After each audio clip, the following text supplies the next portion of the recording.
Okay, start madam. Okay. ಆತ್ಮ ಬಂಧುಗಳಿಗೆ ಆತ್ಮ ಪ್ರಣಾಮ. ಇವತ್ತಿನ ದಿನ ವಿಶೇಷವಾದ ಮಹಿಳಾ ದಿನಾಚರಣೆ ಮಾಡ್ತಾ ಇದ್ದೀವಿ. ವಿಮೆನ್ಸ್ ಡೇ ಅಂತಂದ್ರೆ ವಿಮೆನ್ಸ್ಗೆ ಪ್ರಾಧಾನ್ಯತೆ ಕೊಡ್ಬೇಕು ಅಂತ ಏನಿಲ್ಲ. ಇದು ಒಂದು ಶಕ್ತಿಯ ವಿಷಯವಾಗಿರುತ್ತೆ. ಸೊ ಮಹಿಳೆಯ ಒಂದು ಶಕ್ತಿಯನ್ನು ಕೊಂಡಾಡ್ತಾ ಇದ್ದಾರೆ. ಸೊ ಮಹಿಳೆ ಅಂದ್ರೆ ಇಲ್ಲಿ ಸ್ತ್ರೀ ಶಕ್ತಿ ಮಾತ್ರ.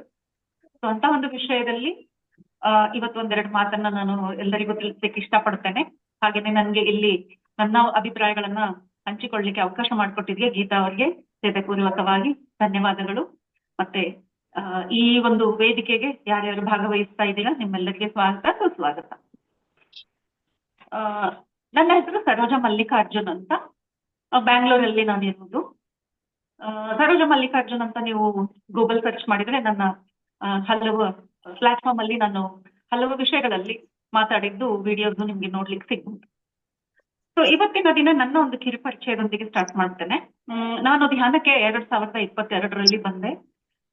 ಅದಕ್ಕೂ ಮುಂಚೆ ನಾನು ತುಂಬಾನೇ ಆಧ್ಯಾತ್ಮಿಕತೆಯಲ್ಲಿ ಮತ್ತು ಸ್ಪಿರಿಚುವಲ್ ಅಲ್ಲಿ ಭಕ್ತಿ ಮಾರ್ಗದಲ್ಲಿ ಸಾಮಾನ್ಯವಾಗಿ ಹಿಂದೂ ಸನಾತನ ಧರ್ಮಿ ಫಾಲೋವರ್ಸ್ ನಾವು ಧಾರ್ಮಿಕವಾಗಿರ್ತೇವೆ. ಸೊ ಆಧ್ಯಾತ್ಮಿಕತೆಗೂ ಮತ್ತು ಈ ಧಾರ್ಮಿಕ ಅಂದ್ರೆ ಪೂಜೆ ಪುನಸ್ಕಾರ, ದೇವಸ್ಥಾನಕ್ಕೆ ಹೋಗುವುದು, ಮಡಿ ಮೈಲಿಗೆಯನ್ನು ಪಾಟಿಸುವುದು, ಜಪಗಳನ್ನ ಮಾಡುವುದು, ಹೋಮ ಹವನಗಳನ್ನ ಮಾಡಿಸುವುದು, ಇದರಲ್ಲಿ ವಿಶ್ವಾಸ ಹೆಚ್ಚಾಗಿರುತ್ತೆ. ಆಧ್ಯಾತ್ಮಿಕತೆ ಅಂತಂದ್ರೆ ಅದಕ್ಕೆ ಒಂದು ಅದರಲ್ಲಿ ಜ್ಞಾನ ಪಡೆದು ಒಂದು ಮೆಟ್ಟು ಹೆಚ್ಚು ಜ್ಞಾನವನ್ನು ಪಡೀಲಿಕ್ಕೆ ಅದು ಆತ್ಮ ಉನ್ನತಿ. ಇಲ್ಲಿ ಫಿಸಿಕಲಿ ಮತ್ತೆ ಮೆಂಟಲ್ ವಿಷಯನೇ ಅಲ್ಲ, ಇದು ಸ್ಪಿರಿಚುವಲ್ ವಿಷಯಗಳು. ಸೊ ಯಾರು ಯಾವ ಮಟ್ಟಕ್ಕಿದ್ದಾರೆ ಅಂತ ಗೊತ್ತಾಗಲ್ಲ. ಚಿಕ್ಕ ಚಿಕ್ಕ ಮಕ್ಕಳು ಸಹ ನೀವು ನೋಡ್ಬೋದು, ಕೆಲವು ಮಕ್ಕಳು ದೇವಸ್ಥಾನಕ್ಕೆ ಹೋಗ್ಲಿಕ್ಕೆ ನಾನು ಬರಲ್ಲ ಅಂತ ಹೇಳ್ತಾರೆ. ಆಕ್ಚುಲಿ ಅವ್ರಿಗೆ ಸ್ಪಿರಿಚುವಲಿ ತುಂಬಾ ಹೈ ವಿಸ್ಡಮ್ ಇರುತ್ತೆ, ಜ್ಞಾನ ಇರುತ್ತೆ. ನಮ್ಗೆ ಅದು ತಿಳಿಯಲ್ಲ. ನಮ್ಮ ದೃಷ್ಟಿಯಲ್ಲಿ ಧಾರ್ಮಿಕವಾಗಿ ನಾವು ಆಚರಣೆಗಳನ್ನ, ಸ್ನಾನ ಪೂಜೆಗಳನ್ನ ಮಾಡಿದರೇನೆ ಉತ್ತಮವಾದ ಒಂದು ಸ್ಥಿತಿ ಅಂತ ತಿಳಿದಿರ್ತೇವೆ. ಸೊ ಅದು ಅಜ್ಞಾನ ಆಗಿರುತ್ತೆ. ಒಂದು ಆತ್ಮ ಜನ್ಮ ತಗೊಂಡಾಗ ಅದಕ್ಕೆ ಕಂಪ್ಲೀಟ್ ನಾಲೆಜ್ ಇರುತ್ತೆ. ಸೊಸೈಟಿಯಿಂದ, ತಂದೆ ತಾಯಿಗಳಿಂದ ಕೆಲವು ವಿಷಯಗಳನ್ನು ತಿಳಿದು ಅವರು ಮತ್ತೆ ಒಂದು ಮೆಟ್ಲು ಕೆಳಗಿಳಿತೀವಿ ಅಂತ ಇದನ್ನ ಆಧ್ಯಾತ್ಮಿಕ ಗುರುಗಳು ಹೇಳಿದ ಮಾತು. ಇದು ನನ್ನ ಒಂದು ಅಭಿಪ್ರಾಯ ಅಲ್ಲ, ಇದು ಇದನ್ನ ಜ್ಞಾನ ಅಂತ ಹೇಳುವುದು. ಸುಮಾರು ನಾನು ಈ ಮಾರ್ಗಕ್ಕೆ ಬಂದಾಗ ಈ ಧ್ಯಾನದ ಪರೀಕ್ಷೆ ಇತ್ತು, ಎಲ್ಲರಿಗೂ ಇದೆ. ಧ್ಯಾನ ಅಂದ್ರೆ ಎಲ್ರಿಗೂ ಗೊತ್ತು ಅಲ್ವಾ? ಕಣ್ ಮುಚ್ಕೊಂಡು ಕೂತ್ಕೊಳ್ತೀವಿ, ಒಂದು ಹಣೆ ಮೇಲೆ ಒಂದು ಬಿಂದುವಿನ ಕಡೆಗೆ ಗಮನ ಕೊಡ್ತೀವಿ, ಕೆಲವೊಬ್ರು ಸಹಸ್ರಾರಕ್ಕೆ ಗಮನ ಕೊಡ್ತಾರೆ, ಇನ್ನು ಹಲವರು ಮಂತ್ರೋಚ್ಚಾರನ ಮಾಡ್ತೇ ಓ ಶ್ರೀರಾಮ್ ಶ್ರೀರಾಮ್ ಶ್ರೀರಾಮ್ ಶ್ರೀರಾಮ್ ಹೇಳ್ತಾ ಧ್ಯಾನಕ್ಕೆ ಹೋಗ್ತಾರೆ, ಓಂ ನಮಃ ಶಿವಾಯ ಹೇಳ್ತಾ ಧ್ಯಾನಕ್ಕೆ ಹೋಗ್ತಾರೆ, ಉಸಿರನ್ನು ಬಿಗಿ ಹಿಡಿದು ಆ ತರದೊಂದು ಸಾಧನೆ. ಹೀಗೆ ವಿಧ ವಿಧವಾದ ಧ್ಯಾನದ ಪದ್ಧತಿಗಳಿವೆ. ಆದರೆ ಆನಾಪಾನಸತಿ ಧ್ಯಾನವನ್ನು ಪರಿಚಯ ಮಾಡ್ಕೊಂಡಾಗ ಇದು ತುಂಬಾ ಸುಲಭ ಅಂತ ತಿಳಿದು ಮಾಡಲಿಕ್ಕೆ ಅನುಕೂಲಕರನೂ ಆಗಿ ಆ ಧ್ಯಾನ ಕಲಿತ ಮೇಲೆ ಒಂದು ಒಳ್ಳೆ ಅನುಭವಗಳು ಆಯ್ತು. ಏನಂತಂದ್ರೆ ಧ್ಯಾನ ಅನ್ನುವುದು ನಮ್ಮ ಸಾಂಸಾರಿಕ ಜೀವನದಿಂದ ದೂರ ಮಾಡುವುದಿಲ್ಲ, ಇನ್ನು ಈ ಸಾಂಸಾರಿಕ ಜೀವನವನ್ನು ಹೇಗೆ ಚೆನ್ನಾಗಿ ನಡೆಸಬೇಕು ಅನ್ನೋ ಜ್ಞಾನ ಬರುತ್ತೆ. ಈ ಒಂದು ಕ್ಲಾರಿಟಿ ಇಲ್ಲದ ಕಾರಣ ತುಂಬಾ ಜನಗಳಿಗೆ ಧ್ಯಾನ ಅಂದ್ರೆ ಭಯ. ನಾವು ತುಂಬಾ ಸ್ಪಿರಿಚುವಲ್ ಆಗ್ಬಿಡ್ತೀವಿ, ಮನೆ ಕಡೆಗೆ ಗಮನ ಕೊಡಲ್ವೇನೋ, ಮಕ್ಕಳು ಗಂಡನ ಕಡೆಗೆ ನಮ್ಮ ಒಲವು ಕಡಿಮೆ ಆಗುತ್ತೆ ಅನ್ನೋ ಅಂತ ಭಯದಿಂದ ನಾವು ಧ್ಯಾನದಿಂದ ಓಡೋಗ್ತಾ ಇದ್ವಿ. ನಾನು ಹಾಗೇನೆ ಮಾಡ್ತಾ ಇದ್ದೆ, ನಮ್ಮಿಂದ ಆಗಲ್ಲ ಅಂತ. ಆದರೆ ಇಲ್ಲಿ ಬಂದ ಮೇಲೆ ತಿಳಿದದ್ದೇನು ಅಂತಂದ್ರೆ, ಧ್ಯಾನಕ್ಕೆ ಬಂದ ಮೇಲೆ ಒಂದು ಅದ್ಭುತವಾದ ಶಕ್ತಿಯನ್ನು ಹೊಂದುತ್ತೇವೆ. ಹೇಗೆ ಅಂತಂದ್ರೆ ಅದಕ್ಕೆ ಒಂದು ಕಂಪ್ಲೀಟ್ ಆಗಿ ಒಂದು ವಿಡಿಯೋ ಇದೆ. ಆ ಎನರ್ಜಿ ನಮ್ಮ ಸಹಸ್ರಾರದಿಂದ ಹೇಗೆ ಬ್ರಹ್ಮಾಂಡದಲ್ಲಿರುವ ಶಕ್ತಿ ನಮ್ಮ ಒಳಗೆ ಸೇರ್ಕೊಳ್ಳುತ್ತೆ. ಆವಾಗ ಬೆಳಕು ಅಂದ್ರೆ ಜ್ಞಾನದ ಬೆಳಕು, ಮತ್ತೆ ಶಾಂತಿಯ ಬೆಳಕು, ಪ್ರೇಮದ ಬೆಳಕು. ನಾವು ಆ ಪ್ರೇಮಮಯ ಆಗ್ಬಿಡ್ತೇವೆ, ಆನಂದಮಯವಾಗಿ. ಮತ್ತೆ ಜ್ಞಾನ ಬರೋದ್ರಿಂದ ಪ್ರತಿಯೊಂದು ಸನ್ನಿವೇಶಗಳಲ್ಲಿ ಹೇಗೆ ನಡ್ಕೊಳ್ಬೇಕು, ಯಾರ ಜೊತೆ ಹೇಗೆ ಮಾತಾಡ್ಬೇಕು, ಯಾವ ಸಿಚುವೇಶನ್ ಅನ್ನು ಹೇಗೆ ಹ್ಯಾಂಡಲ್ ಮಾಡ್ಬೇಕು, ಅಂದ್ರೆ ಥರ್ಡ್ ಐ ಎಕ್ಸ್ಪೀರಿಯನ್ಸ್ ಅಂತ ಹೇಳ್ತಾರೆ, ನಮ್ಗೆ ತಿಳಿಲಿಕ್ಕೆ ಶುರು ಆಗತ್ತೆ. ಮೂರನೇ ಕಣ್ಣು ತೆಗೆದು ಬಿಡುತ್ತಲ್ಲ, ಥರ್ಡ್ ಐ ಅಂದ್ರೆ ಮೂರನೇ ಕಣ್ಣು ಅಂದ್ರೆ ಶಿವನಿಗೆ ತೋರಿಸಿದ ಹಾಗೆ ಅಲ್ಲ, ಅದು ಜ್ಞಾನದ ಕಣ್ಣು. ಶಿವನ ಶಕ್ತಿಯೇ ಬೇರೆ ಸ್ವರೂಪ. ಹೀಗಾಗಿ ನಮಗ್ ಕನ್ಫ್ಯೂಸ್ ಮಾಡೋದು ಬೇಕಾಗಿಲ್ಲ. ಪ್ರತಿ ಮನುಷ್ಯನಿಗೆ ಒಂದು ಮೂರನೇ ಕಣ್ಣು ಅಂತ ಇರುತ್ತೆ. ಅದು ಯಾವ ಕಣ್ಣು ಅಂತಂದ್ರೆ ಬುದ್ಧಿಶಕ್ತಿಯ ಕಣ್ಣು, ದೃಷ್ಟಿಕೋನ ಸೂಕ್ಷ್ಮವಾಗಿ ಇರುತ್ತೆ, ವಿಷಯಗಳನ್ನ ಅರ್ಥ ಮಾಡ್ಕೊಳ್ಳುವ. ಈಗ ಒಂದು ಮನೆಯಲ್ಲಿ ಜಗಳ ಆಯ್ತು ಅಂತ ಇಟ್ಕೊಳ್ಳೋಣ, ನೀನೇ ತಪ್ಪು ನಾನೇ ಸರಿ ಅಂತ ವಿಚಾರ ಬರುತ್ತೆ. ಇಲ್ಲ ಮಕ್ಕಳು ತಪ್ಪು ಮಾಡಿದಾಗ ನಾನ್ ಕರೆಕ್ಟು, ಮಕ್ಕಳು ತಪ್ಪು ಮಾಡ್ತಾ ಇದ್ದಾರೆ. ಇಲ್ಲ ಒಂದು ಆಫೀಸ್ ಅಲ್ಲಿ ಸಿಚುವೇಶನ್ ಇದೆ, ಅಯ್ಯೋ ಅವ್ನ್ ಬಾಸ್ ನಮ್ಮ ಮೇಲೆ ದಬ್ಬಾಳಿಕೆ ಮಾಡ್ತಾ ಇದ್ದಾನೆ. ಇಲ್ಲ ಇವಾಗ ಗೌರ್ಮೆಂಟ್ಗೆ ಬ್ಲೇಮ್ ಮಾಡುವುದು, ಗೌರ್ಮೆಂಟ್ ಸರಿ ಇಲ್ಲ. ಹೀಗೆ ನಾವು ಬ್ಲೇಮ್, ಇನ್ನೊಬ್ಬರ ಮೇಲೆ ದೂಷಣೆ ಮಾಡುವುದನ್ನು ನಿಲ್ಲಿಸಿ ಬಿಟ್ಟು ಸಿಚುವೇಶನ್ ಅನ್ನ, ಪರಿಸ್ಥಿತಿಗಳನ್ನ ಅರ್ಥ ಮಾಡಿಕೊಳ್ಳುವ ಶಕ್ತಿ ನಮ್ಮಲ್ಲಿ ಬರುತ್ತೆ, ತುಂಬಾ ಕ್ಲಾರಿಟಿ ಬರುತ್ತೆ. ಇದು ನನ್ನ ಅನುಭವ ಆಗಿತ್ತು. ಹೀಗಾಗಿ ಗೀತಾ ಅವರು ಹೇಳಿದ್ರು ನಿಮ್ಮ ಅನುಭವವನ್ನ ಹಂಚಿಕೊಳ್ಳಿ ಅಂತ. ಇದೆಲ್ಲ ಎಲ್ಲರಿಗೂ ಗೊತ್ತು, ಆದ್ರೆ ಇದು ಎಷ್ಟು ಸತ್ಯ ಅನ್ನುವ ಒಂದು ಪ್ರಶ್ನೆ ನಮ್ಮಲ್ಲಿ ಮೂಡಬಹುದು. ನಾನು ಧ್ಯಾನಕ್ಕೆ ಬಂದ ಮೇಲೆ ಕಂಡದ್ದೇನು ಅಂದ್ರೆ, ತನ್ನಷ್ಟು ತಾನೇ ಎಷ್ಟೋ ವಿಷಯಗಳು ಅರ್ಥ ಆಗ್ಲಿಕ್ಕೆ ಶುರುವಾಯಿತು. ಹಬ್ಬ ಹರಿದಿನಗಳು ಬಂದರೆ ಯಾವ ಪುಸ್ತಕದಲ್ಲಿ ಹೇಳದ ವಿಷಯಗಳು ನನಗೆ ಅರ್ಥ ಆಗ್ಲಿಕ್ಕೆ ಶುರುವಾಯಿತು. ಹೇಗೆ ನವರಾತ್ರಿ ಬಂತು ಅಂದ್ರೆ ಯಾಕೆ ನವರಾತ್ರಿ ಮಾಡ್ತಾರೆ, ದೇವಿಗಳನ್ನೇ ಯಾಕೆ ಪೂಜೆ ಮಾಡ್ತಾರೆ, ಆ ಸಮಯದಲ್ಲೇ ಯಾಕೆ ಮಾಡ್ತಾರೆ, ಆ ಜ್ಞಾನ ತನ್ನಷ್ಟು ತಾನೇ ಮಾತಾಡ್ತಾ ಇದ್ರೆ ನಾನು ಹೇಳ್ತಾನೆ ಹೋಗ್ತಾ ಇದ್ದೇನೆ. ಇದು ನನ್ನೊಬ್ಳಿಗೆ ಅಂತ ಅಲ್ಲ, ಮೇಡಮ್ ಗ್ರೇಟ್ ಮೇಡಮ್ ಅಲ್ಲ, ಪ್ರತಿ ಒಬ್ಬರಿಗೆ ಧ್ಯಾನ ಮಾಡಿದಾಗ ಆ ತರದ ಜ್ಞಾನ ಸಿಕ್ಕೇ ಸಿಗುತ್ತೆ. ಚಿಕ್ಕ ಮಗು ಆಗಿದ್ರು ಬರುತ್ತೆ, ಮತ್ತೆ ಎಂತ ವಯಸ್ಸಾದ್ರೂ ಆ ಜ್ಞಾನ ಸಿಕ್ಕತ್ತೆ. ಸೊ ಇವತ್ತು ವಿಮೆನ್ಸ್ ಡೇ ಅಂದ ತಕ್ಷಣ ನಾವೆಲ್ಲ ಹೆಣ್ಣು ಮಕ್ಕಳ ವಿಷಯದಲ್ಲಿ ಮಾತಾಡ್ಬೇಕು ಅಂತ ರೆಡಿ ಆಗ್ತೀವಲ್ಲ, ಅದು ಜನರಲ್. ಆದ್ರೆ ಸ್ತ್ರೀ ಶಕ್ತಿಯ ವಿಷಯದಲ್ಲಿ ಇದು ವಿಶೇಷವಾದ ಒಂದು ಆಚರಣೆ ಅಂತ ತಿಳಿದರೆ, ಇದು ಈ ಸ್ತ್ರೀ ಶರೀರಕ್ಕೆ ಮಾತ್ರ ಅಲ್ಲ, ಸ್ತ್ರೀ ತತ್ವಕ್ಕೆ ಅಂತ. ತತ್ವ ಅಂದ್ರೆ ಏನು? ತತ್ವ ಅಂದ್ರೆ ಪ್ರಕೃತಿಯಲ್ಲಿ ಇರುವುದು. ಸ್ತ್ರೀ ಮತ್ತೆ ಪುರುಷ ಎರಡೇ ಇರುತ್ತಲ್ವಾ ಪ್ರಕೃತಿಯಲ್ಲಿ. ಒಂದು ಹೆಣ್ಣು ಗಂಡನ್ನೇ ನೋಡೋಣ. ಒಂದು ಗಂಡಿನ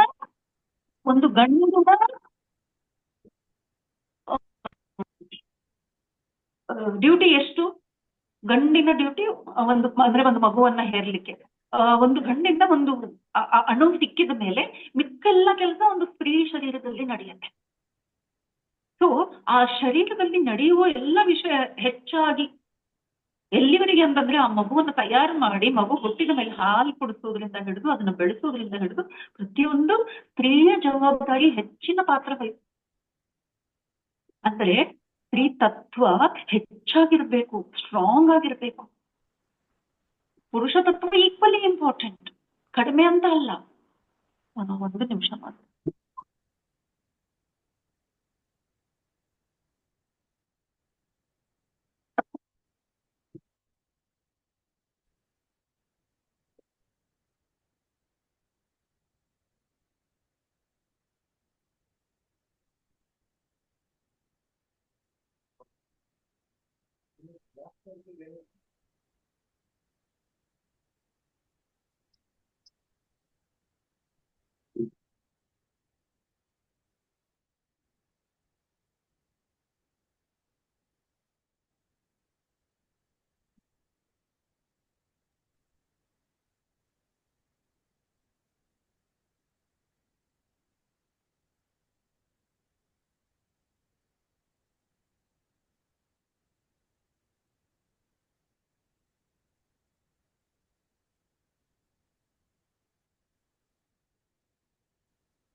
ಓಕೆ, ಹಲೋ, ಸಾರಿ, ಒಂದು ಇಂಪಾರ್ಟೆಂಟ್ ಕಾಲ್ ಇತ್ತು.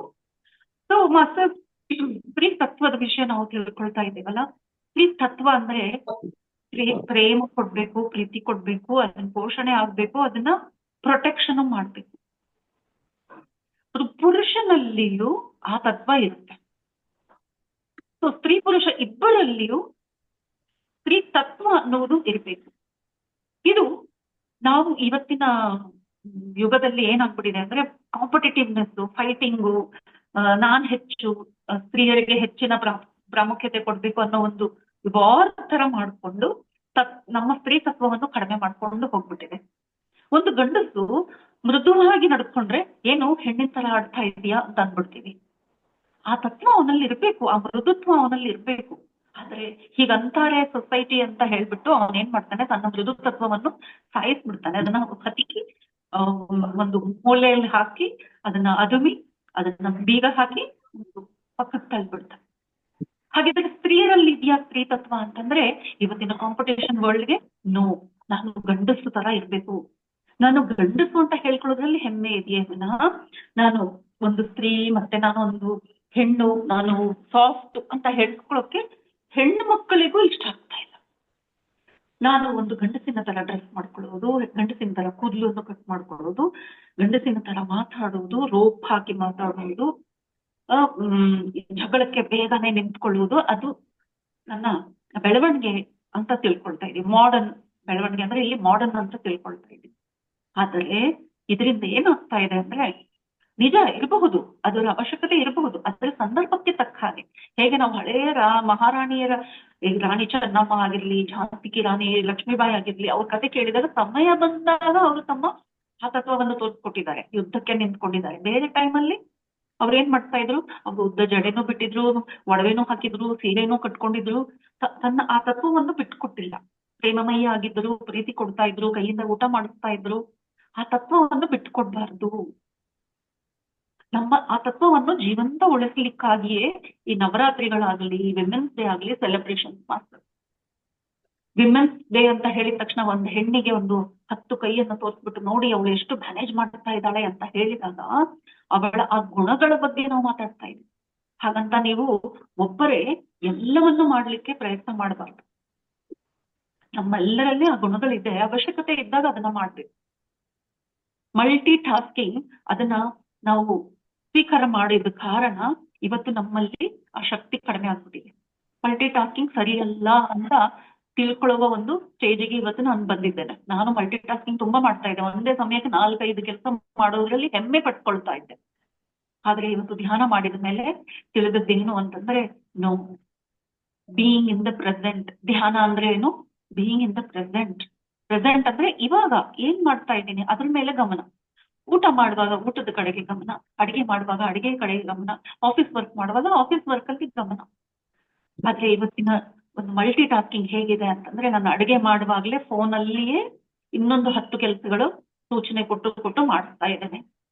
ಊಟ ಮಾಡುವಾಗ್ಲೂ ಅದು ಇದು ಅಂತ ಯೋಚನೆ ಮಾಡ್ತಾ ಇದ್ದೇನೆ. ಇಲ್ಲ ನಾನು ಏನ್ ಮಾಡ್ಬೇಕು ಅನ್ನೋದನ್ನ ಪ್ಲಾನ್ ಮಾಡ್ಕೊಳ್ತಾ ಇದ್ದೇನೆ ಮೆಂಟಲಿ. ನಾನು ಏನ್ ತಿಂತಾ ಇದ್ದೇನೆ ಅದ್ರ ಕಡೆಗೆ ಗಮನ ಇಲ್ಲ, ಏನ್ ಅಡಿಗೆ ಮಾಡ್ತಾ ಇದ್ದೇನೆ ಅಲ್ಲಿ ಗಮನ ಇಲ್ಲ. ಆಫೀಸ್ ಅಲ್ಲಿದ್ದಾಗ ಮನೆಗೆ ಹೋದ್ಮೇಲೆ ಏನ್ ಮಾಡ್ಬೇಕು, ಅದೇ ಆ ಹಾಲಿಂದು ಚೀಟಿ ಮುಗ್ದು ಹೋಗಿದೆ, ಹಾಲು ಚೀಟಿ ತರಬೇಕು, ಗ್ರೋಸರಿ ಶಾಪ್ ತರಿಸ್ಬೇಕು, ಅದು ತೀರ್ ಹೋಗಿದೆ, ನಾಳೆ ಇಡ್ಲಿ ಮಾಡೋದಿದೆ, ಇಡ್ಲಿ ಹಿಟ್ಟು ರುಬ್ಬಬೇಕು.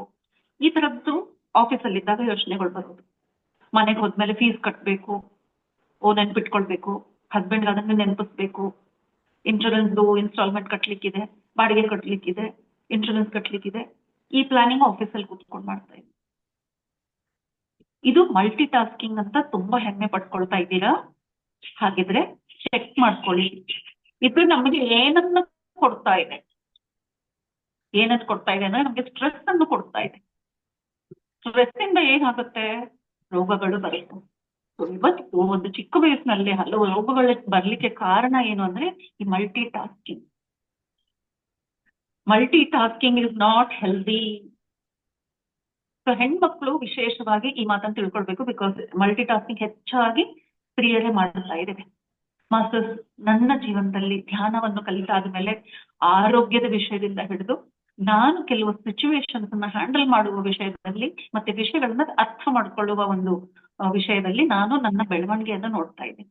ಆರೋಗ್ಯದ ವಿಷಯಕ್ಕೆ ಬಂದಾಗ ನಾನು ನನಗೆ ಆರ್ಥ್ರೈಟಿಸ್ ತುಂಬಾ ಚಿಕ್ಕ ವಯಸ್ಸಲ್ಲೇ ಬಂದ್ಬಿಡ್ತು. ನಡಿಲಿಕ್ಕೆ ಮಾಡ್ಲಿಕ್ಕೆ ಆಗ್ತಾ ಇದ್ದಿಲ್ಲ. ಸೊ ನಾನು ಎಲ್ಲಿ ವಾಕಿಂಗ್ ಹೋಗ್ತಾ ಇದ್ದಿಲ್ಲ, ಫಿಸಿಕಲ್ ಆಕ್ಟಿವಿಟಿ ಮಾಡ್ತಾ ಇದ್ದಿಲ್ಲ. ಬೋನ್ ಡೆನ್ಸಿಟಿ ಕಡಿಮೆ ಇದೆ ಅಂತ ಡಾಕ್ಟರ್ ಹೇಳಿದಕ್ಕೆ ಎಕ್ಸರ್ಸೈಸ್ ಮಾಡಿದ್ರೆ ಫ್ರಾಕ್ಚರ್ ಆದ್ರೆ ನಿಮ್ಮ ಬೋನ್ ಗ್ರೋ ಆಗಲ್ಲ, ಸೊ ಹೀಗಾಗಿ ಯಾವ್ದ್ರದ್ದು ಎಕ್ಸರ್ಸೈಸ್ ಮಾಡಬಾರ್ದು ಅಂತ ಹೇಳಿದ್ರು. ನಂಗೆ ಯೋಗ, ಜಿಮ್ ಅಂದ್ರೆ ತುಂಬಾ ಇಷ್ಟ ಇತ್ತು, ಎಲ್ಲ ನೆನ್ಸ್ಹೋಯ್ತು. ಡಾನ್ಸ್ ಅಂದ್ರೆ ಇಷ್ಟ ಆಯ್ತು, ವಾಕಿಂಗ್ ಅಂದ್ರೆ ಇಷ್ಟ ಆಯ್ತು, ಎಲ್ಲ ನೆನ್ಸ್ಹೋಯ್ತು. ಈವನ್ ಕೆಲಸ ಮಾಡುವಾಗ್ಲೂ ಹೆಚ್ಚು ಸಮಯ ಕಿಚನ್ ಅಲ್ಲಿ ನಿಂತ್ಕೊಳ್ಬೇಡಿ ಅಂತ ಹೇಳೋರು. ಅದೇ ಹೀಗೆಲ್ಲ ಮಾಡ್ಬಿಟ್ರೆ ನಾನು ಇವಾಗ್ಲೇ 80 ವಯಸ್ಸದೊಳಗೆ ಆಗ್ಬಿಡ್ತೀನಲ್ಲ ಅಂತ ಹಠಕ್ಕೆ ಬಿದ್ದು ಕೆಲಸ ಮಾಡ್ಲಿಕ್ಕೆ ಶುರು ಮಾಡಿದೆ. ಆದ್ರೆ ಪೂರ್ಣ ರೂಪದಿಂದ ನನ್ಗೆ ಆರೋಗ್ಯ ಸರಿ ಹೋಗ್ಲಿಲ್ಲ. ಆದ್ರೆ ಧ್ಯಾನ ಮಾಡಿದ ಮೇಲೆ ನಾನು ಗಮನಿಸಿದೆ, 15 ದಿನದಲ್ಲೇ ನನ್ನ ಓಡಾಟದಲ್ಲಿ ಒಂದು ಬದಲಾವಣೆ ಇತ್ತು. ಸೊ ಈ ಒಂದು ಚೇಂಜಸ್ ಅನ್ನ ನೋಡಿದಾಗ ನನ್ಗೆ ಏನನ್ಸ್ತು ಅಂತಂದ್ರೆ ಧ್ಯಾನದಿಂದ ಇದೆಲ್ಲ ಆಗತ್ತಾ, ಲೆಟ್ ಮಿ ಟ್ರೈ ಇದ್ರ ಮಿರಕಲ್ಸ್ ನೋಡೋಣ ಅಂತ. ಸೊ ಐ ಸ್ಟಾರ್ಟೆಡ್ ವಾಕಿಂಗ್ ಹೋಗ್ಲಿಕ್ಕೆ ಶುರು ಮಾಡಿದಾಗ ನೋಡಿದ್ರೆ ನೋವುಗಳಿಲ್ಲ. ಮೊದ್ಲು ಯಾವ ತರ ನೋವಾಗ್ತಾ ಇತ್ತು, there is no pain at all. Wow ಅನ್ಸ್ಬಿಡ್ತು ನಂಗೆ. ಸೊ ನನ್ನ ಏನೇನು ಕೋರಿಕೆಗಳಿದ್ವು, ಏನೇನು ಬಕೆಟ್ ಲಿಸ್ಟ್ ಇತ್ತು ನಂದು ಏನ್ ಮಾಡ್ಬೇಕು ಅಂತ, ಆ ಬಕೆಟ್ ಲಿಸ್ಟ್ ಅನ್ನು ಓಪನ್ ಮಾಡಿದೆ. ಫಸ್ಟ್ ನನಗೆ ಬೆಟ್ಟ ಹತ್ಲಿಕ್ಕೆ ಅಂತ ಇತ್ತು. ಸೊ ಐ ಲವ್ ತಿರುಪತಿ ಬೆಟ್ಟ. ಸೊ ನನ್ನ ವೆರಿ ಲಾಂಗ್ ವಿಶ್ ತಿರುಪತಿ ಬೆಟ್ಟ ಹತ್ಬೇಕು ಅಂತ.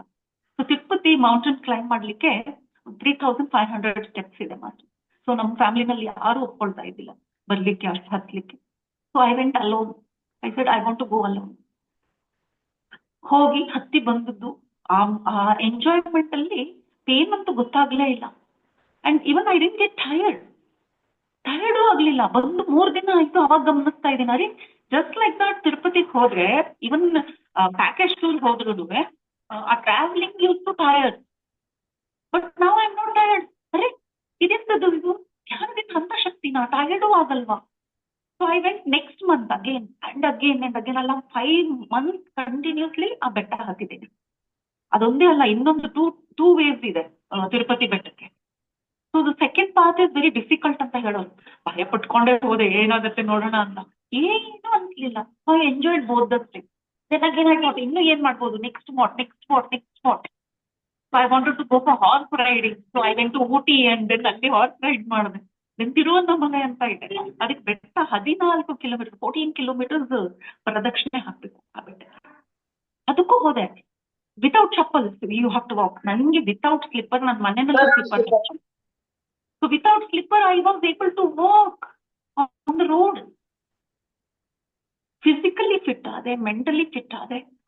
ಫ್ಯಾಮಿಲಿನಲ್ಲಿ ನೋಡ್ತಾ ಇದ್ದೇನೆ ಸಿಚುವೇಶನ್ಸ್ ಮೊದಲಿನ ಹಾಗೆ ಇದೆ. There is not much change, but still there were changes annoyingly. ನಾನು ಪ್ರೇ ಮಾಡಿಲ್ಲ, ಯಾವುದು ಪ್ರಾರ್ಥನೆ ಮಾಡ್ಕೊಳ್ಳಿಲ್ಲ, ಬಟ್ ನನ್ನ ಮನೆಯಲ್ಲಿರೋ ಸಿಚುವೇಶನ್ಸ್ ಅಲ್ಲಿ ಬದಲಾವಣೆಗಳಾಯ್ತು. ಮಗಳದು ಮದುವೆ ಆಗ್ತಾ ಇದ್ದಿಲ್ಲ. ಜಸ್ಟ್ ಲೈಕ್ ದಟ್ ನಾನು ಜಸ್ಟ್ ಒನ್ ಥಾಟ್ ಬಂದಿತ್ತು, ಪತ್ರಿ ಸರ್ಗೆ ರಿಕ್ವೆಸ್ಟ್ ಮಾಡ್ಕೊಂಡಿಲ್ಲ ಮನಸ್ಸಲ್ಲಿ, ದಟ್ ಅರೆ ಎಲ್ಲರೂ ಎಷ್ಟು ಚೆನ್ನಾಗಿ ಈಸಿಲಿ ಮದುವೆ ಆಗ್ಬಿಡುತ್ತೆ, ನಾನ್ ಯಾಕೆ ಎಷ್ಟು ವರಿ ಮಾಡೋಂತ ಸ್ಥಿತಿ ಇದೆ ನನ್ನ ಲೈಫಲ್ಲಿ, ನನ್ನ ಮಗಳದು ಮದುವೆ ಎಷ್ಟೇ ಈಸಿಯಾಗಿ ಆಗ್ಬಿಡ್ಬೇಕು ಅಂತ just one thought one day ಬಂತು.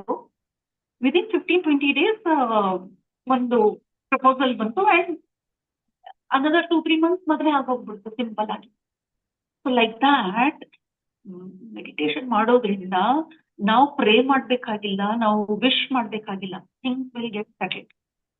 ನಮ್ದೇನೋ ಲೋನ್ ಇತ್ತು, ಲೋನ್ ತೀರ್ ಹೋಯ್ತು, ಹೇಗಾಯ್ತು ಗೊತ್ತಾಗ್ಲಿಲ್ಲ. ನಮ್ಮ ಅರೇಂಜ್ಮೆಂಟ್ ಆಯ್ತು and we didn't want that loan ನಮ್ ತಲೆ ಮೇಲೆ ಭಾರ ತರ ಇತ್ತು ನಮ್ಮ ಹಸ್ಬೆಂಡ್ಗೆ. ಸೊ ಐ ವಿಶ್ ಲೈಕ್ ನಾವು ಅವರಿಗೆ ಈ ಭಾರ ಬೇಗ ಕಡಿಮೆ ಆದ್ರೆ ಒಳ್ಳೇದು, ಪಾಪ ಅವ್ರಿಗೆ ಎಷ್ಟು ವರ್ಷದಿಂದ ಮನೇಲಿ ಲೋನ್ ಕಟ್ತಾನೆ ಇದಾರಲ್ವಾ ಅಂತ.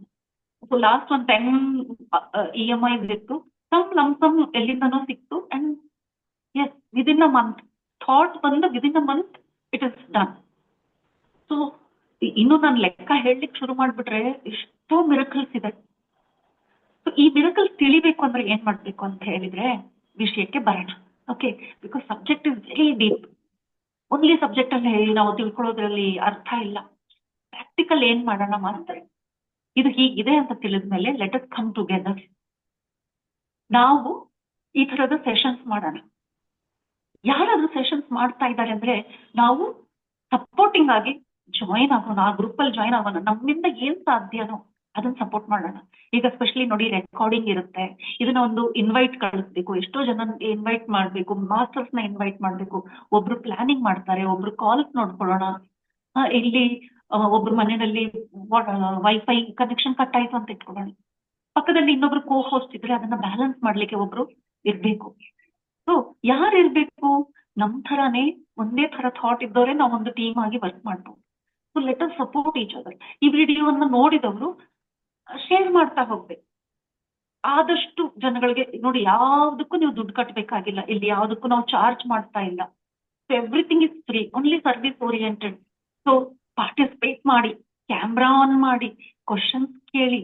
ಸೊ ದಟ್ ಇಂಟರಾಕ್ಷನ್ ನಮ್ಮ ವಿಡಿಯೋದಲ್ಲಿ ರೆಕಾರ್ಡ್ ಆಗುತ್ತಲ್ಲ, ಮತ್ತೆ ಈ ರೀತಿಯಾಗಿ ನಾವು ಹೀಗೂ ಕ್ವಶನ್ ಕೇಳ್ಬೋದು ಅಂತ ಮತ್ತೊಬ್ಬರಿಗೆ ಐಡಿಯಾ ಬಂದ್ರೆ participation is so much important ಅಂತ ಇನ್ನೊಬ್ಬರಿಗೆ ಅದು ತಿಳಿದು ಬರುತ್ತೆ. ನಿಮ್ಮ ಕ್ವಶನ್ಸ್ ಎಷ್ಟೋ ಜನಗಳಿಗೆ ಆನ್ಸರ್ ಸಿಗೋ ಹಾಗಾಗುತ್ತೆ. ಯಾರು ಇದನ್ನ ಒಂದ್ ತಿಂಗಳಾದ್ಮೇಲೆ ಈ ವಿಡಿಯೋ ನೋಡ್ಬೋದು, ಅವ್ರಿಗೆ ಇದರಲ್ಲಿ ಆನ್ಸರ್ ಸಿಗುತ್ತೆ. ನಿಮ್ಮ ಕ್ವಶನ್ನೇ ಅವ್ರ ಕ್ವಶನ್ ಆಗಿರುತ್ತೆ. ಸೊ ವಿಮೆನ್ ಪವರ್ ಯಾವಾಗ ಬರುತ್ತೆ ಅಂತಂದ್ರೆ, ವೆನ್ ಕ್ರಿಯೇಷನ್ ಅಲ್ಲಿ ನಾವು ಪಾರ್ಟಿಸಿಪೇಟ್ ಮಾಡ್ತೀವಲ್ಲ, that is women power. Cake cut ಮಾಡಿ, ಸೆಲೆಬ್ರೇಟ್ ಮಾಡಿ, women's day, happy women's day ಅಂತ ವಿಶ್ ಮಾಡಿದ ಮಾತ್ರಕ್ಕೆ ನಾವು ಗೇನ್ ಎನಿಥಿಂಗ್, ಏನು ಸಿಗ್ತಾ ಇದೆ? ಸುಮ್ಮನೆ ವಿಶ್ ಮಾಡಿದ್ರೆ ಏನಾಗುತ್ತೆ? ಸಮ್ ಕ್ರಿಯೇಟಿವ್ ವರ್ಕ್ ಅಲ್ಲಿ ಶುಡ್ ಶೋ ಅಲ್ವಾ? So being masters, being meditators, let us do some creative work, because creation is ಸ್ತ್ರೀಶಕ್ತಿ. ಸೊ ಉತ್ಪತ್ತಿ ಮಾಡುವುದೇ ಒಂದು ಸ್ತ್ರೀಶಕ್ತಿ. ಸೊ ಗೀತಾ ಅವರು ಇದನ್ನ ಚಾನಲ್ ನಡೆಸ್ತಾ ಇದ್ದಾರೆ. ಅವರೆಲ್ಲರಿಗೂ ನಿಮ್ಮ ಸಪೋರ್ಟ್ ಅವಶ್ಯಕತೆ ಇದೆ. ನಿಮಗೆ ಇಷ್ಟವಾದ ಟಾಪಿಕ್ಸ್ ಯಾವ್ದಾದ್ರು ಇದ್ರೆ ಅವ್ರಿಗೆ ಸಜೆಸ್ಟ್ ಮಾಡಿ, ಅವ್ರಿಗೆ ಆ ತರದ ಒಂದು ಮಾಸ್ಟರ್ನ ಪರಿಚಯಿಸಿ. ಹಾಗೇನೆ ಈ ವಿಡಿಯೋನ ಆದಷ್ಟು ಶೇರ್ ಮಾಡಿ. ನಿಮ್ಮ ಒಪಿನಿಯನ್ಸ್ ಏನಾದ್ರು ಇದ್ರೆ ಖಂಡಿತವಾಗ್ಲೂ ಇಲ್ಲಿ ಹೇಳಲಿಕ್ಕಾದ್ರೆ ಖಂಡಿತವಾಗ್ಲೂ ಇವಾಗ್ಲೂ ಹೇಳ್ಕೊಳ್ಳಿ. ಅದರ್ವೈಸ್ ಟೈಮ್ ಕನ್ಸ್ಟ್ರೈಂಟ್ ಇರುತ್ತಲ್ವಾ, let us maintain some discipline. ಟೈಮ್ದು ರೂಲ್ಸ್ ಫಾಲೋ ಮಾಡೋಣ. ಕಮೆಂಟ್ ಬಾಕ್ಸ್ ಅಲ್ಲಿ ಹಾಕಿ. ಆ ವಿಡಿಯೋನ ಹೋಗ್ಬಿಟ್ಟು ಯೂಟ್ಯೂಬ್ ಅಲ್ಲಿ ಕಮೆಂಟ್ ಬಾಕ್ಸ್ ಅಲ್ಲಿ ಹಾಕಿದಾಗ ನಿಮ್ಮ ಒಂದು ಒಪಿನಿಯನ್ ಏನಿದೆಯೋ ವ್ಯೂವರ್ಶಿಪ್ ಇನ್ನೂ ಹೆಚ್ಚಾಗುತ್ತೆ. And interaction is very much important master. So thank you very much ನನಗೆ ಇಲ್ಲಿ ಅವಕಾಶ ಮಾಡಿಕೊಟ್ರಿ. ಮತ್ತೆ ಇನ್ನೊಂದು ದಿನ ನಾವು ಹೆಚ್ಚು ಶೇರ್ ಮಾಡಲಿಕ್ಕೆ ನಾನು ಮತ್ತೆ ನಿಮ್ಮ ಪ್ಲಾಟ್ಫಾರ್ಮ್ಗೆ ಬರ್ತೇನೆ. And I am always available ಅಂತ ಗೀತಾ ಅವ್ರಿಗೂ ಹೇಳಿದ್ದೇನೆ. Will support each other. ನೀವು ನಮ್ಮ ಚಾನಲ್ಗೂ ಬಂದು ಅಲ್ಲಿ ಸಪೋರ್ಟ್ ಮಾಡಿ, ನಾವು ನಿಮ್ಮ ಚಾನಲ್ಗೆ ಬಂದು ಸಪೋರ್ಟ್ ಮಾಡ್ತೇವೆ. Let us help each other, let us hold hands and grow. Okay masters, thank you very much. Have a nice day. Enjoy ಮಾಡಿ. ವಿಮೆನ್ಸ್ ಡೇ ಅಂತ ಹೇಳ್ಬಿಟ್ಟು ರಜಾ ಅಂತ ತಿಳ್ಕೊಳ್ಬೇಡಿ. ವಿಮೆನ್ಸ್ ಡೇ ಅಂತ ಹೆಚ್ಚು ಕೆಲಸ ಮಾಡಕ್ ಹೋಗ್ಬೇಡಿ. ಅದರ ಗೂಢ ಅರ್ಥವನ್ನು ಅರ್ಥ ಮಾಡ್ಕೊಳ್ಳೋಣ. Women's day is creativity and protection. ನಮ್ಮನ್ನ ನಾವು self love, self protection. Over strain ಮಾಡ್ಕೊಳ್ಳೋದ್ರಲ್ಲಿ ದೊಡ್ಡಸ್ತಿಕೆ ಅಲ್ಲ, ಓವರ್ ಆಗಿ ರಿಯಾಕ್ಟ್ ಮಾಡೋದ್ರಲ್ಲೂ ದೊಡ್ಡಸ್ತಿಕೆ ಇಲ್ಲ. ಪ್ರೊಟೆಕ್ಷನ್, ಮೈಂಡ್ ಅನ್ನ ಪ್ರೊಟೆಕ್ಟ್ ಮಾಡ್ಕೊಳ್ಳಿ, ತುಂಬಾ important. Mind health is very much important master. Physical health is related to mind health. So mentally relax ಆಗಿರೋಣ ಅಂಡ್ ಗ್ರೋ ಮಾಡೋಣ ಅಂತ ಹೇಳ್ತಾ ನಾನು ಇವತ್ತಿನ ನನ್ನ ಈ 2 ಮಾತುಗಳನ್ನ ಇಲ್ಲಿಗೆ ನಿಲ್ಲಿಸ್ತೇನೆ. ಗೀತಾ ಅವರೇ, ನಿಮ್ಗೆ ಏನಾದ್ರು ಕೇಳಲಿಕ್ಕಿದ್ರೆ you are most welcome. Madam, ಒಂದು ಪ್ರಶ್ನೆ ಇದೆ. ಅದಕ್ಕಿಂತ ಮುಂಚೆ, ಈ ಹಾ. ಧ್ಯಾನದ ಮೂಲಕ ನಿಮ್ಮ ಜೀವನ ಹೇಗೆ ಪರಿವರ್ತನೆ ಆಯ್ತು, ಮತ್ತೆ ನಿಮ್ಮ ಪರ್ಸನಲ್ ಲೈಫ್ ಹೇಗೆ ಸುಧಾರಿಸ್ತು, ಅದನ್ನೆಲ್ಲ ತುಂಬಾ ಚೆನ್ನಾಗಿ ಶೇರ್ ಮಾಡ್ಕೊಂಡಿದ್ರಿ. ಕೆಲವೊಂದು ನನಗೆ ಗೊತ್ತೂ ಇರ್ಲಿಲ್ಲ. ಸೊ ಸಂಸಾರ ಜೀವನ ನಡ್ಸಕ್ಕೆ ಎಷ್ಟು ಇದು ಯೂಸ್ ಆಗುತ್ತೆ, ಬದಲಾಗಿ ಇದು ತ್ಯಜಿಸಕ್ಕಲ್ಲ ಅಂತ ಎಷ್ಟು ಚೆನ್ನಾಗಿ ಹೇಳಿದ್ರಿ ನೀವು. ಆಮೇಲೆ ಸ್ತ್ರೀ ಎಲ್ಲರೂ ಸ್ವಲ್ಪ ಮ್ಯೂಟ್ ಮಾಡ್ಕೊಂಬಿಡಿ. ಸ್ತ್ರೀ ತತ್ವ ಬಗ್ಗೆನೂ ತುಂಬಾ ಚೆನ್ನಾಗಿ ವಿವರಿಸಿದಾರ. ಮತ್ತೆ ಮೈಂಡ್ಫುಲ್ ಈಟಿಂಗ್, ಏನೇ ಕೆಲಸ ಮಾಡಿದ್ರು ಹೇಗೆ ಮೈಂಡ್ಫುಲ್ ಆಗಿ ಮಾಡ್ಬೇಕು, ಅದನ್ನ ತುಂಬಾ ಚೆನ್ನಾಗಿ ವಿವರಣೆ ಹೇಳಿದ್ರೆ ಎಲ್ರಿಗೂ. ಸೊ ಇದ್ರ ಹೋಪ್ ಎಲ್ಲರಿಗೂ ಇದು ತುಂಬಾ ಉಪಯೋಗ ಆಗುತ್ತೆ ಅಂತ ಅನ್ಕೊಳ್ತೀನಿ. ಪ್ರಶ್ನೆ ಏನು ಅಂತಂದ್ರೆ, ಈಗ ನಾವು ಧ್ಯಾನದ ಬಗ್ಗೆ ನಿಮ್ಮ ಜೀವನ ಹೇಗೆ ಪರಿವರ್ತನೆ ಆಯ್ತು ಅಂತ ಹೇಳಿದ್ರಿ ನೀವು. ಆದ್ರೆ ಕೆಲವೊಂದು ಮಹಿಳೆಯರಲ್ಲಿ ಅದು ಮನೆಯಲ್ಲಿ ತುಂಬಿದ ಕುಟುಂಬ ಇರುತ್ತೆ, ಅವ್ರಿಗೆ ಹೊರಗಡೆ ಹೋಗಕ್ಕಾಗ್ಲಿ ಅಥವಾ ಮನೆಯಲ್ಲೂ ಕೂಡ ಮಾಡಕ್ ಆಗಲ್ಲ. ಹೇಳ್ಬೇಕು ಅನ್ಕೊಂಡಿದೀರ ನೀವು? Very correct, very good question, very good question. ತುಂಬಾ ಇಂಪಾರ್ಟೆಂಟ್ ಆದದ್ದು ಇದು. ಬಿಕಾಸ್ ನೋಡಿ, ನಾವೆಲ್ಲ ಮಿಡಲ್ ಕ್ಲಾಸ್ ಫ್ಯಾಮಿಲಿಯಿಂದ ಬಂದವರು. ನಮ್ಮ ಮನೆಗಳಲ್ಲಿ ಹಲವೊಂದು ರೂಲ್ಸ್, ರೆಗ್ಯುಲೇಷನ್ಸ್, ಹಿರಿಯರು ಹೇಳಿದ್ದು ಅದನ್ನ ಫಾಲೋ ಮಾಡ್ಲೇಬೇಕು. ಮೆಡಿಟೇಷನ್ ಬಂದ ಮಾತ್ರಕ್ಕೆ ನಾವು ನಮ್ಮ ಇಷ್ಟದಂತೆ ಎಲ್ಲ ಮಾಡ್ಬೇಕು ಅಂತ ರೂಲ್ ಇಲ್ಲ ಮಾತ್ರ. ಸೆಪರೇಟ್ ಲೆವೆಲ್ ಅಲ್ಲೇ ನೋಡ್ಲಾಗ್ತದೆ. ಸೊ ಮನೆಯಲ್ಲಿ ಇದ್ದು ನಾನು ಸಹ 2 ವರ್ಷ ನನ್ನ ಮನೆ ಬಿಟ್ಟು ಆಚೆ ಬಂದಿಲ್ಲ ಮಾಸ್ಟರ್. ಮನೆಯಿಂದಾನೇ ನಾನು ಮತ್ತೆ ಎಲ್ಲ ಕೆಲ್ಸಕ್ಕೆ ಹೋಗಿದ ಮೇಲೆನೆ ನನ್ನ ಝೂಮ್ ಸೆಷನ್ಸ್ ಮಾಡ್ತಾ ಇದ್ದೆ. ಹಾಗೇನೆ ಯಾರಾದ್ರೂ ಇನ್ವೈಟ್ ಮಾಡಿದ್ರೆ ಅಲ್ಲಿ ಮಾತಾಡ್ತಾ ಇದ್ದೆ, ಪುಸ್ತಕಗಳನ್ನ ಓದ್ತಾ ಇದ್ದೆ. ಸೊ ಪತ್ರಿಕರು ಏನ್ ಹೇಳೋದು ಅಂತಂದ್ರೆ, ನಾವು ಸಂಸಾರದಲ್ಲಿ ಇರೋರು ಮಧ್ಯಮ ಮಾರ್ಗವನ್ನು ತಗೊಳ್ಬೇಕು, ನಾವು ಸನ್ಯಾಸಿಗಳಲ್ಲ. ಸೊ 24 ಗಂಟೆಗಳಲ್ಲಿ 8 ಗಂಟೆಯ ಸಮಯ ನಾವು ನಮ್ಮ ಪರಿವಾರಕ್ಕೆ ಕೊಡ್ಬೇಕು. 8 ಗಂಟೆ ಸಮಯ. ಸೊ ಗಂಡನ್ನು ನೋಡ್ಕೊಳ್ಳಿ, ಮಕ್ಕಳನ್ನು ನೋಡ್ಕೊಳ್ಳಿ, ಅತ್ತೆ ಮಾವ ಇದ್ರೆ ಅತ್ತೆ ಮಾವನು ನೋಡ್ಕೊಳ್ಳಿ, ಮನೆ ಕೆಲಸನೂ ಮಾಡಿ. ಇನ್ನು ಮಿಕ್ಕ 8 ಗಂಟೆ ಸಮಯ ಸೋಷಿಯಲ್ ಸರ್ವಿಸ್ ಅಂದ್ರೆ ಸೊಸೈಟಿಗೆ ಕೊಡ್ಬೇಕು, ಅಂದ್ರೆ ಫ್ರೆಂಡ್ಸ್ಗೆ ಕೊಡ್ಬೇಕು, ಫ್ರೆಂಡ್ಸ್ ಜೊತೆಲಿ ಹೋಗ್ಬೇಕು, ಫ್ರೆಂಡ್ಸ್ ಜೊತೆಲೂ ಮಾತಾಡ್ಬೇಕು. ಸೊ 8 ಗಂಟೆ ಸಮಯ ನೀವು ಔಟ್ಸೈಡ್ ಫ್ಯಾಮಿಲಿ ಅಲ್ಲಿ ನೀವು ಸೋಷಿಯಲೈಸ್ ಮಾಡೋದು ಅದೆಲ್ಲ ಬರುತ್ತೆ. ಮಿಕ್ಕದ 8 ಗಂಟೆ ಏನಿದೆ ಅದು ನಿಮ್ಮ ಸಮಯ, ಅಂದ್ರೆ ರಾತ್ರಿಯ ಸಮಯ, ಅದು ನಮ್ಮ ಸಮಯ. ಅವಾಗ ನೀವು ನಿಮಗೆ ಬೇಕಾಗಿರೋ ಧ್ಯಾನ, ನನಗೆ 4 ಗಂಟೆ ಧ್ಯಾನ ಇಷ್ಟ ಅಂತ ಹೇಳ್ಬಿಟ್ಟು ನಾನು ಹಗಲೊತ್ತು ಕೂತ್ಕೊಂಡು ಅಡುಗೆ ಮಾಡೋದು ಬಿಟ್ಟು ಗಂಡ ಬಂದು ಕೂತಿರ್ತಾನೆ ಆಫೀಸಿಂದ, ಇಲ್ಲಪ್ಪ ನಾನು ಧ್ಯಾನ ಮಾಡ್ತೀನಿ ಅಂತ ಹೇಳ್ಬಿಟ್ಟು ಅವ್ರ ಪಾಪ ಟಿವಿ ನೋಡ್ಕೊಂಡು ಕೂತ್ಕೊಂಡು ನಾವು ಧ್ಯಾನಕ್ಕೆ ಕೂತ್ಕೊಳ್ಬಾರ್ದು. ಗಂಡನ್ಗೆ ಕೊಡ್ಬೇಕಾದ ಸಮಯ ಗಂಡನ್ ಕೊಡ್ಬೇಕು, ಮಕ್ಳಿಗೆ ಕೊಡ್ಬೇಕಾದ ಸಮಯದಲ್ಲಿ ಮಕ್ಳಿಗೆ ಕೊಡ್ಬೇಕು, ಫ್ರೆಂಡ್ಸ್ಗೆ ಕೊಡೋ ಸಮಯದಲ್ಲಿ ಫ್ರೆಂಡ್ಸಿಗೆ ಸಮಯ ಕೊಡ್ಬೇಕು. ಫ್ರೆಂಡ್ಸ್ ಕಿಟಿ ಪಾರ್ಟಿ ಕರೆದ್ರು ಅಂತ ಇಟ್ಕೊಳ್ಳಿ, ಇಲ್ಲಪ್ಪ ನಾನು ಧ್ಯಾನಕ್ಕೆ ಬಂದ್ಮೇಲಿಂದ ನಾನೆಲ್ಲ ಪಾರ್ಟಿ ಬಿಟ್ಬಿಟ್ಟಿದ್ದೀನಿ, ಅದೆಲ್ಲ ಸರಿಯಾದದ್ದಲ್ಲ ಅಂತ ಪತ್ರಿ ಸರ್ ಹೇಳಿದ ಮಾತುಗಳೇ ಇದು. ಫ್ರೆಂಡ್ಸ್ ಜೊತೆಲಿ ಹೋಗ್ಬೇಕು, ಸಿನಿಮಾಕ್ಕೂ ಹೋಗ್ಬೇಕು, ಗಂಡನ ಜೊತೆಲೂ ಇರ್ಬೇಕು, ಫ್ಯಾಮಿಲಿ ಜೊತೆಲಿ ಔಟಿಂಗಿಗೂ ಹೋಗ್ಬೇಕು. ಆದ್ರೆ ರಾತ್ರಿಯ ಸಮಯ ನಿಮ್ದು 8 ಅವರ್ಸ್. ಅವಾಗ ನೀವೇನ್ ಮಾಡ್ತೀರಾ ಅದು ನಿಮಗ್ ಬಿಟ್ಟಿದ್ದು. ರಾತ್ರಿ ಎಲ್ಲ ಕುತ್ಕೊಂಡು ಧ್ಯಾನ ಮಾಡ್ತೀರಾ ಮಾಡಿ, ಪುಸ್ತಕ ಓದ್ಬೇಕಾ ರಾತ್ರಿ ಎಲ್ಲ ಕುತ್ಕೊಂಡು ಓದ್ತೀರಾ ಓದಿ. ಸೊ 8 ಅವರ್ ನಿಮ್ದು. ನಿಮ್ಮ ಪರ್ಸನಲ್ ಡೆವಲಪ್ಮೆಂಟ್ ಅಂದ್ರೆ ಸ್ಪಿರಿಚುವಲ್ ಡೆವಲಪ್ಮೆಂಟ್ ಆಗ್ಬೇಕು, ಅದಕ್ಕೆ ಬೇಕಾಗಿರೋ ಸ್ಪಿರಿಚುವಲ್ ಬುಕ್ಸ್ ಅನ್ನ ಓದ್ಬೇಕು. ಸೊ ಹೀಗಾಗಿ ಯಾವ ರೀತಿಯ ಅಡ್ಡಿಗಳು ಆಗಲ್ಲ, ಆಗೋಕೆ ಸಾಧ್ಯ ಇಲ್ಲ. ಯೂಟ್ಯೂಬ್ ನಲ್ಲಿ ಒಳ್ಳೆ ಒಳ್ಳೆ PMC ವಿಡಿಯೋಸ್ ಇದೆ, ಅದನ್ನ ನೋಡಿ ನಮ್ಗೆ ಯಾವ ಡಿಸಿಷನ್ ತಗೊಳ್ಬೇಕನ್ನೋದು, ನಮ್ಮ ಹತ್ರ ಎನರ್ಜಿ ಲೆವೆಲ್ ಕಡಿಮೆ ಇದ್ದಾಗ ಸರಿಯಾದ ಡಿಸಿಷನ್ ತಗೊಳಕ್ಕಾಗಲ್ಲ ಮಾಸ್ಟರ್. ನಾನು ಸಹ ತುಂಬಾನೇ 24 ಅವರ್ ಧ್ಯಾನಕ್ಕೆ ಕೊಟ್ಬಿಟ್ಟೆ. ಮೊದಲು 2-3 ವರ್ಷ ನನ್ಗೆ ಏನು ತೊಂದರೆ ಆಗ್ಲಿಲ್ಲ. ಆದ್ರೆ ಈ ವರ್ಷ ನನ್ಗೆ ಸ್ವಲ್ಪ ಆರೋಗ್ಯದಲ್ಲಿ ತೊಂದರೆ ಆಯ್ತು. ನಾನು ಯೋಚನೆ ಮಾಡ್ಲಿಕ್ಕೆ ಶುರು ಮಾಡಿದೆ, ಇಷ್ಟು ಧ್ಯಾನ ಮಾಡ್ತೀನಿ, ಇವಾಗ ನನ್ಗೆ ಆರೋಗ್ಯ ಸಮಸ್ಯೆ ಏನಕ್ಕೆ ಬಂತು ಅಂತ. ಸ್ಪಿರಿಚುವಲ್ ಟ್ಯಾಬ್ಲೆಟ್ಸ್ ಅಂತ ನಮ್ಮ ಧ್ಯಾನದ ಒಂದು ವಿಂಗ್ ಇದೆ, ಅದರಲ್ಲಿ ಹೆಲ್ತ್ ರಿಲೇಟೆಡ್ ಮಾತು ತುಂಬಾ ತುಂಬಾ ತುಂಬಾ ಜ್ಞಾನ ಇದೆ ಮಾಸ್ಟರ್ಸ್. ನಿಮ್ಗೆ ಸಾಧ್ಯ ಆದ್ರೆ ಆ ಕ್ಲಾಸಸ್ ಅನ್ನ ಮಾಡ್ಕೊಳ್ಳಿ. ಸೊ ಸ್ಪಿರಿಚುವಲ್ ಟ್ಯಾಬ್ಲೆಟ್ ಅಲ್ಲಿ ನನ್ಗೆ ಕೌನ್ಸಿಲಿಂಗ್ ತಗೊಂಡೆ, ಯಾಕೆ ಅಂತ ತಿಳ್ಕೊಳ್ಬೇಕು ಅಂತ. ಅವಾಗ ಅವ್ರು ಹೇಳಿದ್ರು, ನೀವ್ ಏನ್ ಮಾಡ್ತೀರಾ ಹೇಳಿ, 24/7 ಇದನ್ನೇ ಮಾಡಿದ್ರೆ ಹೇಗೆ ಮೇಡಮ್, ಪರಿವಾರಕ್ಕೆ ಸಮಯ ಕೊಡ್ಬೇಕು. ನಾನು ಹೇಳಿದೆ, ಇಲ್ಲ ನಮ್ಮ ಹಸ್ಬೆಂಡ್ ಟ್ರಾನ್ಸ್ಫರ್ ಆಗಿ ಬೇರೆ ಊರಲ್ಲಿ ಇರ್ತಾರೆ, ಸೊ ನನಗೆ ಟೆನ್ಷನ್ ಇಲ್ಲ, ನಾನು ಆರಾಮಾಗಿ 24/7 ಇದನ್ನೇ ಮಾಡ್ತಾ ಇದ್ದೀನಿ. ನೋ, ಅವಾಗಲೂ ಅವ್ರ ಜೊತೆಲಿ ನೀವು ಕಾಲ್ ಮಾಡ್ಬೇಕು, ಅವ್ರ ಜೊತೆ ಮಾತಾಡ್ಬೇಕು, ಅವ್ರು ಊಟ ಮಾಡಿದಾರ, ಇಲ್ಲ ಆಫೀಸ್ಗೆ ಹೋದ್ರ, ಹೇಗಿದ್ದಾರೆ, ಒಬ್ಬರೇ ಇದ್ದಾರೆ, ಹೇಗ್ ಫೀಲ್ ಮಾಡ್ತಾ ಇದ್ದಾರೆ, ಅವ್ರಿಗೆ ಅದನ್ನ ನಾವು ಸಮಯ ಕೊಡ್ಬೇಕು. ಮಗಳು ಮದುವೆ ಆಗ್ಬಿಟ್ಟಿದೆ, ನಾನು ಫ್ರೀ ಆಗ್ಬಿಟ್ಟಿದ್ದೀನಿ ಅಂದ್ರೂ ಅವ್ರಿಗೆ ಕಾಲ್ ಮಾಡ್ಬೇಕು, ಅವ್ರ ಮನೆಗಳಿಗೆ ಹೋಗ್ಬೇಕು, ಅವ್ರ ಸಮಸ್ಯೆ ಕೇಳ್ಬೇಕು. ಸೊ ಯಾವ್ದ್ರಿಂದನೂ ನಾವು ಅವಾಯ್ಡ್ ಮಾಡಬಾರ್ದು. ಆದ್ರೆ ಅಷ್ಟೇ ಇಂಪಾರ್ಟೆಂಟ್, ನಾವು ಬುಕ್ಸ್ ಓದ್ಬೇಕು, ಈ ಚರ್ಚೆಯಲ್ಲೇ ಇರ್ಬೇಕು, ಗಾಸಿಪಿಗೆ ಹೋಗ್ಬಾರ್ದು. ಹಾಗಂತ ಇನ್ನೊಬ್ರ ವಿಷಯದಲ್ಲಿ ಮಾತಾಡೋದು, ನಿಂಗೆ ಗೊತ್ತಾ ಅವ್ರ ಮನೇಲಿ ಹಿಂಗಾಯ್ತು ಗೊತ್ತಾ, ಅವ್ರ ಮಗನ ಜೊತೆಲಿ ಹೀಗಾಯ್ತು ಗೊತ್ತಾ, ಅವ್ರ ಸೊಸೆಗೆ ಹೀಗಾಯ್ತು ಗೊತ್ತಾ ಅಂತ ಇನ್ನೊಬ್ಬರ ವಿಷಯ ಒಂದು ಸ್ವಲ್ಪ ನಾವು ಮಾತಾಡಿದ್ರೆ, ನಾವು ಧ್ಯಾನ ಮಾಡಿ ಎಷ್ಟೊಂದು ಎನರ್ಜಿ ಪಡೆದಿರ್ತೀವಲ್ವಾ, ಯಾರ ವಿಷಯ ಮಾತಾಡ್ತೀವೋ ಹಾಗೆ ಆ ಎನರ್ಜಿ ಇದ್ದಕ್ಕಿದ್ದ ಹಾಗೆ T T T T T T ಅಂತ ಇಳಿತಾ ಹೋಗುತ್ತೆ. ಇದನ್ನ ಎನರ್ಜಿ ಲೀಕ್ ಅಂತ ಹೇಳ್ತೀವಿ. ಎನರ್ಜಿ ಲೀಕ್ ಆಗ್ಲಿಕ್ಕೆ ಬಿಡಬೇಡಿ. ಈ ಸಬ್ಜೆಕ್ಟ್ ಮೇಲೆ ನಮ್ಮ ಕೆಲವು ಟಾಕ್ಸ್ ಅನ್ನ ಮಾಡೋಣ, ಗೀತಾ ಮೇಡಮ್ ನಾವು ಸೇರಿಕೊಂಡು ಪ್ಲಾನ್ ಮಾಡೋಣ. ಸೊ ಒಂದೊಂದು ವಿಷಯವಾಗಿ ನಾವು ಮಾತಾಡ್ಕೊಂಡು ಹೋದ್ರೆ ಎಲ್ಲ ವಿಷಯ ಒಂದೇ ದಿನ ಕೊಡೋದು ಬೇಡ, ಕನ್ಫ್ಯೂಷನ್. ಮ್ಯಾಮ್ ಏನ್ ಹೇಳಿದ್ರು ನೆನಪು, ಬನ್ನಿ ಮೇಡಮ್ ಒಂದು ಕ್ಲಾಸ್ ಕೊಡಿ ನಮ್ಗೆ. ಒಂದೊಂದು ಸಬ್ಜೆಕ್ಟ್ ಮೇಲೆ ನಾವು ಕ್ಲಾಸ್ ಮಾಡೋಣ, ಕ್ಲಾರಿಟಿ ಇರುತ್ತೆ. ಅವಾಗ ಅದಕ್ಕೆ ಸಂಬಂಧಪಟ್ಟ ಕ್ವಶನ್ಸ್ ನಾವು ಒಬ್ರಿಗೊಬ್ರು ಕೇಳೋದು, ಹೇಳೋದು, ಚರ್ಚೆ ಮಾಡೋದು ಮಾಡೋಣ. ಸೊ ನಾನಿವತ್ತು ಬೆಲ್ಗಾಮ್ ಅಲ್ಲೇ ಇದ್ದೇನೆ. ಬೆಲ್ಗಾಮ್ ಅಂತ ಇಲ್ಲಿ ಓಂ ಸರ್ದು ನೋಡಿದೆ. ನಮಸ್ತೆ ಸರ್, ನಾನಿವತ್ತು ನಮ್ಮ ತಾಯಿ ಮನೆ ಬೆಲ್ಗಾಮು, ಇಲ್ಲಿಗೆ ಬಂದಿದ್ದೇನೆ. ನಮಸ್ತೆ ಸರ್. ನಮಸ್ತೆ ಮೇಡಮ್, ನಮಸ್ತೆ. ಖುಷಿ ಆಯ್ತು ನೀವು ಬೆಳಗಾವ್ ಬರೋದಕ್ಕೆ. ನಾನು ಬಾಳ ದಿವಸ ಜಾಯಿನ್ ಆಗಿಲ್ಲ, ಇವರು ಗೀತಾ ಅವ್ರ ಮೇಡಮ್ ಅವ್ರ ಪೇಜಿಗೆ ಇದು ಜಾಯಿನ್ ಆಗಿದ್ದೀನಿ. ಮೇಡಮ್ ಬೆಳಗಾವದಲ್ಲಿ ಎಲ್ಲಿ ಇರ್ತೀರಿ? ಮಹಾಂತೇಶ್ ನಗರ್ ಸರ್. ಮಹಾಂತೇಶ್ ನಗರ. ನಾನು ಇಲ್ಲೇ ರಾಮತೀರ್ಥ ನಗರ ಪಕ್ಕಕ್ಕೆ. ಇಲ್ಲೇ ಪಕ್ಕದಲ್ಲೇ ಅಲ್ರಿ ಸರ್. ಬರ್ತೀನಿ ಮೇಡಮ್, ನನಗ ಅಡ್ರೆಸ್. ಹಲೋ ಗೀತಾ ಮೇಡಮ್ ಅವ್ರ, ನಮಸ್ತೆ. ನಮಸ್ತೆ, ಬಾಳ ದಿವಸ ಮೇಲೆ ಬಿಟ್ಟಾದ್ರಿ. ಮಗು ಚೆನ್ನಾಗಿದೇನಾ ಪಾಪು? ಓಕೆ ಸರ್, ಒಂದು ಕೆಲಸ ಮಾಡೋಣ, ಇದು ರೆಕಾರ್ಡಿಂಗ್ ನಡೀತಾ ಇದೆ. ಸೊ ನಮ್ಮ ಕಾರ್ಯಕ್ರಮವನ್ನು ಮುಗಿಸಿದ ಮೇಲೆ ನಾವು ಮತ್ತೆ ಮಾತಾಡ್ಬೋದು.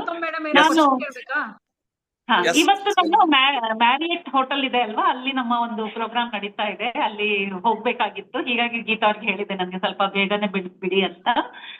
ನನ್ನ ನಂಬರ್ ತಗೊಳ್ಳಿ ಸರ್ ಮೇಡಮ್ ಹತ್ರ, ಮತ್ತೆ ನನಗೆ ಕಾಲ್ ಮಾಡಿ ನಾವು ಮೀಟ್ ಮಾಡೋಣ. ನಾನು ನಾಳೆ ಒಂದಿನ ಇರ್ತೇನೆ. ನಿಮ್ಮ ಏರಿಯಾದಲ್ಲಿ ಒಂದು ಕ್ಲಾಸ್ ಅರೇಂಜ್ ಮಾಡೋಕ್ಕಾದ್ರೆ ನನ್ಗೆ ಅವಕಾಶ ಮಾಡ್ಕೊಡಿ. ನಾಳೆ ದಿನ ನಾನು ಒಂದು ಕ್ಲಾಸ್ ಮಾಡ್ಲಿಕ್ಕೆ ಇಷ್ಟಪಡ್ತೇನೆ. ನಮ್ಮ ಮನೆಗ್ ಬಂದ್ ಹೋಗಿ ಸಾಕು. ಇಲ್ಲ ಇಲ್ಲ ಸರ್, ನಾವು ಹಂಗೆ ಸುಮ್ನೆ ಎಲ್ಲಿ ಓಡಾಡಲ್ಲ. ಬಂದ್ರೆ ಗ್ರೂಪ್ ಸೇರಿಸ್ಬೇಕು, ಸೇವೆ ನಾವು ಆಗ್ಬೇಕು. ಮಾತಾಡ್ಬೇಕು. ಹಾ, ನಾವು ನೋ ಪರ್ಸನಲ್ ಮೀಟಿಂಗ್, ಎಲ್ಲ ಗ್ರೂಪ್ ಮೀಟಿಂಗ್ಗೆ. ಯಾಕಂದ್ರೆ ಅವಕಾಶ ಸಿಕ್ಕಾಗ್ಲೇ ಯೂಸ್ ಮಾಡ್ಬೇಕು ಸರ್. ಇದು ನಮ್ಗೆ ಸೇವೆ ಮಾಡ್ಲಿಕ್ಕೆ ಅವಕಾಶ ಮಾಡ್ಕೊಡಿ. 4 ಜನ ಫ್ರೆಂಡ್ಸ್ ನ ಕರ್ಸಿ, ಜಾಸ್ತಿ ಜನ ಬೇಕಿಲ್ಲ. ಅಕ್ಕಪಕ್ಕದವ್ರು, ನಿಮ್ಗೆ ತುಂಬಾ ಕ್ಲೋಸ್ ಆಗಿದ್ದವ್ರಿಗೆ ಮೇಡಮ್ ಬಂದಿದ್ದಾರೆ ಬನ್ನಿ ಅಂತ ಕರ್ಸಿ 10 ನಿಮಿಷ ಮಾತಾಡೋಣ, ಒಂದು 10 ನಿಮಿಷ ಚರ್ಚೆ ಮಾಡೋಣ, ವಿಷಯಗಳನ್ನು ತಿಳ್ಕೊಳೋಣ. Okay okay, thank thank you. You. Madam ನಿಮ್ಮ ಥ್ಯಾಂಕ್ ಹತ್ರ ಯು. ಟೈಮ್ ಇದೆಯಾ? ಯಾರೋ ರೇಸ್ ಮಾಡಿದ್ದಾರೆ, ಲಕ್ಷ್ಮೀಕಾಂತಮ್ಮ ಹಾ ಮೇಡಮ್. ಹೌದು, ಹಾ ಹೇಳಿ ಮೇಡಮ್. ಲಕ್ಷ್ಮೀಕಾಂತಮ್ಮ ಮೇಡಮ್. ಮೇಡಮ್ ನಮಸ್ತೆ, ಎಲ್ಲಾರ್ಗು ನಮಸ್ತೆ. ಓಂ ಸರ್ಗೆ, ನಮ್ಮ ಪಿರಮಿಡ್ ಸೀನಿಯರ್ ಮಾಸ್ಟರ್ಗೆ, ಗೀತಾಗೆ, ಇನ್ನೆಲ್ಲರೂ 22 ಜನ ನೋಡಿ ತುಂಬಾ ಖುಷಿ ಆಯ್ತು. ಸರೋಜ ಮಲ್ಲಿಕಾರ್ಜುನ ಮೇಡಮ್ ಸಾಮಾನ್ಯರಲ್ಲ, ಸಾಮಾನ್ಯರು. ಯಾಕಂದ್ರೆ ಸಿದ್ರಬೆಟ್ಟದಲ್ಲಿ ನೋಡಿದೀನಿ, ಬಾಗಲಕೋಟೆಯಲ್ಲಿ ನೋಡಿದೀನಿ, ಇನ್ನ ಒಂದ್ 2-3 ಕಡೆ ನಾನು ಫಂಕ್ಷನ್ಗಳಲ್ಲಿ ಭಾಗಿಯಾಗ ನೋಡಿದೀನಿ. ಅದ್ಭುತವಾದ ಜ್ಞಾನ ಹೊಂದಿರೋರು ಮೇಡಮ್. ಈಗ ತಾವ್ ಹೇಳಿದ್ರಲ್ಲ, ನಮ್ಮ ಮೆಡಿಟೇಷನ್ ಎನರ್ಜಿ ಲೀಕೇಜು, ಮತ್ತೆ ಅದು ನಿಜವಾಗ್ಲೂ ಅದ ನಾವು ಯೋಚನೆ ಮಾಡ್ತೀವಿ. ಯಾಕಂದ್ರೆ ಸುಮಾರು ಜನ ಅಯ್ಯೋ ನಾನು ಧ್ಯಾನ ಮಾಡ್ತಾ ಇದ್ದೀನಿ, ನನ್ಗೆ ಈ ಕಾಯಿಲೆ ಆ ಕಾಯಿಲೆ ಹೋಗೇ ಇಲ್ವಲ್ಲ ಅಂತ ಹೇಳೋರು ಸುಮಾರು ಇದ್ದಾರೆ. ಮೇಡಮ್ ಇನ್ನೊಂದು ಮಾತಾರ್ ಪಾಯಿಂಟ್ ಫೌಂಡೇಶನ್ ಅಲ್ಲಿ ಹೇಳಿದ್ರಲ್ಲ ಕೇಳಿದೀನಿ, ಬೇರೆ ಕಡೆ ಕೇಳಿದ್ದೀನಿ. ಎಲ್ಲಾನು So- ಇರ್ಬೇಕು, should be balance, everything should be ಹಾ ಬ್ಯಾಲೆನ್ಸ್ ಹೇಳಿದ್ರಲ್ಲ, ತುಂಬಾ ಈಗ ಶಕ್ತಿಯುತವಾದ. ಅದಕ್ಕೆ ದಯವಿಟ್ಟು ಈಗ ಮಲ್ಲಿಕಾರ್ಜುನ್ ಮೇಡಮ್ ಹೇಳ್ತಾ ಇದ್ರು, ನಾನು ರೆಡಿ ಗೀತಾ madam ಜೊತೆ ನಾನು ಕ್ಲಾಸ್ ಕೊಡಕ್ಕೆ ಅಂತೇಳಿ. ಖಂಡಿತ ತಮ್ಮ ಮಾರ್ಗದರ್ಶನ, ಸಲಹೆ, ತಮ್ಮ ಅನುಭವಗಳು ಇತರರಿಗೂ ಬೇಕಾಗಿದೆ. ಸೊ ಈ ಒಂದು ಸನ್ನಿವೇಶದಲ್ಲಿ ತಾವು ಮಾತಾಡಿದ್ದು ಕೇಳಿ ತುಂಬಾ ಖುಷಿ ಆಯ್ತು. ಗೀತಾ ಮೇಡಮ್ ಒಳ್ಳೆ ಕಾರ್ಯಕ್ರಮ ಅರೇಂಜ್ ಮಾಡಿದ್ದಾರೆ ಇವತ್ತು, ಇಂಟರ್ನ್ಯಾಷನಲ್ ವುಮೆನ್ಸ್ ಡೇ ದಿನ. ಮಹಿಳೆಯರಿಗೆ ತಮ್ಮ ಜ್ಞಾನ ಹಂಚಿಕೆ ತುಂಬಾ ಬೇಕು. ತಾವೆಲ್ಲ ನುರಿತಂತವ್ರು, ಗೀತಾ ಇರ್ಬೋದು, ನಮ್ಮ ಮಲ್ಲಿಕಾರ್ಜುನ ಮೇಡಮ್, ಇನ್ನೂ ಅನೇಕ ಜನ ಇದ್ದಾರೆ. ಸೊ ಅದ ಕಾರಣ thank you very much, thank you. ತಮ್ಮ ದರ್ಶನ ಅವಾಗ ಸಿಗುತ್ತೆ ಅಂತ ಅನ್ಕೊಳ್ತೀವಿ. ಗೀತಾ ಮೇಡಮ್ಗೆ ರಿಕ್ವೆಸ್ಟ್, ಇಂಥವ್ರನ್ನ ಕರೆದು ದಯವಿಟ್ಟು ಸ್ವಲ್ಪ ಜ್ಞಾನ ಹಂಚಿಕೆ ಎಲ್ಲ ಮಾಡಿ. ನೀವು ಅಷ್ಟೇ ಅದ್ಭುತವಾಗಿ ಕೊಡ್ತಾ ಇದ್ದೀರಾ ನಮ್ಗೆ. ಹೆಲ್ದಿ ಇಂಡಿಯಾ ಇದ್ರ ಬಗ್ಗೆ, ಆರೋಗ್ಯದ ಬಗ್ಗೆ ಇರ್ಬೋದು, ಅದರಲ್ಲೂ ನಾವು ಇಂಪ್ರೂವ್ಮೆಂಟ್ ಕಾಣ್ತಾ ಇದೀವಿ. Thank you, thank you, thank you. Once happy international women's day, happy international women's day. Okay, thank you thank madam. Madam ಹರಿನಲ್ಲಿ ಇದ್ದಾರೆ, ಸೊ ಇನ್ನೊಂದ್ಸರಿ ಬರ್ತಾರೆ, ಅವಾಗ ಎಲ್ರು ಮತ್ತೆ ಜಾಯ್ನ್ ಆಗಿ ಓಕೆ ಮ್ಯಾಮ್. ಕ್ವಶನ್ ಏನಾದ್ರು ಇದ್ರೆ ಕೇಳ್ಬೋದು. ಓಕೆ ಗೀತಾ ಅವರೇ. ಓಕೆ, ಗೀತಾ ಅವರೇ, ಮತ್ತೆ ಇನ್ನೊಂದು ದಿನ ಮತ್ತೆ ಕ್ಲಾಸ್ ಇಟ್ಕೊಳ್ಳೋಣ. ಹಾ ಮೇಡಮ್ ನ ಕರ್ಸೋಣ ಅವತ್ತು. ಓಕೆ ಮಾ, ಥ್ಯಾಂಕ್ ಯು ಸೋ ಮಚ್. ಪುರುಷ ತತ್ವ ಬಗ್ಗೆ ಒಂದು ಕ್ಲಾಸ್ ಮಾಡಿ madam. Thank you for having me. Yeah, thank you for having me. Thank you so much. ಹಾ thank you madam. Nam- thanks for coming. Namaste. Yeah. Can I leave now? Yeah you can leave. Yeah. Thank you, ma. Geetha Nayakanahatti ಅವರೇ, sorry ನಂಗೆ ಸಮಯ ಆಗ್ತಾ ಇರೋ ಕಾರಣ ನಾನು ಮಾತಾಡ್ಲಿಕ್ಕೆ ಆಗ್ತಾ ಇಲ್ಲ. ಓಕೆ ಎಸ್ ಮ್ಯಾಮ್, ನಾವೆಲ್ಲ ಧ್ಯಾನಾರ್ಥಿಗಳು. ಮಹಿಳಾ ದಿನಾಚರಣೆಯ ಶುಭಾಶಯಗಳು ನಿಮಗೆ. ನಮ್ಮ Yeah. ಗೀತಾ ಮೇಡಮ್ ಅತ್ಯದ್ಭುತವಾದ ಮೇಡಮ್ ನ ಕರೆಸ್ಬಿಟ್ಟು ಜ್ಞಾನ ಹಂಚಿಕೆ ಮಾಡಿದ್ದಾರೆ. ಮುಂದೊಂದು ದಿನ ಸಹ ಮುಂದೆ ಇನ್ನೂ ಹೆಚ್ಚು ಜ್ಞಾನ ನಿಮ್ ಕಡೆಯಿಂದ ಬರ್ಲಿ ಅಂತ ಹೇಳ್ತೀನಿ. Thank you so much ma'am. ಪರವಾಗಿಲ್ಲ, it's okay. Thank you, thank you. ಎಲ್ಲರಿಗೂ ಥ್ಯಾಂಕ್ ಯು ಮಾ, ಎಲ್ಲರಿಗೂ ಹೃದಯಪೂರ್ವಕ ಧನ್ಯವಾದಗಳು. ಸಮಯ ನಮಸ್ತೆ. Thank you so much. Thank you, thank you. Okay madam. Okay.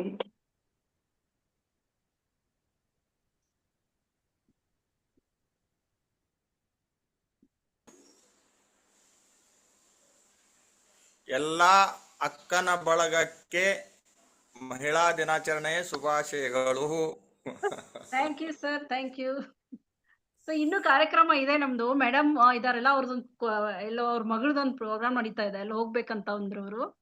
So ಮೊದ್ಲು ನೀವೇ ಸ್ಟಾರ್ಟ್ ಮಾಡಿ, ಆಮೇಲೆ ನಮ್ದು ಹೇಳೋಣ, ಸ್ಟಾರ್ಟ್ ಮಾಡೋಣ ಅಂತ ಹೇಳಿದೆ ಅವ್ರಿಗೆ. ಅದಕ್ಕೆ ಬಂದ ತಕ್ಷಣ ಅವ್ರನ್ನೇ ಹೇಳಿದೆ, ಯಾಕಂದ್ರೆ ತುಂಬಾ ಗಡಿಬಿಡಿ ಏನಿಲ್ಲಿದ್ದು. ಸೊ ಮುಂದುವರಿಸಿ ಮೇಡಮ್, ಫ್ರೆಂಡ್ಸ್, ಏನ್ ಸರ್? ಮುಂದುವರಿಸಿ. ಹಾ ಓಕೆ ಸರ್. ಸೊ ಮಹಿಳಾ ದಿನಾಚರಣೆ, ಒಂದ್ 2 ನಿಮಿಷ ಅದ್ರ ಬಗ್ಗೆ ಹೇಳೋಣ ಅನ್ಕೊಂಡಿದೀನಿ. ಯಾಕಂದ್ರೆ ಮಹಿಳಾ ದಿನಾಚರಣೆ ಯಾಕೆ ಸ್ಟಾರ್ಟ್ ಆಯ್ತು, ಯಾವಾಗ ಸ್ಟಾರ್ಟ್ ಆಯ್ತು ಅಂತ ಸ್ವಲ್ಪ ತಿಳ್ಕೊಳ್ಳೋಣ.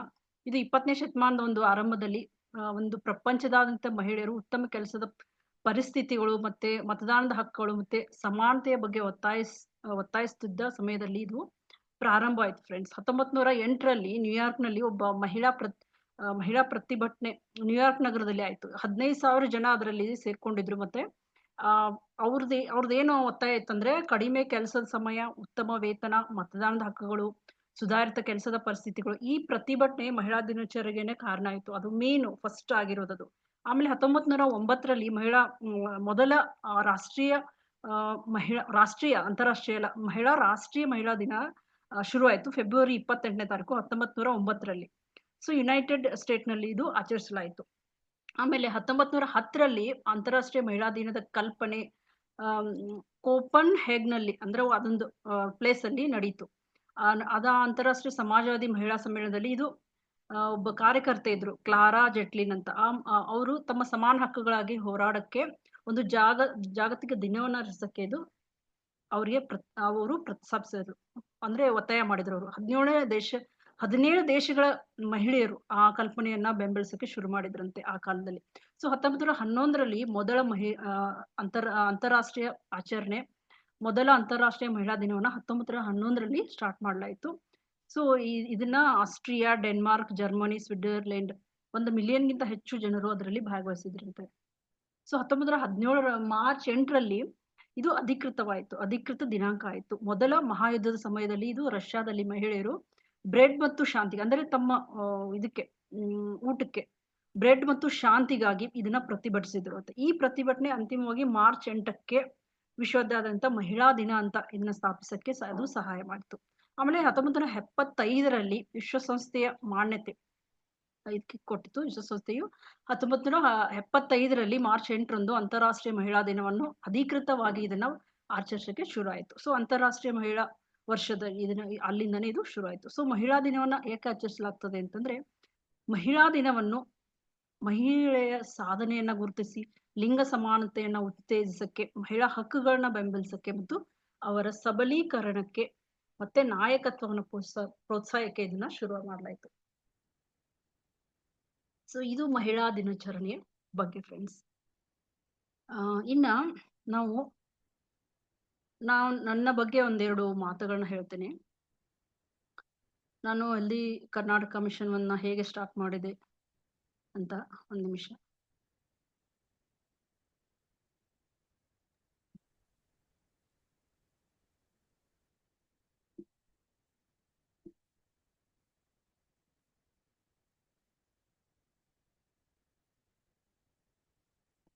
ಏನಂದ್ರೆ ಈ ನನ್ನ ಸಮಗ್ರ ಆರೋಗ್ಯ ತರಬೇತಿ ಪಯಣ ಇದು ಹೋಲಿಸ್ಟಿಕ್ ಹೆಲ್ತ್ ಕೋಚ್. ನನ್ನ ಪಯಣ ಇದರಲ್ಲಿ ಹೇಗಿತ್ತು ಅಂದ್ರೆ, ಅದನ್ನೇ ಮಾಡ್ಬೇಕಂತ ನಾನೇನು ಹುಟ್ಟಿರಲಿಲ್ಲ. ನನ್ನ ಜೀವನದ ಅನುಭವಗಳು, ಕೆಲವೊಂದು ಪರ್ಸನಲ್ ಎಕ್ಸ್ಪೀರಿಯನ್ಸ್ ಇರ್ಬೋದು, ಹೋರಾಟ ಇರ್ಬೋದು, ಅಥವಾ ಜನರು ಆರೋಗ್ಯದ ಮತ್ತು ಸಂತೋಷದ ಜೀವನವನ್ನು ನಡೆಸಕ್ಕೆ ಸಹಾಯ ಮಾಡುವ ಒಂದು ಆಳವಾದ ಬಯಕೆ ಇಟ್ಕೊಂಡಿದ್ರೆ, ಅಲ್ಲಿಂದ ನಾನು ಆ ಥರನೇ ಬಯಕೆ ಇಟ್ಕೊಂಡು ಇದನ್ನ ಸ್ಟಾರ್ಟ್ ಮಾಡಿದ್ದು. ಸೊ ನಾನು ಒಂದು ಕಾಮರ್ಸ್ ವಿಭಾಗದಲ್ಲಿ ಪೋಸ್ಟ್ ಗ್ರಾಜುಯೇಟ್ ಇದ್ದೀನಿ. ಸೊ ನನ್ನ ಒಂದು ಡಿಗ್ರಿ ಪೂರ್ಣಗೊಳಿಸಿದ ಮೇಲೆ ನನ್ನ ಫೈನಾನ್ಸ್ ಮ್ಯಾನೇಜರ್ ಆಗಿ ನಾನು ಕೆಲಸ ಮಾಡಿದೆ 7 ವರ್ಷ. ಸೊ 7 ವರ್ಷ ಕೆಲಸ ಮಾಡಿದ್ಮೇಲೆ ಒಂದು ಕಾರ್ಪೊರೇಟ್ ಇದರಲ್ಲಿ ಹೊರನೋಟಕ್ಕೆ ಎಲ್ಲ ಸರಿಯಾಗಿ ಕಾಣ್ತಾ ಇತ್ತು. ಆದ್ರೆ ಅದೊಂದು 9 to 5 ಜಾಬ್ ಅಷ್ಟೇ. ಆದ್ರೆ ಆರ್ಥಿಕ ಭದ್ರತೆ, ಆರಾಮದಾಯಕ ಜೀವನ ಅಷ್ಟೇ ಆಯ್ತು. ಆದ್ರೆ ಜೀವನ ನನಗೆ ಬೇರೆ ಏನೋ ಲೈಫ್ ಬೇರೆನೇ ಏನೋ ಡಿಸೈಡ್ ಮಾಡಿತ್ತು, ಅದಿರ್ಲಿಲ್ಲ ನಂದು ಒಂದು ಮೇಮ್. ಸೊ ಮದ್ವೆ ನಂತರ ಅನೇಕ ಮಹಿಳೆಯರಂತೆ ನಾನು ನನ್ನ ಕೆಲಸನ ತ್ಯಜಿಸಿ ನನ್ನ ಸಮಯವನ್ನ ಕುಟುಂಬದ ಒಂದು ಜವಾಬ್ದಾರಿಯಲ್ಲಿ ಮೀಸಲಿಡಕ್ಕೆ ನಿರ್ಧರಿಸಿದೆ. ಆಮೇಲೆ ಒಂದು ಫುಲ್ ಟೈಮ್ ಹೌಸ್ ವೈಫ್ ಆದೆ ನಾನು. ಆಮೇಲೆ ನನ್ನ ಮಕ್ಕಳನ್ನ ನೋಡ್ಕೊಳ್ತಾ ಇದ್ದೆ. ಆಮೇಲೆ ವರ್ಷಗಳು ನನಗೆ ತಾಳ್ಮೆ, ಆ ಒಂದು ಜರ್ನಿನಲ್ಲಿ ಕೆಲಸ ಬಿಟ್ಟು ಆ ಒಂದು ಜರ್ನಿನಲ್ಲಿ ನನಗೆ ಏನು ಅರ್ಥ ಆಯ್ತು ಅಂದ್ರೆ, ತಾಳ್ಮೆ, ಜವಾಬ್ದಾರಿ ಅನ್ನೋದೊಂದು ಅರ್ಥ ಆಯ್ತು. ಅದು ಭಾವನಾತ್ಮಕ ಶಕ್ತಿಯನ್ನ ನನಗೆ ಕೊಡ್ತು. ಆದಾಗ್ಯೂ ಎಲ್ಲೋ ಒಳಗೆ ಒಂದು ಸಮಾಜಕ್ಕೆ ಅರ್ಥಪೂರ್ಣವಾದನ್ನ ಮಾಡ್ಬೇಕು ಅಂತ ತುಂಬಾ ಇತ್ತು. ಆಮೇಲೆ ಒಂದು ಚಿಕ್ಕ ವಯಸ್ಸಲ್ಲೇ ನಮ್ಮ ತಾತ ಅವರು ತುಂಬಾ ಇದರಲ್ಲೂ ಕೂಡ ಅವ್ರಿಗೆ ಆಯುರ್ವೇದದಲ್ಲಿ ತುಂಬಾ ಇಂಟ್ರೆಸ್ಟ್ ಇತ್ತು. ಸೊ ನನಗೆ ಅವರು ಆರೋಗ್ಯ, ಪ್ರಕೃತಿ ಮತ್ತು ಬಾಲ್ಯದಿಂದಲೂ ನನಗೆ ಒಂದು ಸಾಂಪ್ರದಾಯಿಕ ಜೀವನ ವಿಧಾನಗಳಲ್ಲಿ ನೈಸರ್ಗಿಕ ಆಸಕ್ತಿ ಆವಾಗಲಿಂದನೇ ನನಗೆ ಇತ್ತು. ಸೊ ಪ್ರಕೃತಿ ನಮ್ಮನ್ನ ಗುಣಪಡಿಸೋ ಶಕ್ತಿಯನ್ನ ಹೊಂದಿದೆ. ಮತ್ತೆ ನಾನು ಅದನ್ನ ಯಾವಾಗ್ಲೂ ನಂಬ್ತಾ ಇದ್ದೆ, ಇವಾಗ್ಲೂ ನಂಬ್ತಾ ಇದ್ದೆ. ಸರಳ ಮನೆಮದ್ದುಗಳು, ನೈಸರ್ಗಿಕ ಆಹಾರಗಳು, ಯೋಗ ಆಗಿರ್ಬೋದು, ಆಧ್ಯಾತ್ಮಿಕ ಅಭ್ಯಾಸಗಳಿಂದ ನಾನು ಅವಾಗ ಅಟ್ರಾಕ್ಷನ್ ಆದೆ ಆದ್ರೆ ಒಂದು ದಿನ ಈ ಆಸಕ್ತಿ ನನ್ನ ಜೀವನದ ಒಂದು ಉದ್ದೇಶ ಆಯ್ತು. ನಾನು ಎಂದಿಗೂ ಅದನ್ನ ಇಮ್ಯಾಜಿನೇ ಮಾಡಿರಲಿಲ್ಲ. ಸೊ ಕೋವಿಡ್ನಲ್ಲಿ ಏನ್ ಅನಿಸ್ತು, ಕೋವಿಡ್ ಬಂತು. ಆ ನಂತರ ಕೋವಿಡ್ ಸಮಯದಲ್ಲಿ ಲಾಕ್ಡೌನ್ ಬಂತು. ಆ 2 ವರ್ಷದಲ್ಲಿ ಎಲ್ಲರಿಗೂ ಸಾಂಕ್ರಾಮಿಕ ರೋಗ, ಜಗತ್ತು ಆರೋಗ್ಯವನ್ನ ನೋಡೋ ವಿಧಾನನೇ ಅವಾಗ ಬದಲಾಯಿತು ಅಲ್ವಾ. ಸೊ ಇದ್ದಕ್ಕಿದ್ದಂತೆ ಔಷಧಿಗಳು ಮತ್ತೆ ನಮ್ಮನ್ನ ರಕ್ಷಿಸಲು ಸಾಧ್ಯವಿಲ್ಲ, ಔಷಧಿಗಳು ಮಾತ್ರ ನಮ್ಮನ್ನ ರಕ್ಷಿಸಕ್ಕೆ ಸಾಧ್ಯ ಇಲ್ಲ ಅಂತ ಅದು ಎಲ್ಲ ಜನ ಅರ್ಥಕೊಂಡ್ರು. ಸೊ ಜನ ರೋಗ ನಿರೋಧಕ ಶಕ್ತಿ, ಜೀವನ ಶೈಲಿ ಮತ್ತು ನೈಸರ್ಗಿಕ ಆರೋಗ್ಯದ ಮಹತ್ವವನ್ನ ಅರ್ಥ ಮಾಡೋಕ್ಕೆ ಶುರು ಮಾಡಿದ್ರು ಅವಾಗ. ಸೊ ಆ ಸಮಯದಲ್ಲಿ ನಾನು ಒಂದು ಪೋಷಣೆ, ಜೀವನ ಶೈಲಿ, ರೋಗಗಳು, ಕರುಳಿನ ಆರೋಗ್ಯ, ಹಾರ್ಮೋನ್ಗಳು, ಯೋಗ, ಧ್ಯಾನ ಮತ್ತೆ ಸಮಗ್ರ ಗುಣಪಡಿಸುವ ವಿಧಾನಗಳ ಬಗ್ಗೆ ಆಳವಾಗಿ ಒಂದು ಅಧ್ಯಯನ ಮಾಡಕ್ಕೆ ಶುರು ಮಾಡಿದೆ. ಡಿಫ್ರೆಂಟ್ ಕೋರ್ಸ್ ಮಾಡಕ್ಕೆ ಶುರು ಮಾಡಿದೆ ಆ 2 ವರ್ಷದಲ್ಲಿ. ಸೊ ನಾನು ಹೆಚ್ಚು ಅದ್ರ ಬಗ್ಗೆ ಸರ್ಟಿಫೈಡ್ ಕೋರ್ಸ್ ಎಲ್ಲ ಮಾಡಿ ಹೆಚ್ಚು ಕಲಿತೆ. ಮತ್ತೆ ನಾನು ಮುಖ್ಯವಾದನ್ನ ಅರ್ಥಕೊಂಡೆ ಕೂಡ. ಅರ್ಥಕೊಂಡೆ ಅಂದ್ರೆ ಹೆಚ್ಚಾಗಿ ಜನ ತಮ್ಮ ದೇಹದಿಂದ ದುರ್ಬಲ ಆಗಿಲ್ಲ.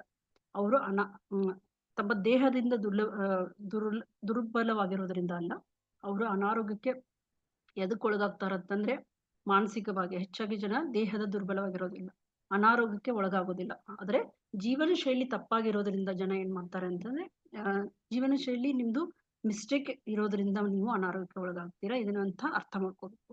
ಸೊ ಜನರು ಸಂಸ್ಕರಿಸಿದ ಆಹಾರ ತಿನ್ನೋದು, ತಡವಾಗಿ ಮಲಗೋದು, ವ್ಯಸನಿಗಳು, ಒತ್ತಡದಲ್ಲಿ ಬದುಕ್ತಾ ಇರೋದು, ಪ್ರತಿಯೊಂದು ಸಣ್ಣ ವಿಷಯಕ್ಕೂ ಔಷಧಿಗಳನ್ನ ಅವಲಂಬಿಸ್ತಾ ಇದ್ರು. ಮತ್ತೆ ಪ್ರಕೃತಿಯ ಬುದ್ಧಿವಂತಿಕೆಯನ್ನ ಮರೆತು ಬಿಡ್ತಾ ಇದ್ರು. ಸೊ ನನ್ನೊಳಗೆ ಅದು ಬಲವಾದ ಒಂದು ಕಾಲ್ ಅಂತಾನೆ ಹೇಳ್ಬೋದು. ಸೊ ಜನರಿಗೆ ಸಮಗ್ರ ಆರೋಗ್ಯದ ಬಗ್ಗೆ ಶಿಕ್ಷಣ ನೀಡೋದು, ಮತ್ತೆ ಅವರಿಗೆ ಔಷಧ ಮುಕ್ತ ಜೀವನವನ್ನ ನಡೆಸಕ್ಕೆ ಸಹಾಯ ಮಾಡೋದು, ಮತ್ತೆ ನನ್ನ ಜೀವನದ ಉದ್ದೇಶ ಅದೇ ಅಂತ ನಾನು ಅರ್ಥ ಮಾಡ್ಕೊಂಡೆ. ಹಾಗಾಗಿ ಒಂದು ವೃತ್ತಿಪರವಾಗಿ ಕೆಲಸ ಮಾಡಕ್ಕೆ ಅದನ್ನ ಶುರು ಮಾಡಿದೆ. ಸೊ ಆರೋಗ್ಯ ತರಬೇತಿ, ಪೋಷಣೆ, ಜೀವನ ಶೈಲಿ ನಿರ್ವಹಣೆ ಮತ್ತೆ ಸಮಗ್ರ ಚಿಕಿತ್ಸೆ ವ್ಯವಸ್ಥೆಗಳ ಬಗ್ಗೆ ಅಧ್ಯಯನ ಮಾಡಿದೆ. ಆಮೇಲೆ ಅದರಲ್ಲಿ ತುಂಬಾ ಉತ್ಸಾಹ ಕೂಡ ನನಗೆ ಶುರು ಆಯ್ತು. ಮತ್ತು ಉತ್ಸಾಹ ನನ್ನ ಒಂದು ಏಮ್ ಆಗಿ ಪರಿವರ್ತನೆ ಆಯ್ತು. ಸೊ ಸರಿಯಾದ ಆಹಾರ ಅಭ್ಯಾಸಗಳು, ಭಾವನಾತ್ಮಕ ಸಮತೋಲನ ಆಗಿರ್ಬೋದು, ಆಧ್ಯಾತ್ಮಿಕ ಅಭ್ಯಾಸಗಳಾಗಿರ್ಬೋದು, ಮತ್ತೆ ಪ್ರಕೃತಿಯೊಂದಿಗೆ ಸಂಪರ್ಕದ ಮೂಲಕ, ಸರಳ ಜೀವನ ಶೈಲಿ ಬದಲಾವಣೆಗಳ ಮೂಲಕ ಜನ ತಮ್ಮ ದೇಹವನ್ನು ನೈಸರ್ಗಿಕವಾಗಿ ಹೆಂಗೆ ಗುಣಪಡಿಸಿಕೊಳ್ಬೇಕು ಅನ್ನೋದನ್ನ ಮಾರ್ಗದರ್ಶನ ನಾನು ನೀಡಕ್ಕೆ ಶುರು ಮಾಡಿದೆ. ಸೊ ಈ ಒಂದು ಅವಧಿಗಳು ನಮ್ಮ ಕಾರ್ಯಕ್ರಮಗಳ ಮೂಲಕ ರೋಗಗಳನ್ನ ಹಿಮ್ಮೆಟ್ಟಿಸೋದಾಗ್ಲಿ, ಆರೋಗ್ಯವನ್ನ ಮರುಸ್ಥಾಪಿಸೋದಾಗ್ಲಿ, ಈ ನೈಸರ್ಗಿಕ ಸಂಪನ್ಮೂಲಗಳು ಹೇಗೆ ಬಳಸಬೇಕು ಅಂತ ಜನರಿಗೆ ನಾನು ಕಲ್ಸಕ್ಕೆ ಶುರು ಮಾಡಿದೆ. ಸೊ ಈ ವಿಧಾನ ತುಂಬಾ ಸರಳವಾಗಿತ್ತು. ಆರೋಗ್ಯದ ದೈಹಿಕವಾಗಿ ಮಾತ್ರ ಅಲ್ಲ, ನಿಜವಾದ ಆರೋಗ್ಯ ದೈಹಿಕ, ಮಾನಸಿಕ, ಭಾವನಾತ್ಮಕ, ಆಧ್ಯಾತ್ಮಿಕ ಯೋಗಕ್ಷೇಮದ ಒಂದು ಕಾಂಬಿನೇಷನ್ ಆಗಿದೆ ಫ್ರೆಂಡ್ಸ್. ಎಲ್ಲವೂ ಸರಿ ಇದ್ದಾಗ ಆರೋಗ್ಯ. ಓನ್ಲಿ ನೀವು ಜಿಮ್ಗೆ ಹೋಗ್ತೀನಾ ಅಂತಂದ್ರೇನೆ ಆರೋಗ್ಯ ಅಲ್ಲ, ನೀವು ಬರೀ ಧ್ಯಾನ ಮಾಡ್ತೀನಿ ಅಂತಂದ್ರೆ ಎಲ್ಲವೂ ಒಂದು ಕಾಂಬಿನೇಷನ್ ಆಗಿ ಇರ್ಬೇಕು. ಸೊ ಯಾರಾದ್ರೂ ಆರೋಗ್ಯಕರವಾಗಿ ತಿಂತಾ ಇದ್ರೆ, ಆದ್ರೆ ಒತ್ತಡ ಮತ್ತೆ ಕೋಪ ಮತ್ತೆ ದುಃಖದಿಂದ ಬದುಕ್ತಾ ಇದ್ರೆ ಅವರ ಆರೋಗ್ಯ ಇನ್ನು ಹೆಚ್ಚಾಗ್ತಾ ಹೋಗ್ತದೆ, ಬಳಲ್ತಾ ಹೋಗ್ತಾರೆ. ಯಾರಾದ್ರೂ ವ್ಯಾಯಾಮ ಮಾಡ್ತಾ ಇರ್ತಾರೆ, ಆದ್ರೆ ನಕಾರಾತ್ಮಕ ಆಲೋಚನೆಗಳನ್ನ ಮಾಡ್ತಾ ಇದ್ರೆ, ಭಾವನಾತ್ಮಕ ನೋವನ್ನ ಹೊಂದಿದ್ರೆ ಅವರ ದೇಹ ಇನ್ನು ದುರ್ಬಲವಾಗಿರ್ತದೆ. ಆದ್ರಿಂದ ಸಮಗ್ರ ಆರೋಗ್ಯ ಅಂದ್ರೆ ಇಡೀ ವ್ಯಕ್ತಿಯನ್ನ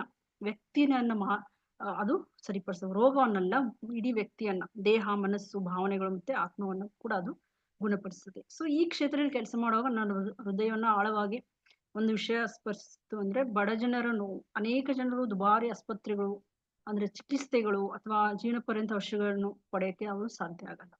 ಸೊ ಅದು ಡಯಾಬಿಟೀಸ್ ಆಗಿರ್ಬೋದು, ಬ್ಲಡ್ ಪ್ರೆಷರ್ ಆಗಿರ್ಬೋದು, ಬೋಜ್ ಆಗಿರ್ಬೋದು, ಹಾರ್ಮೋನ್ಗಳ ಸಮಸ್ಯೆ ಆಗಿರ್ಬೋದು, ಜೀರ್ಣಕಾರಿ ಸಮಸ್ಯೆ ಆಗಿರ್ಬೋದು, ಮತ್ತೆ ಒತ್ತಡದಿಂದ ಮೌನವಾಗಿ ಅವರು ಹೋರಾಡ್ತಾ ಇರ್ತಾರೆ. ಇದು ಕೂಡ.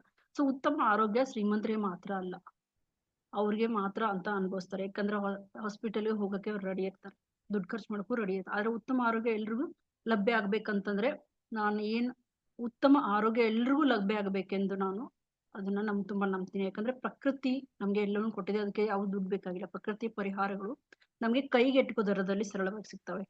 ಮಿಲೆಟ್ಸ್ ಆಗಿರ್ಬೋದು, ತರಕಾರಿ, ಹಣ್ಣುಗಳು, ಮೊಳಕೆ ಕಾಳುಗಳು ಮತ್ತು ಸಾಂಪ್ರದಾಯಿಕ ಪಾಕವಿಧಾನಗಳು. ಆರೋಗ್ಯಕರ ಆಹಾರ ದುಬಾರಿ ಅಲ್ಲ. ಸೊ ಸೂರ್ಯನ ಬೆಳಕು ಉಚಿತವಾಗಿದೆ, ಉಸಿರಾಟದ ವ್ಯಾಯಾಮಗಳು ಉಚಿತವಾಗಿದೆ, ನಡಿಗೆ ಉಚಿತ ಆಗಿದೆ, ಧ್ಯಾನ ಉಚಿತವಾಗಿದೆ. ಆದ್ರೆ ಅರಿವು ನಮ್ಮಲ್ಲಿ ಕಾರ್ಯಾಗಿದೆ ಫ್ರೆಂಡ್ಸ್. ಅರಿವು ಮೂಡಿಸೋದೇ ನಮ್ಮ ಮುಖ್ಯ ಉದ್ದೇಶ. ಸೊ ಅದಕ್ಕಾಗಿ ಈ ಕೆಲಸವನ್ನ ಜನರಿಗೆ ಶಿಕ್ಷಣ ನೀಡಕ್ಕೆ, ವಿಶೇಷವಾಗಿ ದುಬಾರಿ ಚಿಕಿತ್ಸೆ ಪಡೆಯಲು ಸಾಧ್ಯವಾಗದವರಿಗೆ ಇದನ್ನು ನಾನು ಮೀಸಲಿಡಕ್ಕೆ ಬಯಸ್ತೀನಿ. ಅವರು ತಮ್ಮನ್ನ ತಾವು ಗುಣಪಡಿಸಿಕೊಳ್ಳುವ ಶಕ್ತಿಯನ್ನು ಆಲ್ರೆಡಿ ಹೊಂದಿರ್ತಾರೆ, ಅವರಿಗೆ ತಿಳಿಸಬೇಕೆಂದು, ಅಂದ್ರೆ ಅರಿವು ಮೂಡಿಸ್ಬೇಕು ಅನ್ನೋದೇ ಮುಖ್ಯ ಉದ್ದೇಶ. ಸೊ ಆರೋಗ್ಯ ವೈದ್ಯರ ಜವಾಬ್ದಾರಿ ಅಲ್ಲ, ಅದು ಜನಗಳ ಜವಾಬ್ದಾರಿ. ಅದನ್ನ ಜನ ಅರ್ಥ ಮಾಡ್ಕೊಳ್ಬೇಕು. ಅದರ ಚಳುವಳಿಯನ್ನು ರಚಿಸುವುದು ಒಂದು ಮುಖ್ಯ ಉದ್ದೇಶ ನಂದು. ಆ ಕನಸು ನನ್ನನ್ನ ಈ ಒಂದು ಆರೋಗ್ಯಕರ ಕರ್ನಾಟಕ ಮಿಷನ್ ಅಂದ್ರೆ ಹೆಲ್ದಿ ಕರ್ನಾಟಕ ಮಿಷನ್ ಅನ್ನ ಪ್ರಾರಂಭಿಸಕ್ಕೆ ಪ್ರೇರಣೆ ಮಾಡಿತು. ಸೊ ಈ ವಿಷಯ ಮೂಲಕ ಸಮಗ್ರ ಆರೋಗ್ಯ ಆಗ್ಲಿ, ನೈಸರ್ಗಿಕ ಚಿಕಿತ್ಸೆ ಮತ್ತು ರೋಗ ತಡೆಗಟ್ಟುವಿಕೆ ಬಗ್ಗೆ ಜಾಗೃತಿ ಮೂಡಿಸುವುದೇ ನನ್ನ ಒಂದು ಗುರಿಯಾಗಿದೆ ಫ್ರೆಂಡ್ಸ್. ಸೊ ಆಹಾರ, ನಿದ್ರೆ, ಭಾವನಾತ್ಮಕ ಸಮತೋಲನ, ಆಧ್ಯಾತ್ಮಿಕ ಸಂಪರ್ಕದ ಮಹತ್ವ ಅರ್ಥ ಮಾಡಿಕೊಂಡ್ರೆ ಅನೇಕ ರೋಗಗಳನ್ನ ನಾವು ತಪ್ಪಿಸಬಹುದು. ಸೊ ಇದು ಒಂದು ಸುಲಭನೂ ಆಗಿರಲಿಲ್ಲ. ಹೊಸದನ್ನ ಪ್ರಾರಂಭಿಸೋದು ಯಾವಾಗಲೂ ಒಂದು ಚಾಲೆಂಜಿಂಗ್ ಆಗಿರ್ತದೆ. ಸ್ವಯಂ ಅನುಮಾನ ಕೂಡ ಇರ್ತದೆ, ಆರ್ಥಿಕ ತೊಂದರೆಗಳು ಇರ್ತವೆ, ಮತ್ತೆ ಜನರು ನನ್ನ ಕೆಲಸವನ್ನ ಅರ್ಥ ಮಾಡಿಕೊಳ್ಳೋ ಸಂದರ್ಭವೂ ಕೂಡ ಇದ್ದು ಫ್ರೆಂಡ್ಸ್. ಸೊ ನೈಸರ್ಗಿಕ ಆರೋಗ್ಯ ವಿಧಾನಗಳು ನಿಜವಾಗಿಯೂ ಕಾರ್ಯನಿರ್ವಹಿಸುತ್ತವೆ ಎಂದು ಕೆಲವರು ನಮ್ಗೆ ಪ್ರಶ್ನೆ ಕೂಡ ಮಾಡಿದ್ದಾರೆ. ಆದ್ರೆ ನಾನು ಅದನ್ನ ಯಾವತ್ತೂ ನಿಲ್ಲಿಸ್ಲಿಲ್ಲ. ಯಾರಾದರೂ ನೈಸರ್ಗಿಕವಾಗಿ ತೂಕ ಇಳಿಸ್ಕೊಳ್ಳೋಕ್ಕೆ ಅಥವಾ ಆರೋಗ್ಯ ಸಮಸ್ಯೆಯನ್ನ ಹಿಮ್ಮೆಟ್ಸಕ್ಕೆ, ಅಂದ್ರೆ ಯಾವ್ದಾದ್ರು ಡಯಾಬಿಟಿಸ್ ಇರ್ಬೋದು, ಥೈರಾಯ್ಡ್ ಇರ್ಬೋದು, ಅದನ್ನ ಅವರು ರಿವರ್ಸ್ ಮಾಡ್ಕೋಕೆ, ಶಕ್ತಿಯನ್ನ ಮರಳಿ ಪಡೆಯಕ್ಕೆ ಅಥವಾ ಮಾನಸಿಕವಾಗಿ ಶಾಂತಿಯುತವಾಗಕ್ಕೆ ಅವ್ರಿಗೆ ನಾನು ಸಹಾಯ ಮಾಡಿದಾಗಲೆಲ್ಲ ಅವರಿಂದ ಬರೋ ಟ್ರಾನ್ಸ್ಫಾರ್ಮೇಶನ್ ನನ್ನನ್ನ ಒಬ್ಬರಿಂದ ಬಂದ್ರೂ ಕೂಡ ನನಗೆ ತುಂಬಾ ಖುಷಿ ಆಗ್ತಾ ಇತ್ತು. ನಾನು ಆ ಪ್ರಯಾಣವನ್ನ ಇದನ್ನ ಎದಕ್ಕೋಸ್ಕರ ನಾನು ಸ್ಟಾರ್ಟ್ ಮಾಡಿದೆ ಅನ್ನೋದನ್ನ ನನಗೆ ಪ್ರತಿ ಕ್ಷಣದ ಜ್ಞಾಪಿಸಕ್ಕೆ ಶುರು ಮಾಡ್ತು. ಸೊ ನಾನು ಹಂಚಿಕೊಂಡ ಜ್ಞಾನ ಯಾರಾದ್ರೂ ಆರೋಗ್ಯಕರ, ಸಂತೋಷದಾಯಕ ಮತ್ತು ಹೆಚ್ಚು ಆತ್ಮವಿಶ್ವಾಸವನ್ನು ಹೊಂದಿದಾಗ ಹೊಂದಿರ್ತಾರಲ್ಲ ಅದೇ ನನ್ನ ಯಶಸ್ಸು. ಸೊ ಇವತ್ತಿನ ಕಾರ್ಯಕ್ರಮ ನಾನು ಹೇಳ್ದಾಗೆ ಲೇಡೀಸ್ ಅಲ್ಲಿ ಹಾರ್ಮೋನಲ್ ಇಂಬ್ಯಾಲೆನ್ಸ್ ಅನ್ನೋದು ತುಂಬಾನೇ ಹೆಚ್ಚಾಗ್ತಾ ಇರೋದ್ರಿಂದ ನಾವು ಇವತ್ತಿನ ಕಾರ್ಯಕ್ರಮದಲ್ಲಿ ಹಾರ್ಮೋನಲ್ ಇಂಬ್ಯಾಲೆನ್ಸ್ ಬಗ್ಗೆ ಮಾತಾಡ್ತಾ ಇದ್ದೀವಿ. ಓಕೆ,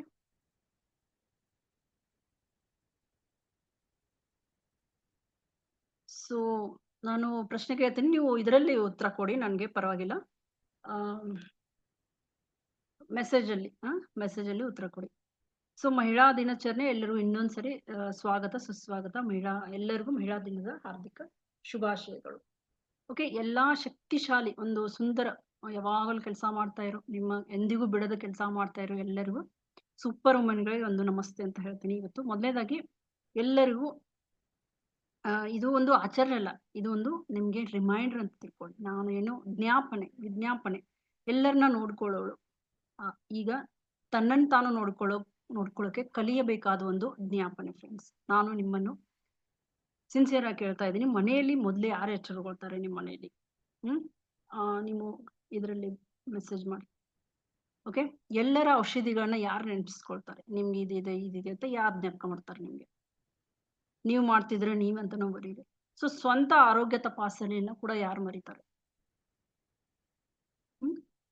ಅದು ಕೂಡ ಮಹಿಳೆನೆ ಅಲ್ವಾ? ಎಲ್ಲರ ಹುಟ್ಟು ಹಬ್ಬ ಆಗ್ಲಿ ಅಥವಾ ಏನೋ ಒಂದು ರಿಮೈಂಡರ್ ಆಗ್ಲಿ, ಏನೋ ಒಂದು ಇನ್ವಿಟೇಷನ್ ಬಂದ್ರೆ ಇವತ್ತು ಈ ಫಂಕ್ಷನ್ ಇದೆ ಅಂತ ಯಾರು ರಿಮೈಂಡ್ ಮಾಡ್ತಾರೆ? ಮಹಿಳೆಯರೇ ಅಲ್ವಾ? ಎಲ್ಲರ ಆಹಾರ ಪದ್ಧತಿ ಆಗಿರ್ಬೋದು, ಎಲ್ಲರ ಭಾವನೆಗಳನ್ನ ಕೂಡ ನೆನಪಿಸ್ಕೊಳ್ಳೋದು ಮಹಿಳೆಯರೇ. ಆದ್ರೆ ನಿಮ್ಮ ಸ್ವಂತ ದೇಹದ ಸಂಕೇತಗಳ ವಿಷಯಕ್ಕೆ ಬಂದಾಗ ನೀವು ಏನ್ ಹೇಳ್ತೀರಾ? ನಿಮ್ ಬಗ್ಗೆ ನೀವು ಕಾಳಜಿ ತಗೋರಿ, ಏನೋ ನಿಮ್ದು ಸ್ವಲ್ಪ ನೋಡ್ಕೊಳ್ಳಿ ಅಂತ ಹೇಳ್ತಿದ್ವು. ಅವಾಗ ಏನ್ ಹೇಳ್ತೀರಾ ನೀವು?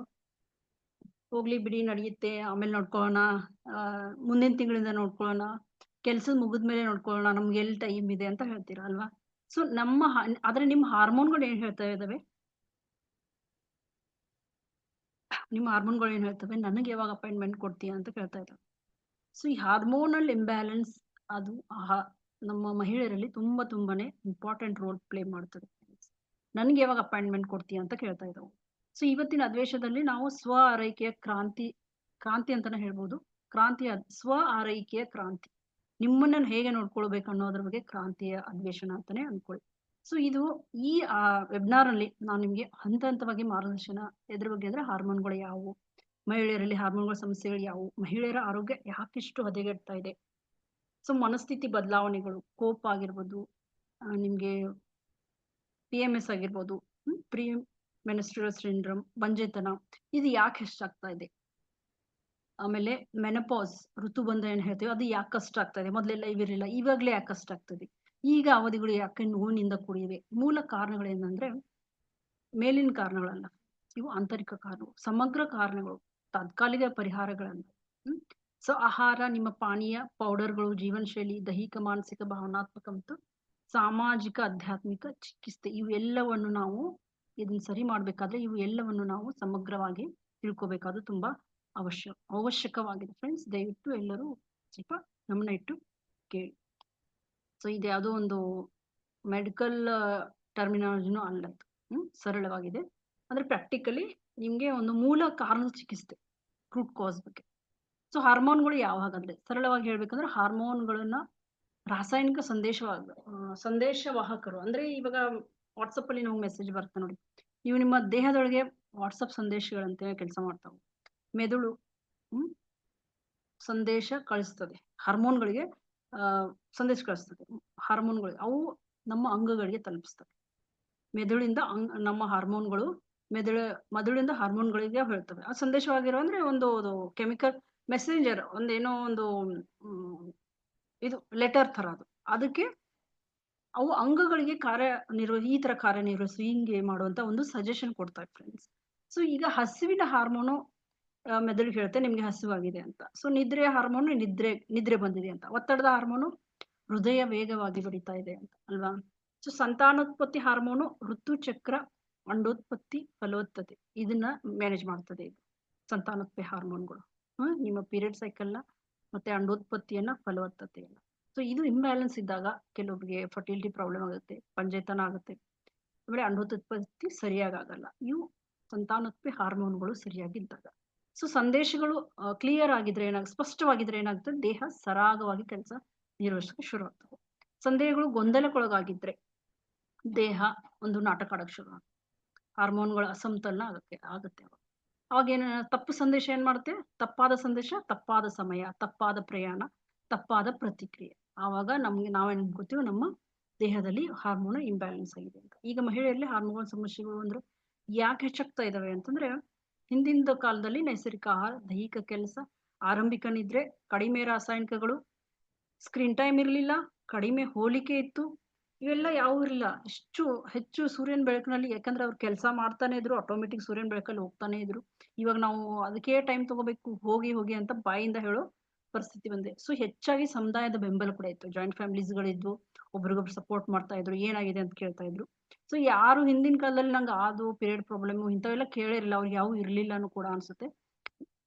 ಸೊ ಆ ತರ ಆಗ್ತಾ ಇತ್ತು. ಆದ್ರೆ ಈಗ ಪ್ಯಾಕೆಟ್ ಆಹಾರ, ಸಂಸ್ಕರಿಸಿದ ಎಣ್ಣೆಗಳು, ಸಕ್ಕರೆ, ಮಿತಿಮೀರಿದ ಪ್ರಮಾಣ, ಜಡ ಜೀವನ ಶೈಲಿ, ಕುಳಿತುಕೊಳ್ಳುವ ಜೀವನ ಶೈಲಿ, ಮಧ್ಯರಾತ್ರಿ ಸ್ಕ್ರೋಲಿಂಗ್ ಮಾಡ್ತಾ ಇರೋದು, ಬ್ಲೂ ಲೈಟ್ ಅಲ್ಲಿ ಇರೋದು, ಒತ್ತಡ, ಮಾಲಿನ್ಯ, ಪ್ಲಾಸ್ಟಿಕ್ಗಳ ಅತಿಯಾದ ಬಳಕೆ, ಸೌಂದರ್ಯವರ್ಧಕ ರಾಸಾಯನಿಕಗಳ ಬಳಕೆ, ನಿರಂತರ ಒತ್ತಡ, ಹಾರ್ಮೋನ್ಗಳು ದುರ್ಬಲ ಆಗಿಲ್ಲ ಫ್ರೆಂಡ್ಸ್. ಅವು ಪರಿಸರ ನಮ್ದೇನಾಗಿದೆ, ವಿಷಕಾರಿ ಆಗಿದೆ. ಸೊ ದೇಹವು ಪ್ರತಿಕ್ರಿಯಿಸ್ತದೆ. ಅವಾಗ ಏನ್ ಹೇಳ್ತದೆ, ನಾವು ಪ್ರತಿಕ್ರಿಯೆನ ಅದನ್ನೇ ರೋಗ ಅಂತ ಕರೆಯುತ್ತೆ. ಅವ ಏನ್ ಪ್ರತಿಕ್ರಿಯೆ ಇರ್ತಾರಲ್ಲ ಅದನ್ನೇ ನಾವು ರೋಗ ಅಂತ ಕರಿತೀವಿ. ಸೊ ಮಹಿಳೆಯರ ಆರೋಗ್ಯ ಯಾಕೆ ಮುಖ್ಯ ಆಗಿದೆ ಅಂತಂದ್ರೆ, ಪುರುಷ ಒಬ್ಬ ಅಸ್ವಸ್ಥ ಆಗಿದ್ರೆ ಒಬ್ಬ ವ್ಯಕ್ತಿ ಬಳಲ್ತಾರೆ ಅಷ್ಟೇ, ಬಟ್ ಮಹಿಳೆ ಅಸ್ವಸ್ಥರಾಗಿದ್ರೆ ಇಡೀ ಕುಟುಂಬ ಬಳಲ್ತದೆ. ಯಾಕಂತಂದ್ರೆ ಪೌಷ್ಟಿಕಾಂಶದ ಅವಳು ನೀವ್ ಅದ್ ತಗೊಳ್ಳಿ ಇತ್ತೀನಿ ಅಂತ ಹೇಳೋದು ಮಹಿಳೆಯರಿಗೆ ನಿಮ್ಗೆ ಭಾವನಾತ್ಮಕ ಕೇಂದ್ರ ಇದ್ದಂಗೆ. ಅವಳು ಒಂದು ಶಕ್ತಿಯ ಮೂಲ, ಒಂದು ಮುಂದಿನ ಪೀಳಿಗೆಯ ನಿರ್ಮಾಪಕಿ ಕೂಡ ಅವಳು. ಸೊ ಹಾರ್ಮೋನ್ಗಳಿಂದ ತೊಂದರೆಗೊಳಗಾದ ತಾಯಿ ಏನ್ ಮಾಡ್ತಾಳೆ, ಯಾವಾಗಲೂ ಕಿರಿಕಿರಿಯಾಗಿರ್ತಾಳೆ, ದನದಿರ್ತಾಳೆ, ತಾಳ್ಮೆ ಕಳೆದುಕೊಳ್ತಾಳೆ, ತಪ್ಪಿತಸ್ಥ ಭಾವನೆಯನ್ನ ಹೊಂದಿರ್ತಾಳೆ, ಮತ್ತೆ ಅತಿಯಾಗಿ ಅವಳೇ ಅನುಭವಿಸ್ತಾಳೆ. ನಂತರ ಅವಳು ತನ್ನನ್ನು ತಾನೇ ದೂಷಿಸಕ್ಕೆ ಶುರು ಆಗುತ್ತೆ, ಬೇರೆ ಯಾರಿಗೂ ದೂಷಿಸಲ್ಲ, ತನ್ನ ತಾನೇ ದೂಷಿಸ್ಕೊಳ್ಳಿ. ಆದ್ರೆ ಮೂಲ ಕಾರಣ ಪಾತ್ರ ಅಲ್ಲ, ಇದು ಮೂಲ ಕಾರಣ ಇದು ಒಂದು ಜೀವ ರಸಾಯನ ಶಾಸ್ತ್ರ. ಅಂದ್ರೆ ಆರೋಗ್ಯಕರ ಹಾರ್ಮೋನ್ಗಳು ಇದ್ದಾಗ್ಲೇ, ಹಾರ್ಮೋನ್ಗಳು ಆರೋಗ್ಯವಾಗಿದ್ದಾಗಲೇ ಶಾಂತ ತಾಯಿ ಇದ್ದಾಗ್ಲೇನೆ ಆರೋಗ್ಯವಂತ ಮಕ್ಕಳು ಇದ್ದಾಗಲೇ ಸ್ಥಿರ ಕುಟುಂಬ. ಸೊ ಮಹಿಳೆಯರ ಆರೋಗ್ಯ ವೈಯಕ್ತಿಕ ವಿಷಯ ಅಲ್ಲ, ಇದು ಸಾಮಾಜಿಕ ಅಡಿಪಾಯ. ಸೊ ಮಹಿಳೆಯರಲ್ಲಿ ಸಾಮಾನ್ಯ ಹಾರ್ಮೋನ್ಗಳ ಸಮಸ್ಯೆಗಳು, PCOD ಇರ್ಬೋದು, PCOS ಇರ್ಬೋದು, ಇದಕ್ಕೆ PCOM ಅಂತ ಒಂದು ಬಂದಿದೆ ಇವಾಗ. ಮತ್ತೆ ಥೈರಾಯ್ಡ್ ಅಸ್ವಸ್ಥತೆಗಳು ಇರ್ಬೋದು, ಅನಿಯಮಿತ ಋತುಚಕ್ರ ಇರ್ಬೋದು, ಅವ್ರದ್ದು ನೋವಿನ ಋತುಚಕ್ರ, ಪೇನ್ಫುಲ್ ಪೀರಿಯಡ್, PMS, ಅವರ ಮೂಡ್ ಸ್ವಿಂಗ್ಸ್ ಆಗ್ತಾ ಇರುತ್ತೆ, ಮನಸ್ಥಿತಿಯಲ್ಲಿ ಬದಲಾವಣೆಗಳು. ಇವ್ಯಾವು ಒಂದು ವಿಚಿತ್ರ ಮೊದಲೆಲ್ಲ ಇರಲಿಲ್ಲ, ಇವಾಗ ಎಲ್ಲ ಇರ್ತವೆ. ಸೊ ತೂಕ ಹೆಚ್ಚಾಗೋದು, ಸಡನ್ ಆಗಿ ಹೊಟ್ಟೆ ಕೊಬ್ಬು, ಫೈಬ್ರಾಯ್ಡ್ಗಳಾಗೋದು, ಪಂಜೆತನ ಆಗೋದು, ಆರಂಭಿಕ ಋತುಬಂಧ ಅಂದ್ರೆ ಈಗ ಮೆನೋಪಾಸ್ ಸ್ಟಾರ್ಟ್ ಆಗೋಕ್ಕಿಂತ ಮುಂಚೆ ಸಿಂಪ್ಟಮ್ಸ್, ತೀವ್ರ ಋತುಬಂಧ, ನಿದ್ರೆ ಸಮಸ್ಯೆಗಳು, ಆತಂಕ ಮತ್ತು ಖಿನ್ನತೆ. ಇದು ಏನಂದ್ರೆ ಕಾಕತಾಳೀಯ ಅಲ್ಲ, ಇದು ಮೂಲ ಕಾರಣ ಏನಂತಂದ್ರೆ ಹೆಚ್ಚಾಗಿ ಸ್ತ್ರೀ ಹಾರ್ಮೋನ್ಗಳ ಸಮಸ್ಯೆಗಳು ಎದರಿಂದ ಬರ್ತವೆ ಅಂದ್ರೆ ದೀರ್ಘಕಾಲದ ಉರಿತ, ಇನ್ಫ್ಲಮೇಷನ್ ಬಾಡಿನಲ್ಲಿ ಇದ್ದಾಗ, ಇನ್ಸುಲಿನ್ ಪ್ರತಿರೋಧ, ಕರುಳಿನ ಅಸಮತೋಲನ, ನಿಮ್ ಕರುಳು ಸರಿಯಾಗಿಲ್ಲದೆ ಇದ್ರೆ, ಯಕೃತ್ತಿನ ಮಿತಿ ಮೀರಿದ ಪ್ರಯಾಣ, ಒತ್ತಡದ ಹಾರ್ಮೋನ್ ಅಧಿಕವಾಗಿದ್ದಾಗ. ಸೊ ನಿಮ್ದು ಹಾರ್ಮೋನ್ ಒತ್ತಡದಲ್ಲಿದ್ದರೆ ನೀವು ಕೂಡ ಒತ್ತಡದಲ್ಲಿ ಇರ್ತೀರ. ಸೊ ವಿಷಕ್ಕೆ ಅಡ್ಡಿಕೊಳ್ಳೋದು ಅಂದ್ರೆ ಪಾಯ್ಸನಸ್, ಪ್ಲಾಸ್ಟಿಕ್ ಅಲ್ಲಿ ತಿನ್ನೋದು, ಇವೆಲ್ಲ. ಸೊ ಪ್ಲಾಸ್ಟಿಕ್ ಬಳಕೆನ ಅತಿಯಾದೊಳಗೆ, ನಿದ್ರಾಭಂಗ, ಇದು ದುರದೃಷ್ಟವಲ್ಲ, ಶಾಪನೂ ಅಲ್ಲ ಇದು. ಮತ್ತೆ ಯಾವುದೋ ಒಂದು ನಿಮ್ಮ ಆನುವಂಶಿಕವಾಗಿ ಬಂದಿದೆ ಅಂತಾನು ಹೇಳಕ್ಕಾಗಲ್ಲ ಇದು. ಸೊ ನಿಮ್ಮ ಜೀವನ ಶೈಲಿ ಪ್ಲಸ್ ನಿಮ್ಮ ಆಹಾರ ಪ್ಲಸ್ ನಿಮ್ಮ ಒತ್ತಡ ಪ್ಲಸ್ ವಿಷಕಾರಿಗಳು, ಇವು ಸರಿಯಾಗಿ ನೀವು ನಿರ್ವಹಿಸಿದ್ರೆ ನಿಮ್ಮ ಹಾರ್ಮೋನ್ಗಳು ಬ್ಯಾಲೆನ್ಸ್ ಆಗಿ ಇರ್ಬೋದು. ಅದ್ರ ಬಗ್ಗೆನೇ ನಾವು ಇವತ್ತು ಮಾತಾಡ್ತಾ ಇದ್ದೀವಿ. ಸೊ ಎಲ್ಲವೂ ಕಾಂಬಿನೇಷನ್ ಇದ್ದಾಗ ಸೊ ಹಾರ್ಮೋನ್ಗಳು ವಿಫಲ ಆಗೋದಿಲ್ಲ, ಜೀವನ ಶೈಲಿ ಮಾತ್ರ ವಿಫಲ. ಏನು ಹಾರ್ಮೋನ್ ಅನ್ನೋದೇ ನೀವು ಮರ್ತು ಬಿಡ್ತೀವಿ. ಅದು ಹಂಗಂದರೆ ಏನು ಗೊತ್ತಿಲ್ಲ ಅಂತ ಅನ್ಕೋತ. ಸೊ ನಾವ್ ಹೇಳ್ತೇವೆ ನಮ್ಮನ್ನ ಹಾರ್ಮೋನ್ಗಳು ಯಾಕೋ ಸಪೋರ್ಟ್ ಮಾಡ್ತಾ ಇಲ್ಲ, ಇಂಬ್ಯಾಲೆನ್ಸ್ ಆಗಿದಾವೆ ಅಂತ ಹೇಳ್ತೇವೆ. ಸೊ ಹಾರ್ಮೋನ್ಗಳು ಏನ್ ಹೇಳ್ತವೆ, ನಾನು 47 ಸಾರಿ ಅವ್ರಿಗೆ ಎಚ್ಚರ ಕೊಟ್ಟೆ, 50 ಸಾರಿ ಅವ್ರಿಗೆ ಎಚ್ಚರ ಕೊಟ್ಟೆ, ಮತ್ತೆ ಆ ಸಂದೇಶ ಕಳಿಸಿದೀನಿ ನಾನು ಅವ್ರಿಗೆ. ಆದ್ರೆ ನನಗೆ ಯಾವುದು ಆ ಅಧಿಸೂಚನೆಗಳು ಏನಿದಾವಲ್ಲ ಅವು ಮ್ಯೂಟ್ ಆಗಿದ್ವು, ನನ್ನ ಮಾತು ಕೇಳಲೇ ಇಲ್ಲ ಅವರು ಅಂತ ಹೇಳ್ತವೆ ಅವು ಹಾರ್ಮೋನ್ಗಳು. ಅಂದ್ರೆ ನಾವು ನಮ್ಮ ದೇಹವನ್ನ ಅವು ನಮ್ಮ ಸಿಗ್ನಲ್ ಕೊಟ್ಟಿರ್ತವೆ, ನಾವು ಅದನ್ನ ನೆಗ್ಲೆಕ್ಟ್ ಮಾಡ್ಕೊಳ್ತಾ ಇರ್ತೀವಿ ಫ್ರೆಂಡ್ಸ್. ಸೊ ಹಾರ್ಮೋನ್ಗಳು ಇದಾವಲ್ಲ ಋತುಚಕ್ರವನ್ನ ಮಾತ್ರ ನಿಯಂತ್ರಿಸೋದಿಲ್ಲ, ಅವು ನಮ್ಮ ಚಯಾಪಚಯ ಕ್ರಿಯೆ ಅಂದ್ರೆ ಫ್ಯಾಟ್ ಬರ್ನ್ ಮಾಡೋದು, ಕೊಬ್ಬು ಸುಡುವಿಕೆನ, ನಮ್ಮ ಮನಸ್ಥಿತಿ, ನಾವು ಖುಷಿಯಲ್ಲಿದ್ದೆವು ಸಡನ್ ಆಗಿ ಖುಷಿ ಆಗುತ್ತೆ, ಕೆಲವೊಬ್ಬರಿಗೆ ಸಡನ್ ಆಗಿ ದುಃಖ ಆಗುತ್ತೆ, ಸಡನ್ ಆಗಿ ಕೋಪ ಬರುತ್ತೆ, ಮನಸ್ಥಿತಿ ಬದಲಾವಣೆ ಆಗುತ್ತೆ, ನಿದ್ರೆ ಸಮಸ್ಯೆಗಳು, ಜೀರ್ಣಕ್ರಿಯೆ ಸಮಸ್ಯೆಗಳು, ಮೆದುಳಿನ ಸ್ಪಷ್ಟತೆ, ಮೆಂಟಲ್ ಕ್ಲಾರಿಟಿ, ರೋಗ ನಿರೋಧಕ ಶಕ್ತಿ ಆಗಿರ್ಬೋದು, ಫಲವತ್ತತೆ ಆಗಿರ್ಬೋದು, ಮೂಳೆ ಆರೋಗ್ಯ, ಹೃದಯದ ಆರೋಗ್ಯ. ಆದ್ದರಿಂದ ಹಾರ್ಮೋನ್ಗಳ ಅಸಮತೋಲನ ಮಹಿಳೆಯರ ಸಮಸ್ಯೆ ಅಲ್ಲ, ಇಡೀ ದೇಹದ ಸಮಸ್ಯೆ. ಸೊ ಅದರ ಸಮತೋಲನ ತಪ್ಪಿದಾಗ ಏನಾಗ್ತದೆ, ದೈಹಿಕವಾಗಿ ತೂಕ ಹೆಚ್ಚೋದು, ಆಯಾಸ, ಮೊಡವೆ, ಕೂದಲು ಉದುರುವುದು, ಆಮೇಲೆ ಬಾಡಿನಲ್ಲಿ ಇನ್ಫ್ಲಮೇಷನ್ ಆಗೋದು, ಬ್ಲೋಟಿಂಗ್ ಆಗೋದು, ಪೇನ್ಫುಲ್ ಬಾಡಿ, ಆಮೇಲೆ ಮಾನಸಿಕವಾಗಿ ಮೆದುಳಿನ ಮಂಜು, ಕಡಿಮೆ ಗಮನ, ಅದು ಗಮನ ಕಡಿಮೆ ಇರುತ್ತೆ, ಮರೆವು ಜಾಸ್ತಿ ಆಗುತ್ತೆ. ಅದನ್ನ ನೆಗ್ಲೆಕ್ಟ್ ಮಾಡ್ಕೊಂಡು ಹೋದಾಗ ಅವ್ರಿಗೆ ಡಿಮೆನ್ಷಿಯಾ ಅನ್ನೋ ಭಯಾನಕ ಕಾಯಿಲೆ ಕೆಲವೊಂದು ಯಾವುದೋ ಒಂದು ದೇಶದಲ್ಲಿ 12 ವರ್ಷ ಹುಡುಗಿಗಾಗಿತ್ತಂತ ಡಿಮೆನ್ಷಿಯಾ ಅನ್ನೋದು. ಸೊ ಭಾವನಾತ್ಮಕ ಕೋಪ, ಸಡನ್ ಆಗಿ ಕೋಪ ಸ್ಫೋಟಗೊಳ್ತದೆ ಅವ್ರದ್ದು, ಅವಳು ಸುಮ್ನೆ ಅಳೋದು, ಆತಂಕ ಕಡಿಮೆ, ಅವ್ರಿಗೆ ಅದು ಮಾಡಕ್ಕೆ ಮೋಟಿವೇಶನ್ ಇರಲ್ಲ. ಇನ್ನು ಸಾಮಾಜಿಕವಾಗಿ ಏನ್ ಬಳಲ್ತಾ ಇರ್ತಾರಂತೆ ಅಂದ್ರೆ ಸಂಬಂಧದಲ್ಲಿ ಸಂಘರ್ಷಣೆ, ಯಾವಾಗಲೂ ಎಲ್ಲರ ಜೊತೆ ಜಗಳ ಆಡೋದು, ಕಿರಿಕಿರಿ ಮಾಡೋದು ಮಾಡ್ತಾ ಇರ್ತಾರೆ. ಸಪ್ರೇಷನ್ ಆಗಿ ಇರಕ್ ಶುರು ಮಾಡ್ತಾರೆ, ಅಂದ್ರೆ ಒಂದು ಪ್ರತ್ಯೇಕತೆಯನ್ನ ಅನುಭವಿಸ್ತಾ ಇರ್ತಾರೆ ಅವ್ರು, ಯಾರ ಜೊತೆ ಅವ್ರಿಗೆ ಇರಕ್ಕೆ ಇಷ್ಟನೂ ಇರಲ್ಲ. ಸೊ ಕುಟುಂಬದೊಂದಿಗೆ ಕಿರಿಕಿರಿ ಮಾಡ್ತಾ ಇರ್ತಾರೆ. ಇನ್ನು ಆಧ್ಯಾತ್ಮಿಕವಾಗಿ ಅಂದ್ರೆ ಸಂಪರ್ಕ ಕಡಿತಗೊಳ್ಳೋದು, ಶೂನ್ಯ ಭಾವನೆಯನ್ನ ಅನುಭವಿಸ್ತಾ ಇರ್ತಾರೆ, ಚಡಪಡಿಕೆ. ಇದಕ್ಕಾಗಿ ಮಹಿಳೆಯರ ಆರೋಗ್ಯವನ್ನ ಸಮಗ್ರವಾಗಿ ಪರಿಗಣಿಸಬೇಕಾಗ್ತದೆ ಫ್ರೆಂಡ್ಸ್, ಹಾರ್ಮೋನ್ಗಳಿಂದ ಮಾತ್ರ ಅಲ್ಲ. ಸೊ ಇಂದಿನ ಭಾಗಕ್ಕೆ ನಾವು ಇವತ್ತು ಅದನ್ನ ಪರಿವರ್ತನೆಯ ಬಗ್ಗೆನೇ ಮಾತಾಡ್ತಾ ಇದೀವಿ. ಸೊ ಇದು ಯಾಕೆ ನಡೀತಾ ಇದೆ, ಮಹಿಳೆಯರ ಆರೋಗ್ಯ ಯಾಕೆ ಮುಖ್ಯವಾಗಿದೆ, ಹಾರ್ಮೋನ್ಗಳು ಎಲ್ಲರ ಮೇಲೆ ಯಾಕೆ ಪರಿಣಾಮ ಬೀರ್ತವೆ, ಎಲ್ಲದರ ಮೇಲೆ ಯಾಕೆ ಪರಿಣಾಮ ಬೀರ್ತವೆ ಅನ್ನೋದನ್ನ ನಾವು ಆಳವಾಗಿ ಹೋಗೋಣ ಫ್ರೆಂಡ್ಸ್. ಸೊ ಪ್ರತಿಯೊಂದು ಹಾರ್ಮೋನ್ಗಳ ಸಮಸ್ಯೆ, PMS ಮನಸ್ಥಿತಿಗಳು, ಫಲವತ್ತತೆ ಸಮಸ್ಯೆಗಳು, ಅವಧಿಯ ಸಮಸ್ಯೆಗಳು, ಈ ಮೆನಪಾಸ್ ಬಗ್ಗೆ, ಆಮೇಲೆ ಲಕ್ಷಣಗಳು ಯಾಕೆ ಹೆಚ್ಚಾಗ್ತವೆ ಅನ್ನೋದ್ರ ಬಗ್ಗೆ, ದೇಹದೊಳಗೆ ನಿಜವಾಗ್ಲೂ ಏನ್ ನಡೀತಾ ಇದೆ ಅನ್ನೋದ್ರ ಬಗ್ಗೆ. ಓಕೆ, ಇನ್ನೊಂದು 15-20 ಮಿನಿಟ್ಸ್ ಇದೆ ಅಷ್ಟೇ. ಸೊ ಇನ್ನ ನಾವು ಈಗ ತಿಳ್ಕೊಂಡ್ವಿ ಯಾಕೆ ಹಾರ್ಮೋನ್ಗಳು ಅಂದ್ರೆ ಏನು, ಅವು ಹೇಗೆ ಅವು ಇಂಬ್ಯಾಲೆನ್ಸ್ ಇದ್ದಾಗ ಏನಾಗುತ್ತೆ ಅನ್ನೋದನ್ನ ತಿಳ್ಕೊಂಡ್ವಿ. ಸೊ ಇದ್ರಲ್ಲಿ ನಾವು ಏನ್ ತಿಳ್ಕೊಳ್ತಾ ಇದೀವಿ ಅಂದ್ರೆ, 2ನೇ ಭಾಗದಲ್ಲಿ ನಿರ್ದಿಷ್ಟ ಹಾರ್ಮೋನ್ ಸಮಸ್ಯೆಗಳು ಯಾವುವು, PMS ಮನಸ್ಥಿತಿ ಬದಲಾವಣೆಗಳು ಯಾವುವು, ಅವಧಿ ಅಸ್ವಸ್ಥಗಳು ಯಾವುವು, ಫಲವತ್ತತೆ ಸಮಸ್ಯೆಗಳು ಯಾವುವು, ಫೈಬ್ರಾಯ್ಡ್ಗಳು ಅಂದ್ರೆ ಏನು, ಅವೆಲ್ಲ ಯಾಕೆ ಆಗ್ತವೆ ಅನ್ನೋದ್ರ ಬಗ್ಗೆ. ಸೊ ಥೈರಾಯ್ಡ್ ಮತ್ತು PCOS ಹೇಗೆ ಲಿಂಕ್ ಇದೆ ಅನ್ನೋದು, ಆಮೇಲೆ ಮೆನಪಾಸ್ನ ಸತ್ಯ, ಮೆನಪಾಸ್ ಟ್ರುತ್, ಆಮೇಲೆ ಲಕ್ಷಣಗಳು ಇವಾಗ ಯಾಕೆ ಹೆಚ್ಚಾಗ್ತಾ ಇದೆ, ದೇಹದೊಳಗೆ ನಿಜವಾಗ್ಲೂ ಏನ್ ನಡೀತಾ ಇದೆ ಅದ್ರ ಬಗ್ಗೆ ನಾವು ತಿಳ್ಕೊಳ್ಳೋಣ. ಸೊ ಮಹಿಳೆಯರಲ್ಲಿ ನಿಜವಾಗ್ಲೂ ಹೇಳ್ತಾ ಇದ್ದೀನಿ, ಹಾರ್ಮೋನ್ಗಳ ಸಮಸ್ಯೆಗಳು ಆಳವಾದ ಒಂದು ಮಹಿಳೆಯರು ಹೆಚ್ಚಾಗಿದ್ನ ತಿಳ್ಕೊಳ್ಳಬೇಕು. ಸೊ ಈಗ ನಾವು ಇಲ್ಲಿವರೆಗೆ ಇದನ್ನ ಅರ್ಥ ಮಾಡ್ಕೊಂಡ್ವಿ, ಜೀವನ ಶೈಲಿ ನಿಯಂತ್ರಣ, ಉರಿಯೂತ, ಇವೆಲ್ಲ.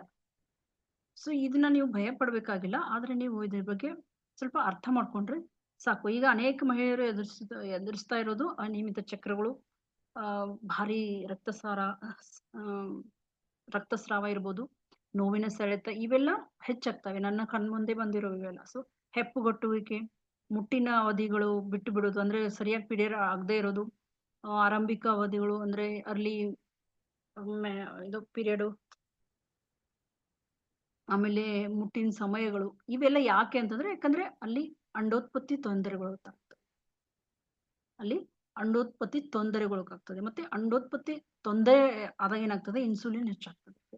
ಅದಕ್ಕೆ 40s ಆದ್ಮೇಲೆ ನೋಡಿ ಇದೆಲ್ಲ ಒಳಗಡೆ ಹೋಗ್ತಾ ಇರುತ್ತೆ, ಒಂಥರ ಗ್ಲೋ ಅನ್ನೋದು ಕಡಿಮೆ ಆಗ್ತಾ ಇರುತ್ತೆ ಲೇಡೀಸ್ ಅಲ್ಲಿ. ಅವರು ಬೇರೆ ಒಂದು ಅವ್ರಿಗೆ ಮುಖ ನೋಡಿದ್ರೆ ಕನ್ನಡದಲ್ಲಿ ಅವ್ರದಲ್ಲಿ ಏನೋ ಮುಖದಲ್ಲಿ ಏನೋ ಚೇಂಜ್ ಆಗ್ತಾ ಇರುತ್ತೆ, ಅದ್ರ ಬಗ್ಗೆ ಅವರು ತುಂಬಾ ಸೀರಿಯಸ್ ತಗೊಂತಾರೆ ಕೆಲವೊಬ್ರು. ಸೊ ಅದು ಇನ್ಸುಲಿನ್ ಹೆಚ್ಚಾಗಿರೋದ್ರಿಂದ ಅದು ಆತರ ಆಗಕ್ಕೆ ಶುರು ಆಗ್ತದೆ. ಸೊ ಅವಾಗ ಬಾಡಿಲಿ ಇನ್ಫ್ಲಮೇಷನ್ ಸ್ವಲ್ಪ ಉಬ್ಬಿದಾಗೆ ಇರುತ್ತೆ, ಮುಖ ಇನ್ಫ್ಲೇಮ್ಡ್ ಇರುತ್ತೆ. ಸೊ ನಿದ್ರೆ ಕಡಿಮೆ ಮಾಡಕ್ ಶುರು ಮಾಡೋದ್ರಿಂದ ಕೂಡ ಇದೆಲ್ಲ ಉಬ್ಬಿರ್ತರ ಕಾಣಿಸ್ತೇವೆ ಎಲ್ಲ. ಸೊ ನಿದ್ರೆ ಕೂಡ ಅದಕ್ಕೆ ಒಂದು ಕಾರಣ. ಸೊ ಪೋಷಕಾಂಶಗಳು ಕಡಿಮೆ ಇರ್ತದೆ. ಸೊ ಇವು ಸಮಸ್ಯೆಗಳಲ್ಲ ಫ್ರೆಂಡ್ಸ್, ಈ ಅವಧಿಗಳು ನಮ್ಮ ಮಾನಸಿಕ ಆರೋಗ್ಯ ರಿಪೋರ್ಟ್ ಕಾರ್ಡ್ ಇದ್ದಂಗೆ ಫ್ರೆಂಡ್ಸ್. ಇವೇನ್ ಹೇಳ್ತಾ ಇದಲ್ಲ, ನಿಮ್ಮ ರಿಪೋರ್ಟ್ ಕಾರ್ಡ್ ನೋಡಿ ಇದು ಹೀಗಿದೆ ಅಂತ ಹೇಳ್ತಾ ಇದ್ರು. ಈ ತರ ಆಗ್ತಾ ಇದ್ರೆ ನಿಮ್ಗೆ ಮೆಡಿಕಲ್ಗೆ ಹೋಗಿ ಒಂದು 5,000 ರೂಪಾಯಿ ಕೊಟ್ಟು ನಿಮ್ನೆಲ್ಲ ಚೆಕ್ ಮಾಡ್ಕೊಳ್ಳೋ ಅವಶ್ಯಕತೆ ಏನಿಲ್ಲ. ನೀವ್ ಏನ್ ಅನುಭವಿಸ್ತಾ ಇದ್ದೀರಾ ಅದೇ ನಿಮ್ ರಿಪೋರ್ಟ್ ಕಾರ್ಡ್. ಸೊ ಇದನ್ನ ನೀವು ಮರಿಬೇಡಿ. ಸೊ ನಿಮ್ಮ ಇದು ಋತುಚಕ್ರ ಏನಿದೆ ಅನಿರೀಕ್ಷಿತ ಪರೀಕ್ಷೆ ಅಂತೆ ಬರ್ತದೆ. ಅಂದ್ರೆ ಯಾವ್ದೇ ಒಂದು ಇದು ಕೊಡಲ್ದೆ, ಸಿಗ್ನಲ್ ಕೊಡಲ್ದೆ ಬರ್ತಾ ಇರ್ತದೆ, ಯಾವ್ದೊಂದು ದಿನಾಂಕ ಇರಲ್ಲ. ಈಗ 25 ದಿನಕ್ಕೆ ಕರೆಕ್ಟ್ ಆಗ್ತಾ ಇದ್ರೆ ನೆಕ್ಸ್ಟ್ ಟೈಮ್ ಆಗ್ತಾ ಇದ್ರೆ ಅದೊಂದು ನಿಮ್ಗೆ ಗೊತ್ತಿರುತ್ತೆ. ಬಟ್ ಕೆಲವೊಬ್ಬರಿಗೆ ಯಾವಾಗೋ ಬರ್ತಾ ಇರ್ತದೆ, ಅವ್ರಿಗೆ ಉದ್ವೇಗ ಜಾಸ್ತಿ ಆಗ್ತದೆ, ಅಲ್ಲಿ ಹಾರ್ಮೋನ್ಗಳ ಅಸಮತೋಲನ ಆಗ್ತದೆ. ಅವಾಗ ಈಗ ಒಂದೊಂದೊಂದ್ರ ಬಗ್ಗೆ ತಿಳ್ಕೊಳ್ಳೋಣ ಅಂತ ಹೇಳಿದೆ. PMS, PCOS ಅಂದ್ರೆ ಏನು ಅಂತ. ಸೊ PMS ಅಂತಂದ್ರೆ ಋತುಚಕ್ರದ ಮೊದಲು, ನಿಮ್ಗೆ ಪೀರಿಯಡ್ ಬರೋಕ್ಕಿಂತ ಮುಂಚೆ ಇದು ಎಲ್ಲರಲ್ಲೂ ಅನುಭವ ಆಗಲ್ಲ, ಬಟ್ 80% ಜನಗಳು ಇದನ್ನ ಅನುಭವಿಸ್ತಾ ಇದ್ದಾರೆ, ನನ್ನ ಕಣ್ ಮುಂದೆ ಬಂದಿರೋದು. ಅದಕ್ಕೆ ಈ ಕ್ಲಾಸ್ನ ನಾನು ತಗೊಂಡಿದ್ದೆ ಫ್ರೆಂಡ್ಸ್. ಸೊ ಕೋಪ ಇರುತ್ತೆ, ಅಳೋದು, ಕಿರಿಕಿರಿ ಆಗೋದು, ಕ್ರೇವಿಂಗ್ಸ್ ಇರುತ್ತೆ ಕೆಲವೊಬ್ಬರಿಗೆ, ಅಂದ್ರೆ ಸ್ವೀಟ್ ಕ್ರೇವಿಂಗ್ಸು, ಇನ್ಫ್ಲಮೇಷನ್ ಆಗಿರುತ್ತೆ ಬಾಡಿಗೆ, ಬ್ಲೋಟಿಂಗ್ ಆಗ್ತಾ ಇರುತ್ತೆ, ತಲೆನೋವು ಬರ್ತದೆ. ಸೊ ಭಾವನಾತ್ಮಕ ಮಿತಿ ಮೀರಿದ ಪ್ರಯಾಣ, ಅವರು ಒಂದು ಭಾವನಾತ್ಮಕವಾಗಿ ಅವರು ಮಿತಿ ಮೀರುತ್ತಾರೆ. ಸೊ ಅವರು ಅವಾಗ ಏನ್ ಹೇಳ್ತಾರೆ, ನಾನೊಂದು ಆ ಟೈಮಲ್ಲಿ ಒಂದು ಬೇರೆ ಸಪ್ರೇಟೇ ವ್ಯಕ್ತಿ ಆಗಿರ್ತೀನಿ ಅಂತಾನು ಹೇಳ್ತಾರೆ. ಸೊ ಯಾಕಂತಂದ್ರೆ ಅಲ್ಲಿ ಅವ್ರಿಗೆ ಪ್ರೊಜೆಸ್ಟ್ರಾನ್ ಕಡಿಮೆ ಆಗ್ತಾ ಇರುತ್ತೆ, ಮತ್ತೆ ಒತ್ತಡದ ಹಾರ್ಮೋನ್ ಏನಾಗ್ತದೆ ಹೆಚ್ಚಾಗ್ತಾ ಇರುತ್ತೆ. ಅಲ್ಲದೆ ಮೆಗ್ನೀಸಿಯಂ ಕಡಿಮೆ ಇರುತ್ತೆ, ಅದಕ್ಕೆ ನಿದ್ದೆ ಬರಲ್ಲ. ಬಿ ಜೀವಸತ್ವಗಳು ಕಡಿಮೆ ಇರ್ತವೆ, ನಿದ್ರೆ ಕಳಪೆ ಆಗಿರುತ್ತೆ, ನಿದ್ರೆ ಸರಿಯಾಗಿ ಬರಲ್ಲ. ಸೊ ಶುಗರ್ ಕೂಡ ಜಾಸ್ತಿ ಆಗುತ್ತೆ. ಶುಗರ್ ಅಂದ್ರೆ ನಿಮ್ಗೆ ರಿಪೋರ್ಟ್ ಅಲ್ಲಿ ಬಂದಿರೋದಷ್ಟು ಶುಗರ್ ಅಲ್ಲ ಫ್ರೆಂಡ್ಸ್. ಓಕೆ, ದೇಹ ರಾಸಾಯನಿಕವಾಗಿ ಸೂಕ್ಷ್ಮವಾಗ್ತದೆ, ಆದ್ರೆ ಶುಗರ್ ಇದ್ದವರು ಕೂಡ ಇದು ಅನ್ವಯ ಆಗ್ತದೆ. ಇದು ಅವ್ರದ್ದು ಇದು ಜೀವಶಾಸ್ತ್ರವನ್ನ ನೀವು ತಿಳ್ಕೊಳ್ಳೇಬೇಕಾಗ್ತದೆ ಫ್ರೆಂಡ್ಸ್. ಸೊ ಮನಸ್ಥಿತಿ ಬದಲಾವಣೆಗಳಂದ್ರೆ ಏನು? ಕೋಪ, ಮನಸ್ಥಿತಿ ಬದಲಾವಣೆಗಳು ಮತ್ತು ಕೋಪ ಹಾರ್ಮೋನ್ಗೆ ತುಂಬಾ ಲಿಂಕ್ ಇದೆ. ಸೊ ಅನೇಕ ಮಹಿಳೆಯರು ಏನ್ ಮಾಡ್ತಾರೆ, ಕೋಪದ ಬಗ್ಗೆ ತಪ್ಪಿಸತ್ತಾರೆ ಅಂತ ಭಾವಿಸ್ತಾರೆ. ಅಂದ್ರೆ ನಾನು ಈ ಕೋಪ ಮಾಡ್ಕೊಂಡ್ಮೇಲೆ, ಈಗ ಮನೇಲಿ ಹಾಗೆ ಅಲ್ಲ, ಒಂದು ಬೇರೆ ಕುಟುಂಬದಿಂದ ಇನ್ನೊಂದು ಕುಟುಂಬಕ್ಕೆ ಮದ್ವೆ ಆಗಿ ಹೋದ್ಮೇಲೆ ಅವರು ಒಂದು ಕೋಪ ಮಾಡ್ಕೊಂಡ್ರು ಇದು ತಪ್ಪೇನೋ ಅಂತ ಭಾವಿಸ್ತಾ ಇರ್ತಾರೆ. ಆದ್ರೆ ಅದು ನ್ಯಾಚುರಲ್ ಆಗಿ ಅದು ಅವ್ರಿಗೆ ಆಗ್ತಾ ಇರ್ತದೆ. ಸೊ ನಿಮ್ಮ ಮಕ್ಕಳಿಗೆ ಆಗ್ಲಿ, ನಿಮ್ಮ ಹಸ್ಬೆಂಡ್ಗೆ ಆಗ್ಲಿ, ನೀವು ಇದ್ರ ಬಗ್ಗೆ ಸ್ವಲ್ಪ ಅರಿವು, ಈ ಏಜ್ ಅಲ್ಲಿ 45 ಆಗ್ಲಿ ಅಥವಾ 50 ಹತ್ತತ್ರ ಬಂದವರು, ಸ್ವಲ್ಪ ಅವ್ರಿಗೆ ಇದು ಈ ತರ ಬದಲಾವಣೆ ಆಗ್ತಾ ಇರೋದನ್ನ ನೀವು ಅವ್ರಿಗೆ ಅರಿವು ಮೂಡಿಸ್ಬೇಕಾಗುತ್ತದೆ. ಯಾಕಂದ್ರೆ ಇದು ಜನರಲ್ ಆಗಿ ಎಲ್ಲರಲ್ಲೂ ಆಗೋ ಒಂದು ಕ್ರಿಯೆ ಇದು. ಸೊ ಅನೇಕ ಮಹಿಳೆಯರು ಏನ್ ಮಾಡ್ತಾರೆ, ನಾನು ಕೋಪ ಮಾಡ್ಕೊಳ್ಳೋದೇ ತಪ್ಪಿತಸ್ಥ ಅಂತ ಅನ್ಕೊಂತಾರೆ. ಮತ್ತೆ ನಾನು ಕೂಗಾಡೋದೆಲ್ಲ ಜಾಸ್ತಿ ಮಾಡ್ತಾ ಇರ್ತಾರೆ, ನಂತರ ಅಳ್ತಾರೆ ತಂತಾವೆ, ಆಮೇಲೆ ನಾನು ಯಾಕೆ ಈ ತರ ಮಾಡಿದೆ ಅನ್ನೋ ಕೆಟ್ಟ ಭಾವನೆ ಕೂಡ ಇರ್ತದೆ. ಸೊ ಜಾಗರೂಕತೆಯಿಂದ ಇದನ್ನ ನೀವು ಆಲಿಸಿದ್ರೆ ಹಾರ್ಮೋನ್ಗಳ ಪರಿಣಾಮ ನಿಮ್ಮ ಸಿರೋಟಿನ್ ಮೇಲೆ, ಅಂದ್ರೆ serotonin is a happy hormone, dopamine, GABA, ಈ ಮನಸ್ಥಿತಿಯ ರಾಸಾಯನಿಕಗಳು ಇವೆಲ್ಲ. ನಿಮ್ಮ ಮನಸ್ಥಿತಿ ಹೇಗಿದೆ ಅನ್ನೋದು ರಾಸಾಯನಿಕಗಳು. ಸೊ ಯಾವಾಗ ಕರುಳು ಅನಾರೋಗ್ಯಕರವಾಗಿರ್ತದೆ, ಸಕ್ಕರೆ ಏರ್ಪೇರ್ ಆಗಿರ್ತದೆ, ನಿಮ್ಮ ಶುಗರ್ ಇದ್ದವರು ಸಕ್ಕರೆ ನಿಮ್ದು ಏರ್ಪೇರ್ ಆಗಿದ್ರೆ, ನಿದ್ದೆ ಕಳಪೆ ಆಗಿದ್ರೆ, ಈಸ್ಟ್ರೋಜನ್ ಪ್ರೊಜೆಸ್ಟ್ರಾನ್ ಅಸಮತೋಲನ ಆಗಿದ್ರೆ ನಿಮ್ಮ ಮನಸ್ಥಿತಿ ಸ್ಥಿರ ಆಗಿರಲ್ಲ. ಅದು ನಿಮ್ಮ ದೌರ್ಬಲ್ಯ ಅಂತೂ ಅಲ್ಲ, ಇದು ನರ ಹಾರ್ಮೋನ್ಗಳ ಅಸಮತೋಲನ. ಸೊ ಪರಿಹಾರ ಇದಕ್ಕೆ ಅಪರಾಧ ಅಲ್ಲ, ಇದಕ್ಕೆ ಪರಿಹಾರ ಕೊಂಡುಕೊಳ್ಳೋದು ನಿಮ್ದೇನು ಅಪರಾಧ ಅಲ್ಲ, ಪರಿಹಾರ ಅನ್ನೋದು ತಿದ್ದುಪಡಿ.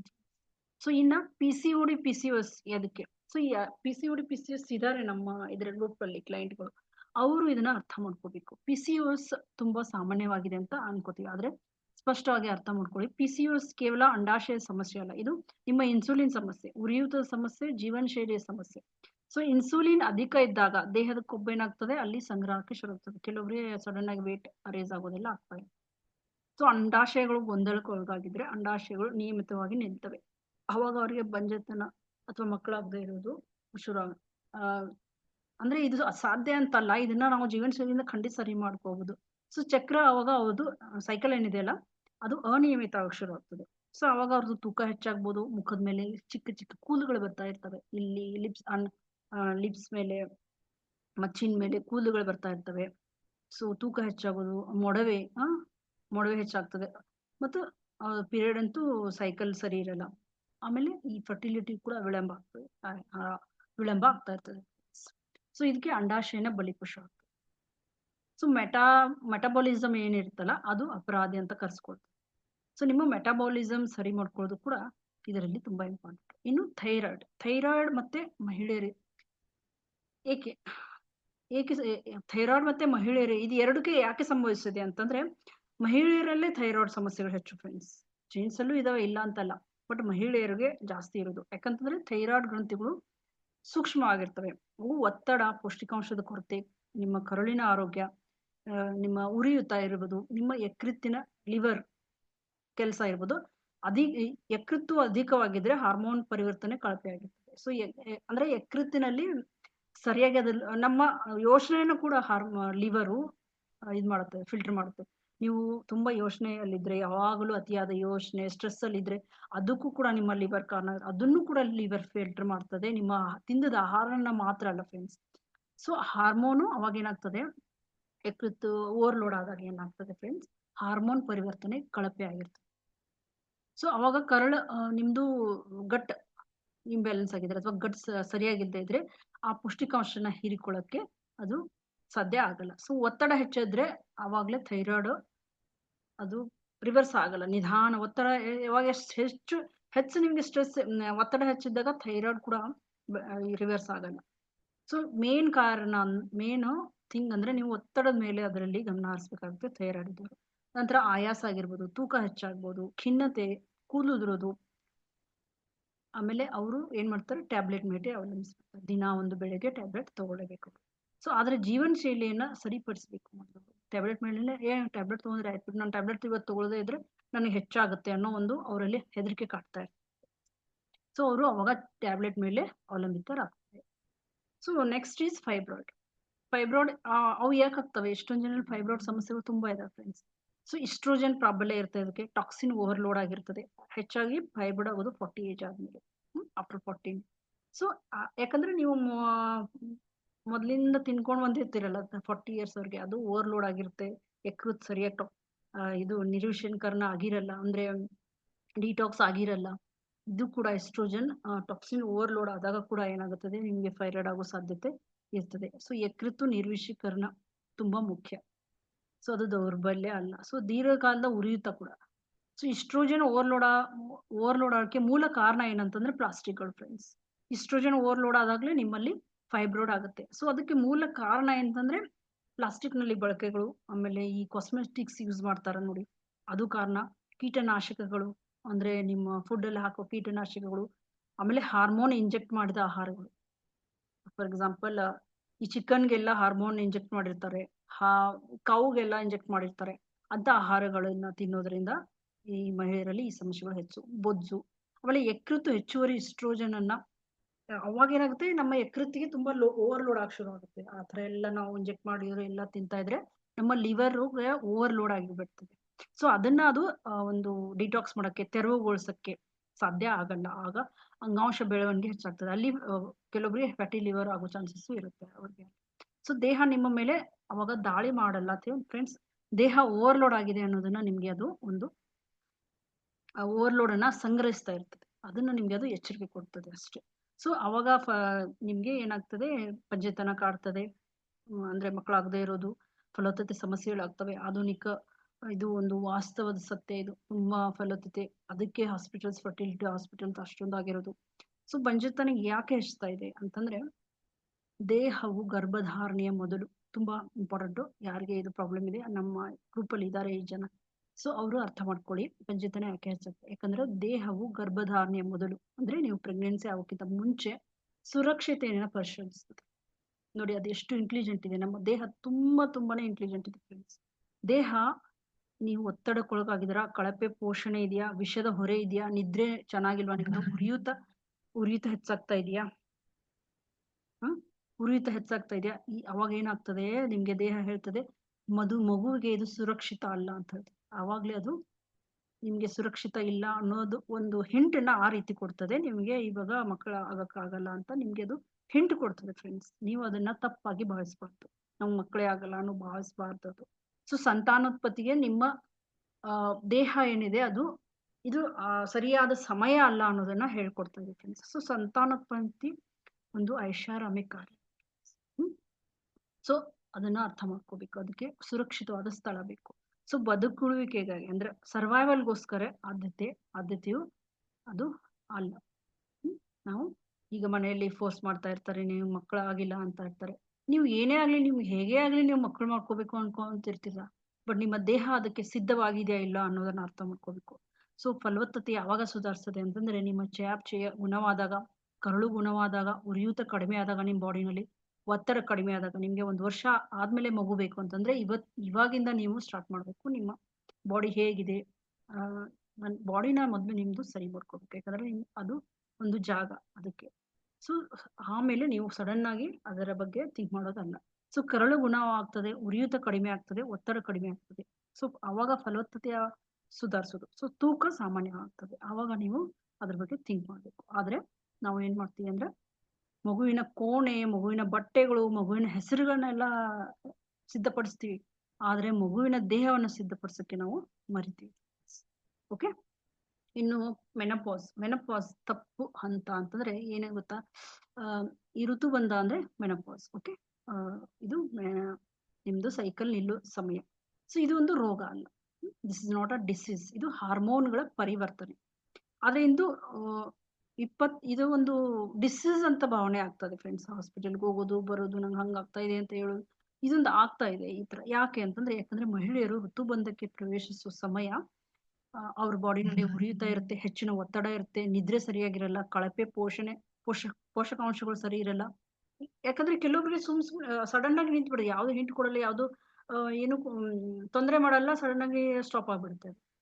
ಕೆಲವೊಬ್ಬರಿಗೆ ಈ ತರ ತೊಂದರೆಗಳೆಲ್ಲ ಕೊಡ್ತದೆ. ಅವಾಗ ಅವ್ರಿಗೆ ಈ ತರ ಒತ್ತಡ ಇರ್ಬೋದು, ಉರಿಯುತ್ತಾ ಇರ್ಬೋದು, ನಿದ್ದೆ ಸರಿಯಾಗಿಲ್ಲದೆ ಇರ್ಬೋದು, ಕಳಪೆ ಪೌಷ್ಟಿಕಾಂಶ ಸರಿಯಾಗಿಲ್ಲದೆ ಇರ್ಬೋದು, ಅವರ ಜೀವನ ಶೈಲಿ ಜಡವಾಗಿರ್ಬೋದು, ಅಂದ್ರೆ ಕುಳಿತುಕೊಳ್ಳೋದಾಗಿರ್ಬೋದು, ಎಕ್ಸರ್ಸೈಸ್ ಇಲ್ಲದೆ ಇರೋದು, ಈ ತರ ಎಲ್ಲ ಇರ್ಬೋದು ಫ್ರೆಂಡ್ಸ್. ಸೊ ಇದು ಇದ್ರ ಲಕ್ಷಣಗಳು ತೀವ್ರ ಆಗ್ತವೆ ಅವಾಗ. ಸೊ ಅವಾಗ ನಿಮ್ದು ರಾತ್ರಿ ಬೆವರೋದಾಗಿರ್ಬೋದು, ಅವ್ರಿಗೆ ಸಡನ್ ಆಗಿ ಆತಂಕ, ಭಯ ಆಗೋದು, ತೂಕ ಹೆಚ್ಚಾಗೋದು, ಸಡನ್ ಆಗಿ ನಿದ್ರೆ ತೊಂದರೆ ಆಗಿರ್ಬೋದು, ಮನಸ್ಥಿತಿಯ ಬದಲಾವಣೆಗಳು. ಋತುಬಂಧಕ್ಕೆ ಮೊದಲು ಆರೋಗ್ಯಕರ ಜೀವನ ಶೈಲಿ ಇದ್ದಾಗ ಅದು ಸುಗಮ ಋತುಬಂಧ. ನೀವು ಯಾವಾಗಲೂ ಇಟ್ಕೋಬೇಕು ಅನ್ನೋದು ನನ್ನ ಇದು. ಬಟ್ ನಾವು ಮೆನೋಪಾಸ್ ಅಲ್ಲಿ ಇನ್ನೂ ಹೋಗೋರು ಇದ್ದೀರಾ ಅನ್ನೋರು ಇದನ್ನ ನೀವು ಸುಗಮವಾಗಿ ನೀವು ಅರ್ಥ ಮಾಡ್ಕೋಬೇಕು. ಅದಕ್ಕೆ ನೀವು ಜೀವನ ಶೈಲಿಯನ್ನ ಸರಿ ಮಾಡ್ಕೊಳ್ಳೋದು ಮೊದಲನೇ ವಿಷಯ. ಸೊ ಅದಕ್ಕೆ ಮಹಿಳೆಯರು ಆರೋಗ್ಯವಾಗಿದ್ದಾಗ್ಲೇ ಇದೆಲ್ಲ ನಿಮ್ದು ಋತುಬಂಧ ಏನಿದೆ ಅದು ಯಾವ ತೊಂದರೆ ಕೊಡಲ್ಲ ನಿಮ್ಗೆ. ಸೊ ಮಹಿಳೆಯರ ಆರೋಗ್ಯ ವರ್ಷದಿಂದ ವರ್ಷಕ್ಕೆ ಯಾಕೆ ಹದಗೆಡ್ತಾ ಇದೆ ಅಂತಂದ್ರೆ ಫ್ರೆಂಡ್ಸ್, ಇವು ಒಂದು ಚುಕ್ಕೆಗಳಿದ್ದಾಗೆ. ಆಹಾರ ಬದಲಾಗಿದೆ, ನಮ್ದು ಚಲನೆ ಕಡಿಮೆ ಆಗಿದೆ, ನಿದ್ರೆ ಕಡಿಮೆ ಆಗ್ತದೆ, ಸ್ಕ್ರೀನ್ಗಳು ಹೆಚ್ಚಾಗಿದೆ, ಒತ್ತಡ ಕೂಡ ಹೆಚ್ಚಾಗಿದೆ, ರಾಸಾಯನಿಕಗಳು ಹೆಚ್ಚಾಗಿದೆ, ಸೂರ್ಯನ ಬೆಳಕು ಕಡಿಮೆ ಆಗಿದೆ, ಸಮುದಾಯದ ಬೆಂಬಲ, ಸಪೋರ್ಟಿವ್ ಸಿಸ್ಟಮ್ ಏನಿದೆಯಲ್ಲ ಅದು ಕಡಿಮೆ ಆಗಿದೆ. ಫಲಿತಾಂಶ ಏನ್ ಹೇಳಿ, ಹಾರ್ಮೋನ್ಗಳ ಅವ್ಯವಸ್ಥೆ. ಇದು ವಿಧಿ ಅಲ್ಲ ಫ್ರೆಂಡ್ಸ್, ಇದು ಒಂದು ನಿಮ್ಗೆ ಕನ್ನಡಿ ತರ ನಿಮ್ಗೆ ತೋರಿಸೋದು, ಕನ್ನಡಿ ತರ. ಇದು ಮಾದರಿಯನ್ನ ಬದಲಾಯಿಸಬಹುದು. ಸೊ ಮಾದರಿನ ಇದು ಬದಲಾಯಿಸಬಹುದು.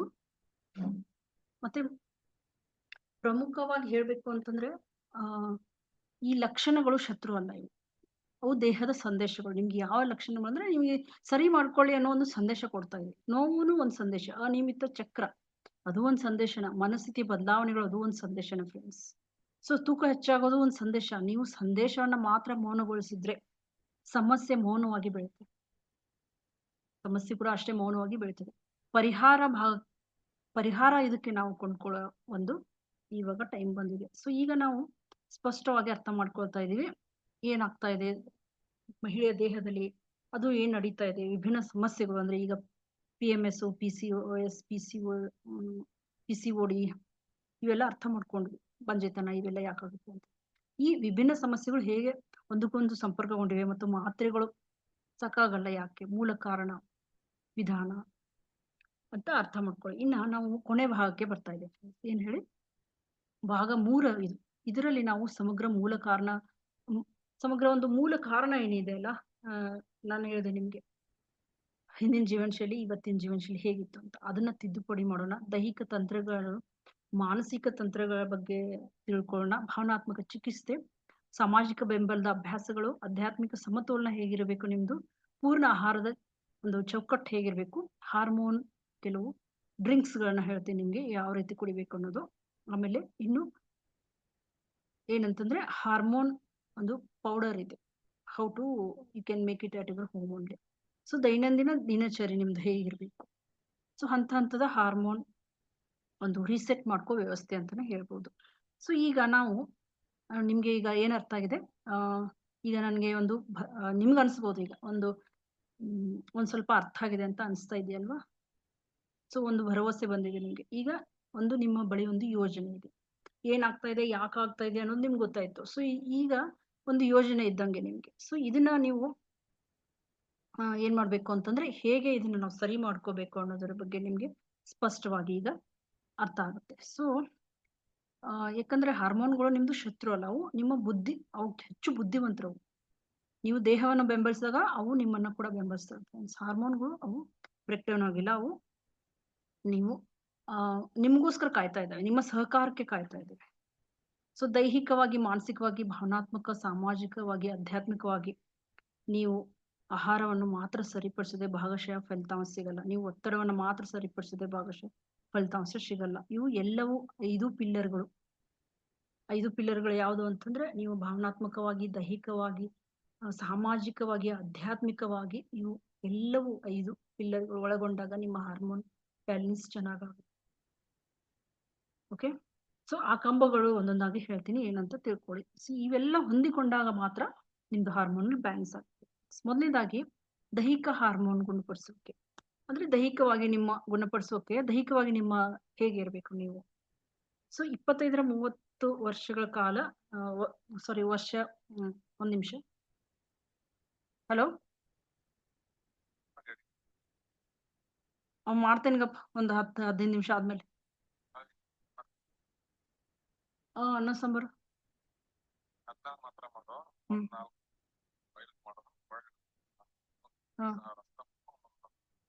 ಓಕೆ,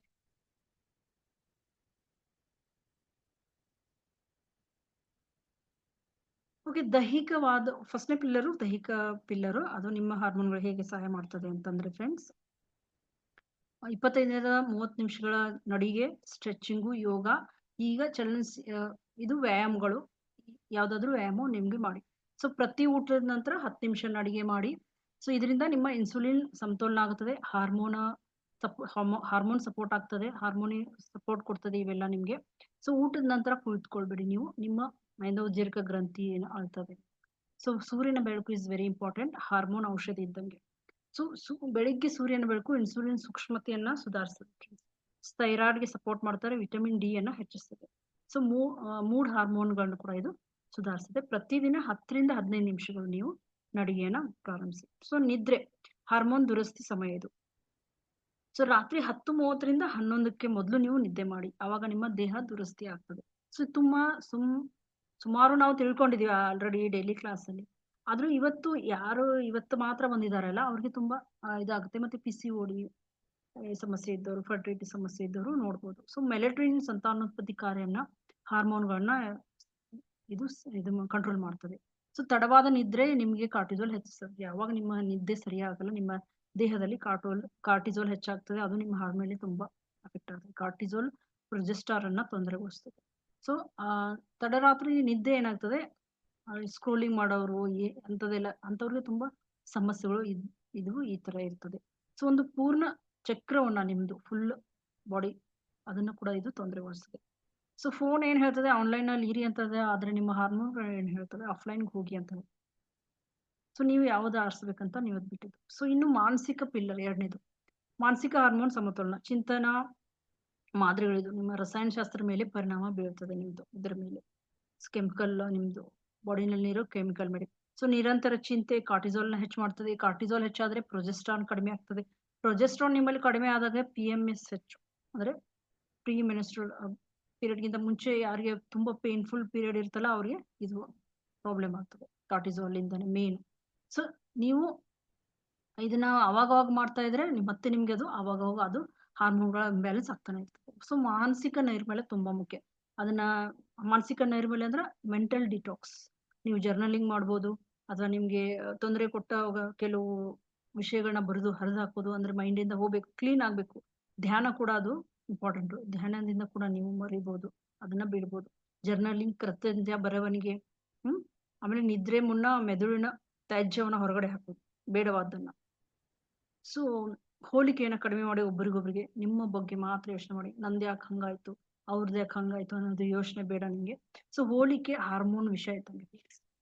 ಇನ್ನು ಥರ್ಡ್ ಪಿಲ್ಲರ್ ಭಾವನಾತ್ಮಕ ಚಿಕಿತ್ಸೆ, ವ್ಯಕ್ತಪಡಿಸಿದ ಭಾವನೆಗಳು, ಆಂತರಿಕ ಉರಿಯೂತಗಳು. ಮಹಿಳೆಯರಿಗೆ ಹೊಂದಾಣಿಕೆ ಅಂದ್ರೆ ನಮ್ಗೆ ಚಿಕ್ಕ ವಯಸ್ಸಲ್ಲಿ ಹೊಂದಾಣಿಕೆ ಮಾಡ್ಕೊಳ್ಳಿ, ಸಹಿಸ್ಕೊ ಅಂತ ಹೇಳ್ಕೊಳ್ಳಾಗ್ತದೆ. ಸಪ್ರೆಸ್ ಮಾಡಿ, ಅಳಬೇಡ, ಅಡ್ಜಸ್ಟ್ ಮಾಡ್ಕೊ, ಬೇರೆಯವ್ರ ಮನೆ ಹೋಗ್ಬೇಕು ಎಲ್ಲ ಇವಾಗ್ಲೇ ಅಡ್ಜಸ್ಟ್ ಮಾಡ್ಕೊ ಕಲ್ಕೊ ಅಂತ ಹೇಳಲಾಗ್ತದೆ. ನಗೋದನ್ನ ಕಡಿಮೆ ಮಾಡುವಂತ ಹೇಳಲಾಗ್ತದೆ. ಸೊ ಬಾಯಿ ವ್ಯಕ್ತಪಡಿಸೋದನ್ನ ದೇಹ ಸಂಗ್ರಹಕ್ಕೆ ಶುರು ಆಗ್ತದೆ ಫ್ರೆಂಡ್ಸ್. ನೀವು ಅವಾಗ ಹೆಂಗೆ ಸಪ್ರೆಸ್ ಮಾಡಕ್ ಶುರು ಮಾಡ್ತಿರಲ್ಲ, ಅವು ನಿಮ್ಮ ದೇಹ ಅದನ್ನ ಸಂಗ್ರಹಿಸಕ್ಕೆ ಶುರು ಮಾಡಿ ಅದಕ್ಕೆ ನಿಮ್ಗೆ 40s ದಾಟಿದ್ಮೇಲೆ ನಿಮ್ಗೆ ಇವೆಲ್ಲ ಕಂಡು ಬರ್ಬೇಕು. ಯಾಕಂದ್ರೆ ನೀವು ಅವಾಗೆಲ್ಲ ಸಪ್ರೆಸ್ ಮಾಡಿರೋದನ್ನ ಆವಾಗ ನಿಮ್ಗೆ ರಿಸಲ್ಟ್ ಕೊಡ್ತಾ ಇರ್ತದೆ 40s ಆದ್ಮೇಲೆ.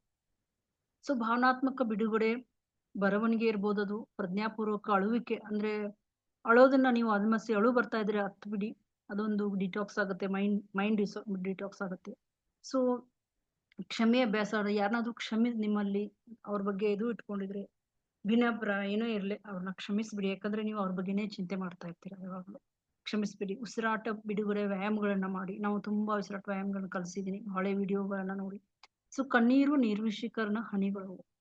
ಸೊ ಒಳಚರಂಡಿಯನ್ನ ನಿರ್ಬಂಧಿಸಬೇಡಿ, ಒಳಗಡೆ ಎಲ್ಲವನ್ನೂ ಇಟ್ಕೋಬೇಡಿ, ಬೇಡವಾದನ್ನ ಅವನ್ನ ಸಪ್ರೆಸ್ ಮಾಡ್ಬೇಡಿ, ಬಿಟ್ಬಿಡಿ. ಇನ್ನು 4ನೇ ಸ್ತಂಭ ಸಾಮಾಜಿಕ ಹಾರ್ಮೋನ್ಗೆ ಬೆಂಬಲ, ಆರೋಗ್ಯಕರ ಸಂಬಂಧಗಳು. ಸಾಮಾಜಿಕವಾಗಿ ಹಾರ್ಮೋನ್ಗೆ ಹೆಂಗ ಬೆಂಬಲ ಸಿಗ್ತದೆ ಅಂತಂದ್ರೆ ನಿಮ್ಮ ಆರೋಗ್ಯಕರ ಸಂಬಂಧಗಳಿದ್ದಾಗ. ಒತ್ತಡದ ಹಾರ್ಮೋನ್ಗಳನ್ನ ಕಡಿಮೆ ಮಾಡ್ತದೆ, ಒತ್ತಡದ ಹಾರ್ಮೋನ್ಗಳಿದ್ದಾಗ. ಸೊ ಪ್ರತ್ಯೇಕತೆ ಉರಿಯುತ್ತನೆ ಅನ್ಸುತ್ತೆ. ನೀವು ಸಪ್ರೇಟ್ ಆಗಿ ಒಬ್ಬರೇ ಇರ್ತಾ ಇದ್ರೆ ನಿಮ್ಮಲ್ಲಿ ಇನ್ಫ್ಲಮೇಷನ್ ಆಗುತ್ತೆ ಬಾಡಿನಲ್ಲಿ. ಸೊ ಮಹಿಳಾ ವಲಯಗಳು ಅಥವಾ ಈ ತರದ ಗ್ರೂಪ್ಗಳಲ್ಲಿ ನಿಮ್ಮ ಲೈಕ್ ಮೈಂಡೆಡ್ ಪೀಪಲ್ ಇರ್ತಾರಲ್ಲ ಅಂತವರಲ್ಲಿ ಸೇರ್ಕೊಳ್ಳೋದು. ಆರೋಗ್ಯಕರ ಗುಂಪುಗಳು, ನೀವು ಈಗ ಸರೋಜ್ ಮೇಡಮ್ ತುಂಬಾ ಚೆನ್ನಾಗಿ ಹೇಳಿದ್ರು ಅಂತ ಗ್ರೂಪ್ಗಳಲ್ಲೆಲ್ಲ ಇರ್ಬೇಕು ಅಂತ. ಸೊ ಯಾಕಂದ್ರೆ ಆರೋಗ್ಯವಂತ ಮಹಿಳೆನೇ ಆರೋಗ್ಯವಂತ ಒಂದು ಕುಟುಂಬವನ್ನ ನಿರ್ವಹಿಸಕ್ಕೆ ಸಾಧ್ಯ. ಸೊ ಮಹಿಳಾ ವಲಯಗಳಿರ್ಬೋದು, ಆರೋಗ್ಯಕರ ಗುಂಪುಗಳಿರ್ಬೋದು, ಆರೋಗ್ಯಕರ ಗುಂಪುಗಳು ನೆನ್ಪಿಟ್ಕೊಳ್ಳಿ. ಸೊ ಈ ಗಾಸಿಪ್ ಗುಂಪುಗಳಲ್ಲ. ಸೊ ಜವಾಬ್ದಾರಿಯುತ ಪಾಲುದಾರರು ಅಂದ್ರೆ ನಿಮ್ಮ ಇವರು ಪಾರ್ಟ್ನರ್ಸ್, ನಿಮ್ಮ ಲೈಫ್ ಪಾರ್ಟ್ನರ್ ಆಗಿರ್ಬೋದು, ಅವ್ರದ್ದು ಕೂಡ ಜವಾಬ್ದಾರಿ ಇದರಲ್ಲಿ ಇರ್ತದೆ. ಸೊ ನಿಮ್ಮ ಸ್ನೇಹಿತರ ಇರ್ಬೋದು ಯಾವ್ದಾದ್ರು, ಅಥವಾ ಪ್ರಾರ್ಥನಾ ಗುಂಪುಗಳಿರ್ಬೋದು. ನೀವೇನಾದ್ರು ಎಲ್ಲಾದ್ರೂ ಪ್ರಾರ್ಥನೆಗೆ ಪ್ರೇಯರ್ಗೆ ಹೋಗ್ತಾ ಇದ್ರೆ ಅದ್ರ ಗುಂಪುಗಳಿರ್ತದೆ, ಅಂತ ಒಂದು ಆರೋಗ್ಯಕರ ಗುಂಪುಗಳಲ್ಲಿ ನೀವು ಸೇರ್ಬಹುದು. ಸಮುದಾಯದಲ್ಲೂ ಕೂಡ ಒಂದು ಗುಂಪಿನಲ್ಲಿ ಇದ್ದಾಗ ಕೂಡ ನಿಮ್ದು ಗುಣಪಡಿಸ್ಬೇಕೆ ಅನ್ನೋದು ಬೆಳೀತದೆ, ಒಂಟಿತನ ಅಲ್ಲಿ ಇರಲ್ಲ. ಸೊ ಇನ್ನು 5ನೇ ಸ್ತಂಭ ಆಧ್ಯಾತ್ಮಿಕ ಸ್ತಂಭ ಇದು. ಸೊ ಆಧ್ಯಾತ್ಮಿಕದ ಬಗ್ಗೆ ಈಗ ಸರೋಜ್ ಮೇಡಮ್ ಆಲ್ಮೋಸ್ಟ್ ಎಲ್ಲ ಹೇಳಿದ್ರು. ಸೊ ಆಧ್ಯಾತ್ಮಿಕ ಅಭ್ಯಾಸಗಳು ನಮ್ಮ ನರಮಂಡಲವನ್ನ ಏನ್ ಮಾಡ್ತವೆ, ಕಂಟ್ರೋಲ್ ಮಾಡ್ತವೆ ಫ್ರೆಂಡ್ಸ್. ಪ್ರಾರ್ಥನೆ ಆಗಿರ್ಬೋದು, ಮಂತ್ರ ಜಪಿಸೋದಾಗಿರ್ಬೋದು, ಧ್ಯಾನ ಆಗಿರ್ಬೋದು, ಮೌನವಾಗಿ ಕುಳಿತುಕೊಳ್ಳೋದಿರ್ಬೋದು, ಕೃತಜ್ಞತೆ ಆಚರಣೆ ಇರ್ಬೋದು. ಅವಾಗ ನಮ್ಮ ನರಮಂಡಲ ಶಾಂತ ಆಗ್ತದೆ. ನರಮಂಡಲ ಶಾಂತ ಆದಾಗ ಸಂತಾನೋತ್ಪತ್ತಿ ಹಾರ್ಮೋನ್ಗಳು ಸ್ಥಿರ ಆಗ್ತವೆ. ಸೊ ಕಾರ್ಯನಿರತ ಮನಸ್ಸು, ಒಬ್ರು ಬರೇ ಮೆಡಿಟೇಷನ್ ಮಾಡೋದ್ರಿಂದ ಅವ್ರಿಗೆ ಫರ್ಟಿಲಿಟಿ ಪ್ರಾಬ್ಲಮ್ ಇದಾಗಿ ಸಾಲ್ವ್ ಆಗಿದೆ. ಸೊ ಸಂತಾನೋತ್ಪತ್ತಿ ಹಾರ್ಮೋನ್ಗಳು ಸ್ಥಿರ ಆಗುತ್ತೆ. ತೆಲುಗುದವರು ಒಬ್ರು ಇದ್ದಾರೆ. ಸೊ ಕಾರ್ಯನಿರತ ಮನಸ್ಸು ಅಸ್ಥಿರ ಚಕ್ರ. ನೀವು ಯಾವಾಗಲೂ ಏನೋ ಯೋಚನೆ ಮಾಡ್ಕೊಂಡೇ ಬ್ಯುಸಿ ಇರ್ತಿರಲ್ಲ, ನಿಮ್ಮ ಮನಸ್ಸು ಯಾವಾಗಲೂ ಬ್ಯುಸಿ ಇರ್ತಿರಲ್ಲ, ಅದಕ್ಕೆ ಅಸ್ಥಿರ ಚಕ್ರ ಕೂಡ ನಿಮ್ದು ಅನಿಯಮಿತವಾಗಿ ಇರ್ತದೆ. ಶಾಂತ ಮನಸ್ಸಿದ್ದಾಗ ಸ್ಥಿರ ಲಯ, ನಿಮ್ಮ ಬಾಡಿ ಲಯವಾಗಿ ಇರ್ತದೆ. ಸೊ ಹಾರ್ಮೋನ್ ಸಮತೋಲಿತ ಆಹಾರಗಳು, ಗೋಲ್ಡನ್ ಪ್ಲೇಟ್ ಅನ್ನ ಇದ್ ಮಾಡಿ, ಪ್ರತಿ ಊಟ ಪ್ರೋಟೀನ್ ಒಳಗೊಂಡಿರ್ಬೇಕು, ಫೈಬರ್ನ ಒಳಗೊಂಡಿರ್ಬೇಕು, ಆರೋಗ್ಯಕರ ಕೊಬ್ಬನ್ನ ಒಳಗೊಂಡಿರ್ಬೇಕು. ಸೊ ಮತ್ತೆ ಕಡಿಮೆ ಕಾರ್ಬೋಹೈಡ್ರೇಟ್ಗಳು ಇರ್ಬೋದು. ಇದು ನಿಮ್ಮ ಇನ್ಸುಲಿನ್ ಸ್ಥಿರಗೊಳಿಸ್ತದೆ, ಎಸ್ಟ್ರೋಜನ್ ಚಯಾಪಚಯನ ಸರಿ ಮಾಡ್ತಾರೆ, ಪ್ರೊಜೆಸ್ಟ್ರಾರ್ನ ಸಮತೋಲನಗೊಳಿಸ್ತದೆ. ಹಸಿವಿನ ಹಾರ್ಮೋನ್ಗಳು ನಿಮ್ಗೆ ಅವಾಗ ಅನ್ವಾಂಟೆಡ್, ಯಾಕಂದ್ರೆ ಪೀರಿಯಡ್ ನೋವಿದ್ದಾಗ, ಪೀರಿಯಡ್ ಪ್ರಾಬ್ಲಮ್ ಇದ್ದಾಗ ಅವ್ರಿಗೂ ಕೂಡ ತಿನ್ಬೇಕು ಕ್ರೇವಿಂಗ್ಸ್ ಆಗ್ತಾ ಇರ್ತದೆ. ಹಸಿವಿನ ಹಾರ್ಮೋನ್ಗಳು ನಿಯಂತ್ರಿಸ್ತದೆ. ಸೊ ಈ ಒಂದು ಪೂರ್ಣ ದಿನಚರಿ ನಿಮ್ಮ ಆಹಾರ ಏನಿದೆಯಲ್ಲ, ಇದು ನಿಮ್ಗೆ ತುಂಬಾ ಹೆಲ್ಪ್ ಮಾಡ್ತದೆ. ಸೊ ಬೆಳಿಗ್ಗೆ ಖಾಲಿ ಹೊಟ್ಟೆಯಲ್ಲಿ ಒಂದು ನೀರು ಪಾನಿ ಯಾವ್ದಾದ್ರು ಬಿಸಿ, ಬರೇ ಪ್ಲೇನ್ ವಾಟರ್ ಆದ್ರೂ ಕುಡೀರಿ. ಹಾರ್ಮೋನಲ್ ಇಂಬ್ಯಾಲೆನ್ಸ್ ಪ್ರಾಬ್ಲಮ್ ಹೆಚ್ಚಾಗಿರೋರು ಮೆಂತೆ ವಾಟರ್ನ ಸೇವಿಸಿ, ಧನಿಯಾ ವಾಟರ್ನ ಸೇವಿಸಿ. ಉಪಹಾರಕ್ಕೆ ಮಿಲೆಟ್ಗಳನ್ನ ಯೂಸ್ ಮಾಡಿ, ಚಟ್ನಿಗಳನ್ನ ಯೂಸ್ ಮಾಡಿ, ನೀವು ಮೊಳಕೆ ಕಾಳನ್ನ ಹೆಚ್ಚಾಗಿ ಯೂಸ್ ಮಾಡಿ. ನಿಮ್ಮ ತಟ್ಟೆಗಳು ನಿಮ್ಮ ತಟ್ಟೆಯಲ್ಲಿ ಅರ್ಧ ತರಕಾರಿಗಳನ್ನ ಇರ್ಬೇಕು ಫ್ರೆಂಡ್ಸ್. ಸೊ ಅಥವಾ ಪನ್ನೀರ್ ಯೂಸ್ ಮಾಡ್ಬೋದು, ಒಳ್ಳೆ ಪನ್ನೀರು, ರೋಟಿಗಳನ್ನ, ಮಿಲೆಟ್ ರೋಟಿಗಳನ್ನ, ಸೊಪ್ಪುಗಳನ್ನ. ಸೊ ಅರ್ಧ ತಟ್ಟೆ ತರಕಾರಿಗಳು ಇರಬೇಕು ಯಾವಾಗಲೂ. ನಾನು ಹೇಳಿದೆ 1/4 ಭಾಗ ಪ್ರೋಟೀನ್ ಇರಬೇಕು, 1/4 ಭಾಗ ಕಾರ್ಬೋಹೈಡ್ರೇಟ್ಗಳು ಇರಬೇಕು. ಫ್ಯಾಟ್ಗೆ ತುಪ್ಪವನ್ನ ಸೇರಿಸಿ, ಅಥವಾ ನೀವು ಸೀಡ್ಸ್ಗಳನ್ನ ಸೇರಿಸಿ. ಸಂಜೆ ಸೀಡ್ಸ್ಗಳನ್ನ ತಗೊಳ್ಳಿ, ಅಂದ್ರೆ ಬೀಜಗಳು, ವಾಲ್ನಟ್ಸು, ಬೆಳಿಗ್ಗೆ ನೀವು ತಿನ್ಬೋದು, ವಾಲ್ನಟ್ಸ್ ಏನಾಗಲ್ಲ. ಬಟ್ ಈ ಪಂಪ್ಕಿನ್ ಸೀಡ್ಸ್, ಫ್ಲಾಕ್ಸ್ ಸೀಡ್ಸ್ಗಳನ್ನ ಸಂಜೆಯಲ್ಲಿ ತಗೊಳ್ಳಿ. ಸೊ ಇನ್ನು ರಾತ್ರಿಗೆ ಪ್ರೋಟೀನ್ ಇರಲಿ, ಅದರಲ್ಲೂ ವೆಜಿಟೇಬಲ್ಸ್ ಇರಲಿ, ಸೂಪ್ಗಳು, ಇಂಥ ಲೈಟ್ ಫುಡ್ಗಳನ್ನ, ಕಿಚಡಿ ಇಂಥವುಗಳನ್ನ ತೆಗೆದುಕೊಳ್ಳಿ. ತುಂಬಾ ಹೆವಿ ತಟ್ಟೆ ತುಂಬ ಎಲ್ಲ ಊಟ ಎಲ್ಲ ಬೇಡ. ವೆಜಿಟೇಬಲ್ ಸೋರ್ಸ್ ಜಾಸ್ತಿ ಇರಲಿ, ಸೂಪ್ ಇಂಥವು, ದಾಲ್, ರೈಸ್ ಇಂಥವು ತೆಗೆದುಕೊಳ್ಳಿ, ಅಂದ್ರೆ ಸುಲಭವಾಗಿ ಜೀರ್ಣ ಆಗೋವು. ಸೊ ಸಕ್ಕರೆ ಪಾನೀಯಗಳನ್ನ ಕಡಿಮೆ ಮಾಡಿ ಫ್ರೆಂಡ್ಸ್. ಸಂಸ್ಕರಿಸಿದ ಹಿಟ್ಟನ್ನ, ಮೈದಾಗಳನ್ನ ತೆಗೆದುಕೊಳ್ಳೋದು, ಬೇಕರಿ ಐಟಮ್ಗಳು ಬೇಡ, ಅದರಲ್ಲಿ ಸಂಸ್ಕರಿಸಿದ ಎಣ್ಣೆಗಳು ಬೇಡ. ಯಾಕಂದ್ರೆ ಎಲ್ಲರೂ ಕಿಚನ್ಗಳು ಚೇಂಜ್ ಆದ ಈಗ ಕಿಚನ್ಗಳು ಬದಲಾಯಿಸಿದ್ರೆ, ಅಂದ್ರೆ ನೀವು ಆಲ್ರೆಡಿ ಯೂಸ್ ಮಾಡ್ತಾ ಇದ್ರೆ ತುಂಬಾ ಸಂತೋಷ. ಆದ್ರೆ ನೀವು ಯೂಸ್ ಮಾಡ್ತಾ ಇಲ್ಲ ಅಂತಂದ್ರೆ ಈ ಸಂಸ್ಕರಿಸಿದ ಹಿಟ್ಟನ್ನ, ಎಣ್ಣೆಗಳನ್ನ, ಕರಿದ ಆಹಾರಗಳನ್ನ ಸೇವಿಸೋದನ್ನ ಬಂದ್ ಮಾಡಿ. ಪ್ಯಾಕ್ ತಿಂಡಿಗಳು ನಿಮ್ಮ ಡೈನಿಂಗ್ ಟೇಬಲ್ ಮೇಲೂ ಬೇಡ, ನಿಮ್ಮ ಅಡಿಗೆ ಮನೆಯಲ್ಲೂ ಬೇಡ. ಸೊ ಬರೇ ಬಿಸಿ ಮಾಡಿ ಅವಾಗ ಎಣ್ಣೆಗಳನ್ನ ಯೂಸ್ ಮಾಡೋದನ್ನ ಕಡಿಮೆ ಮಾಡಿ, ಬಂದ್ ಮಾಡಿ ದಯವಿಟ್ಟು. ಸೊ ಎಣ್ಣೆಯನ್ನ 5 ಬಾರಿ ಬಳಸಿದ್ರೆ ಅದು ಅಪರಾಧ ಆಗ್ತದೆ ಫ್ರೆಂಡ್ಸ್. ಯಾಕಂತಂದ್ರೆ ಈ ಹಾರ್ಮೋನ್ ಇಂಬ್ಯಾಲೆನ್ಸ್ಗೂ ಅದು ಕೂಡ ತುಂಬಾ ಕಾರಣ ಆಗ್ತದೆ. ಸೊ ಬೆಚ್ಚಗೆ ನೀರು, ಚಿಟಿಕೆ ಅರಿಶಿನ, ಚಿಟಿಕೆ ಒಣಶುಂಠಿ, ಚಿಟಿಕೆ ದಾಲ್ಚಿನ್ನಿ, ಕೆಲವು ನೆನೆಸಿದ ಮೆಂತೆ ಬೀಜಗಳು, ನಿಂಬೆಹನಿ, ಇವನ್ನ ಬೆಳಗ್ಗೆ ತೆಗೆದುಕೊಳ್ಳಿ. ಸೊ ಉರಿಯೂತನ ಕಡಿಮೆ ಮಾಡ್ತವೆ, ನಿಮ್ಮ ಇನ್ಸುಲಿನ್ ಪ್ರತಿಕ್ರಿಯೆನ ಸುಧಾರಿಸ್ತವೆ ಇವು. ಸೊ ಯಕೃತ್, ನಿಮ್ಮ ಲಿವರ್ ಡಿಟಾಕ್ಸ್ ಮಾಡಕ್ಕೆ ತುಂಬಾ ಹೆಲ್ಪ್ ಆಗ್ತವೆ. ಯಾಕಂದ್ರೆ ಲಿವರ್ ತುಂಬಾ ಕಾರಣ ಆಗುತ್ತೆ ಅಂತ ಹೇಳಿದ್ನಲ್ಲ, ಅದಕ್ಕೋಸ್ಕರ. PMS ಅನ್ನ ಕಡಿಮೆ ಮಾಡ್ತವೆ. ಸೊ ಅಡಿಗೆನೆ ಔಷಧ, ಅಡಿಗೆ ಚೆನ್ನಾಗಿದ್ದಾಗ ಔಷಧ ಬೇಕಾಗಿಲ್ಲ, ನಮಗೆ ಬೇರೆ ಔಷಧ ಬೇಕಾಗಿಲ್ಲ. ಇನ್ನು ಹಾರ್ಮೋನ್ಗೆ ಒಂದು ಪೌಡರ್ ಹೇಳ್ತೀನಿ ಅಂತ ಹೇಳಿದ್ನಲ್ಲ, ಅದು ಅಗಸೆ ಬೀಜಗಳು, ಎಳ್ಳು, ಕುಂಬಳಕಾಯಿ ಬೀಜಗಳು, ಸೂರ್ಯಕಾಂತಿ ಬೀಜಗಳು, ಇವೆಲ್ಲ ಇದು ಮಾಡಿ ಇದರಲ್ಲಿ ಮೊರಿಂಗಾ ಪೌಡರ್ ಹಾಕಿ, ಮತ್ತೆ ಪೆಪ್ಪರ್ ಪೌಡರ್ ಹಾಕಿ, ಆಮೇಲೆ ಅಶ್ವಗಂಧ ಪೌಡರ್ ಇದರಲ್ಲಿ ಸೇರಿಸಿ. ಇವು ಸೆಪ್ರೇಟ್ ಪೌಡರ್ ತಂದಿದ್ರೆ ಫ್ರೈ ಏನ್ ಮಾಡೋದು ಬೇಡ. ಬಟ್ ನೀವು ಬೇರೆ ಸೆಪ್ರೇಟ್ ತಂದಿದ್ರೆ ಇವನ್ನ ಸ್ವಲ್ಪ ಅಗಸೆ ಬೀಜಗಳನ್ನೆಲ್ಲ ಹುರಿದು ಈ ಪೆಪ್ಪರ್ ಅಲ್ಲಿ ಸ್ವಲ್ಪ ಟರ್ಮರಿಕ್ ಅಂತೂ ಪೌಡರ್ ಇರುತ್ತೆ, ಅದರಲ್ಲಿ ಮಿಕ್ಸ್ ಮಾಡಿ. ಸೊ ಈ ಪುಡಿನ ಸಂಗ್ರಹಿಸಿ ಇಡಿ ಗಾಜಿನಲ್ಲಿ ಊಟದ ನಂತರ ಪ್ರತಿದಿನ 1 ಚಮಚೆ ನೀವು ನೀರ್ ಜೊತೆಗೆ ಸೇವಿಸಿ. ಸೊ ಇದು ಇಸ್ಟ್ರೋಜನ್ ಸಮತೋಲನ ಮಾಡ್ತದೆ, ನಿಮ್ಮ ಸರಿಯಾಗಿ ಚಕ್ರ ನಿಮ್ ಸರಿಯಾಗಿ ಸಪೋರ್ಟ್ ಮಾಡ್ತದೆ. ಆಮೇಲೆ ಮೆನೋಪಾಸ್ಗೂ ಇದು ಸಪೋರ್ಟ್ ಮಾಡ್ತದೆ. ನಿಮ್ಮ ಚರ್ಮ ಕೂದಲಿಗೆ ಬೆಳವಣಿಗೆ ಅಥವಾ ಉದುರ್ತಾ ಇದ್ರೆ ಇದಕ್ಕೂ ಸಪೋರ್ಟ್ ಮಾಡ್ತದೆ. ತುಂಬಾ ಚೀಪ್ ಆಗಿದೆ, ಸ್ಥಳೀಯ, ಅಂದ್ರೆ ನಮ್ಮ ಕಿಚನ್ ಅಲ್ಲಿ ಸಿಗೋದೇ ಇದು. ಆಮೇಲೆ ಇದು ಸೈನ್ಸ್, ಅಂದ್ರೆ ಸೈನ್ಸ್ ಕೂಡ ಇದಕ್ಕೆ ಸಪೋರ್ಟ್ ಮಾಡ್ತದೆ ಅಂತ. ಸೊ PMS ಮತ್ತು ಮೂಡ್ಗೆ ಒಂದು ಖನಿಜ, ಐರನ್ ಸಪೋರ್ಟ್ ಮಾಡ್ದಂಗೆ ತುಂಬಾ. ಸೊ ಅದಕ್ಕೋಸ್ಕರ ನೀವು ಎಳ್ಳು, ಸೊಪ್ಪು, ತೆಂಗಿನಕಾಯಿ, ಬಾಳೆಹಣ್ಣು ಇವೆಲ್ಲ ತಗೊಳ್ಬೇಕಾಗ್ತದೆ ಫ್ರೆಂಡ್ಸ್. ಸೀಡ್ಸ್ಗಳು, ಕಲ್ಲುಪ್ಪನ್ನ ಯೂಸ್ ಮಾಡಿ. ಈ ಪಿಂಕ್ ಸಾಲ್ಟು ಬೇಡ, ಈ ಥೈರಾಯ್ಡ್ ಇದ್ದವರು ಮತ್ತೆ PMS ಪ್ರಾಬ್ಲಮ್ ಇದ್ದವರು. ಓಕೆ, ಮಜ್ಜಿಗೆ. ಸೊ ಖನಿಜಗಳು ನರಗಳನ್ನ ಶಾಂತಗೊಳಿಸುವ ಹಾರ್ಮೋನ್ಗಳು. ಸೊ ಬೆಳಿಗ್ಗೆ ಸೂರ್ಯನ ಬೆಳಕು, ಸ್ಟ್ರೆಚಿಂಗು, ಆಯ್ತಾ. ಬೆಳಿಗ್ಗೆ ಊಟ, ಸಮತೋಲಿತ ತಟ್ಟೆ, ಊಟದ ನಂತರ 10 ನಿಮಿಷಗಳ ನಡಿಗೆ, ಆಮೇಲೆ ಸಂಜೆ ಲೈಟ್ ಭೋಜನ, ಮತ್ತೆ 10 ನಿಮಿಷದ ನಡಿಗೆ. ಸ್ಕ್ರೀನ್ ಆಫ್ ಆಗ್ಬೇಕು, ಕೃತಜ್ಞತ ಬರವಣಿಗೆ, ಈ ತರ ನೀವು ಮಾಡ್ತಾ ಇದ್ರೆ ನಿಮ್ದು ಹಾರ್ಮೋನಲ್ ಬ್ಯಾಲೆನ್ಸ್ ಖಂಡಿತ ಇದಾಗುತ್ತೆ ಫ್ರೆಂಡ್ಸ್. ಇಸ್ಟ್ರೋಜನ್ ಇದು ನಿಮ್ಗೆ ಪ್ರಾಬಲ್ಯ ಇರಲ್ಲ. ಸೊ ಒಟ್ಟು ಸಮಯ ಪ್ರತಿದಿನ 60 ನಿಮಿಷಗಳಿಗಿಂತ ಕಡಿಮೆ, ಇಷ್ಟರಲ್ಲಿ ನೀವು ಸರಿ ಮಾಡ್ಕೊಳ್ತೀರ. ಸೊ ಪ್ರಾಮಾಣಿಕವಾಗಿರಿ, ವಿಶ್ವಾಸವನ್ನ, ಇದು ನೀವೆಷ್ಟು ಪ್ರಾಮಾಣಿಕವಾಗಿ ಇರ್ತೀರಾ ಅಷ್ಟು ನಿಮ್ಮಲ್ಲಿ ವಿಶ್ವಾಸವನ್ನ ಬೆಳೀತದೆ. ಸೊ ರಾತ್ರಿಯ ಅಂದ್ರೆ ಇದೆಲ್ಲ ಮಾಡ್ತಾ ಇದ್ರೆ ನೀವು ಸಡನ್ ಆಗಿ ಒಂದೇ ದಿನದಲ್ಲಿ ಎಲ್ಲ ನೀವು ಪರಿವರ್ತನೆ ಆಗ್ತದೆ ಅಂತ ಅರ್ಥ ಮಾಡ್ಕೊಳ್ಳಿ. ಮ್ಯಾಜಿಕ್ ಅಲ್ಲ ಇದು, ಇದು ನಿಮ್ಮ ದಿನಚರಿ ಫ್ರೆಂಡ್ಸ್. ಡೈಲಿ ನೀವು ಇದನ್ನೇ ಮಾಡ್ಲೇಬೇಕಾದ್ರೆ, ಇವತ್ತು 4 ದಿನ ಮಾಡಿ ಆಮೇಲೆ ಬಿಡಿ ಅನ್ನೋ ಅಲ್ಲ ಇದು. ನಿಮ್ಮ ದಿನಚರಿಯನ್ನ ಸುಧಾರಿಸಿದ್ರೆ ಪರ್ಮನೆಂಟ್ ಆಗಿ ನಿಮ್ಮಲ್ಲಿ ಸುಧಾರಣೆ ಕಂಡು ಬರ್ತದೆ. ಸೊ 7 ದಿನಗಳವರೆಗೆ ಇದನ್ನು ನಿರಂತರ ನೀವು ಯಾವಾಗ ಕರೆಕ್ಟ್ ಆಗಿ ಮಾಡಿದ್ರೆ ನಿಮ್ಗೆ ಇದು ರೂಢಿ ಆಗ್ತದೆ ದಿನ ಮಾಡ್ಬೇಕು ಅಂತ. ಸೊ ನಿಮ್ಮ ಬೇರು ದುರಸ್ತಿ ಆದಾಗ ಸುಸ್ಥಿರ ಸಮತೋಲನ ಆಗ್ತದೆ, ದೇಹ ಸ್ಥಿರತೆಯಿಂದ ಗುಣವಾಗ್ತದೆ. ಸೊ ಉತ್ಸಾಹದಿಂದ ಅಲ್ಲ. ಸೊ ಇವತ್ತು ಮಹಿಳಾ ದಿನದ ಒಂದು ಮುಕ್ತಾಯ ಹೇಗೆ ಮಾಡ್ತಾ ಇದ್ದೇನೆ ಅಂತಂದ್ರೆ, ಒಂದು ಮೆಡಿಟೇಷನ್ ಮಾಡಿಸೋಣ ಅಂದ್ಕೊಂಡಿದ್ದೆ, ತುಂಬಾ ಟೈಮ್ ಆಯ್ತು ಅಂತ ಅನ್ಸುತ್ತೆ. ಸೊ ನೀವು ದುರ್ಬಲ ಅಲ್ಲ ಫ್ರೆಂಡ್ಸ್, ನೀವು ಅತಿಯಾದ ಹೊರೆಯನ್ನ ಹೊಂದಿದ್ದೀರ ಅಷ್ಟೇ. ಸೊ ಬ್ರೇಕ್ ಡೌನ್ ಆಗಿಲ್ಲ, ನೀವು ಫೇಲ್ ಆಗಿಲ್ಲ, ನೀವು ಜೀವನದಲ್ಲಿ ಹೊಂದಾಣಿಕೆ ನಿಮ್ಮಲ್ಲಿ ತುಂಬಾ ಅಗತ್ಯ ಇದೆ. ಸೊ ಒಂದು ಮಹಿಳೆ ಗುಣಮುಖ ಆದಾಗ ಒಂದು ಕುಟುಂಬ ಗುಣ ಆಗ್ತದೆ. ಸೊ ಮುಂದಿನ ಪೀಳಿಗೆ ಗುಣಪಡಿಸ್ತದೆ ಕೂಡ. ಸೊ ಇವತ್ತು ಮಹಿಳಾ ದಿನದಂದು ನೀವು ಯಾವತ್ತು ನಿಮಗೋಸ್ಕರ ಒಂದು ಉಡುಗೊರೆನ ನೀವು ನೀಡಿ. ಓಕೆ. ಸೊ ಯಾವುದೇ ಆಭರಣ, ಸೀರೆ, ಕೇಕ್, ಆರೋಗ್ಯ ಅಲ್ಲ, ಮೀನ್ಸ್ ಆರೋಗ್ಯ ಅಂದ್ರೆ ನೀವು ನಿಮಗೋಸ್ಕರ ಎಷ್ಟು ಟೈಮ್ ಕೊಡ್ತಾ ಇದ್ದೀರಾ, ಎಷ್ಟು ಬೆಂಬಲಿಸ್ತಾ ಇದ್ದೀರಾ, ಅದು hormone. Okay, hormonal balance is all about hormonal balance class. Okay friends, thank you so much. ಯಾರಿಗಾದ್ರೂ ಏನಾದ್ರು ಕ್ವಶನ್ಸ್ ಇದೆಯಾ, ಅಥವಾ ಸರೋಜ್ ಮೇಡಮ್ ರಿಲೇಟೆಡ್ ಏನಾದ್ರು ಕ್ವಶನ್ಸ್ ಇದೆಯಾ?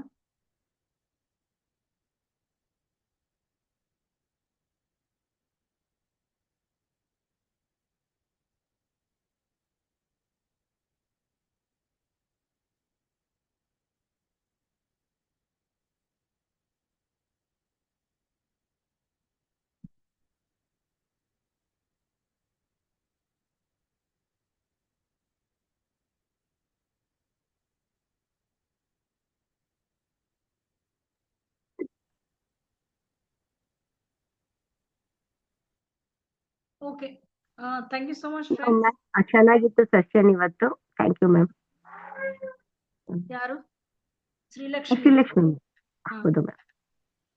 ಚೆನ್ನಾಗಿತ್ತು ಮ್ಯಾಮ್. ಮತ್ತೆ 1 kg ರಿಡ್ಯೂಸ್ ಆಗಿದೆ ಮ್ಯಾಮ್. ನಂದು 96 to 90 ಆಗಿದೆ. 90 ವೀಕ್ಲಿ ಬಂದಿದೆ ಈಗ? 90 ಆಗಿದೆ ಮ್ಯಾಮ್.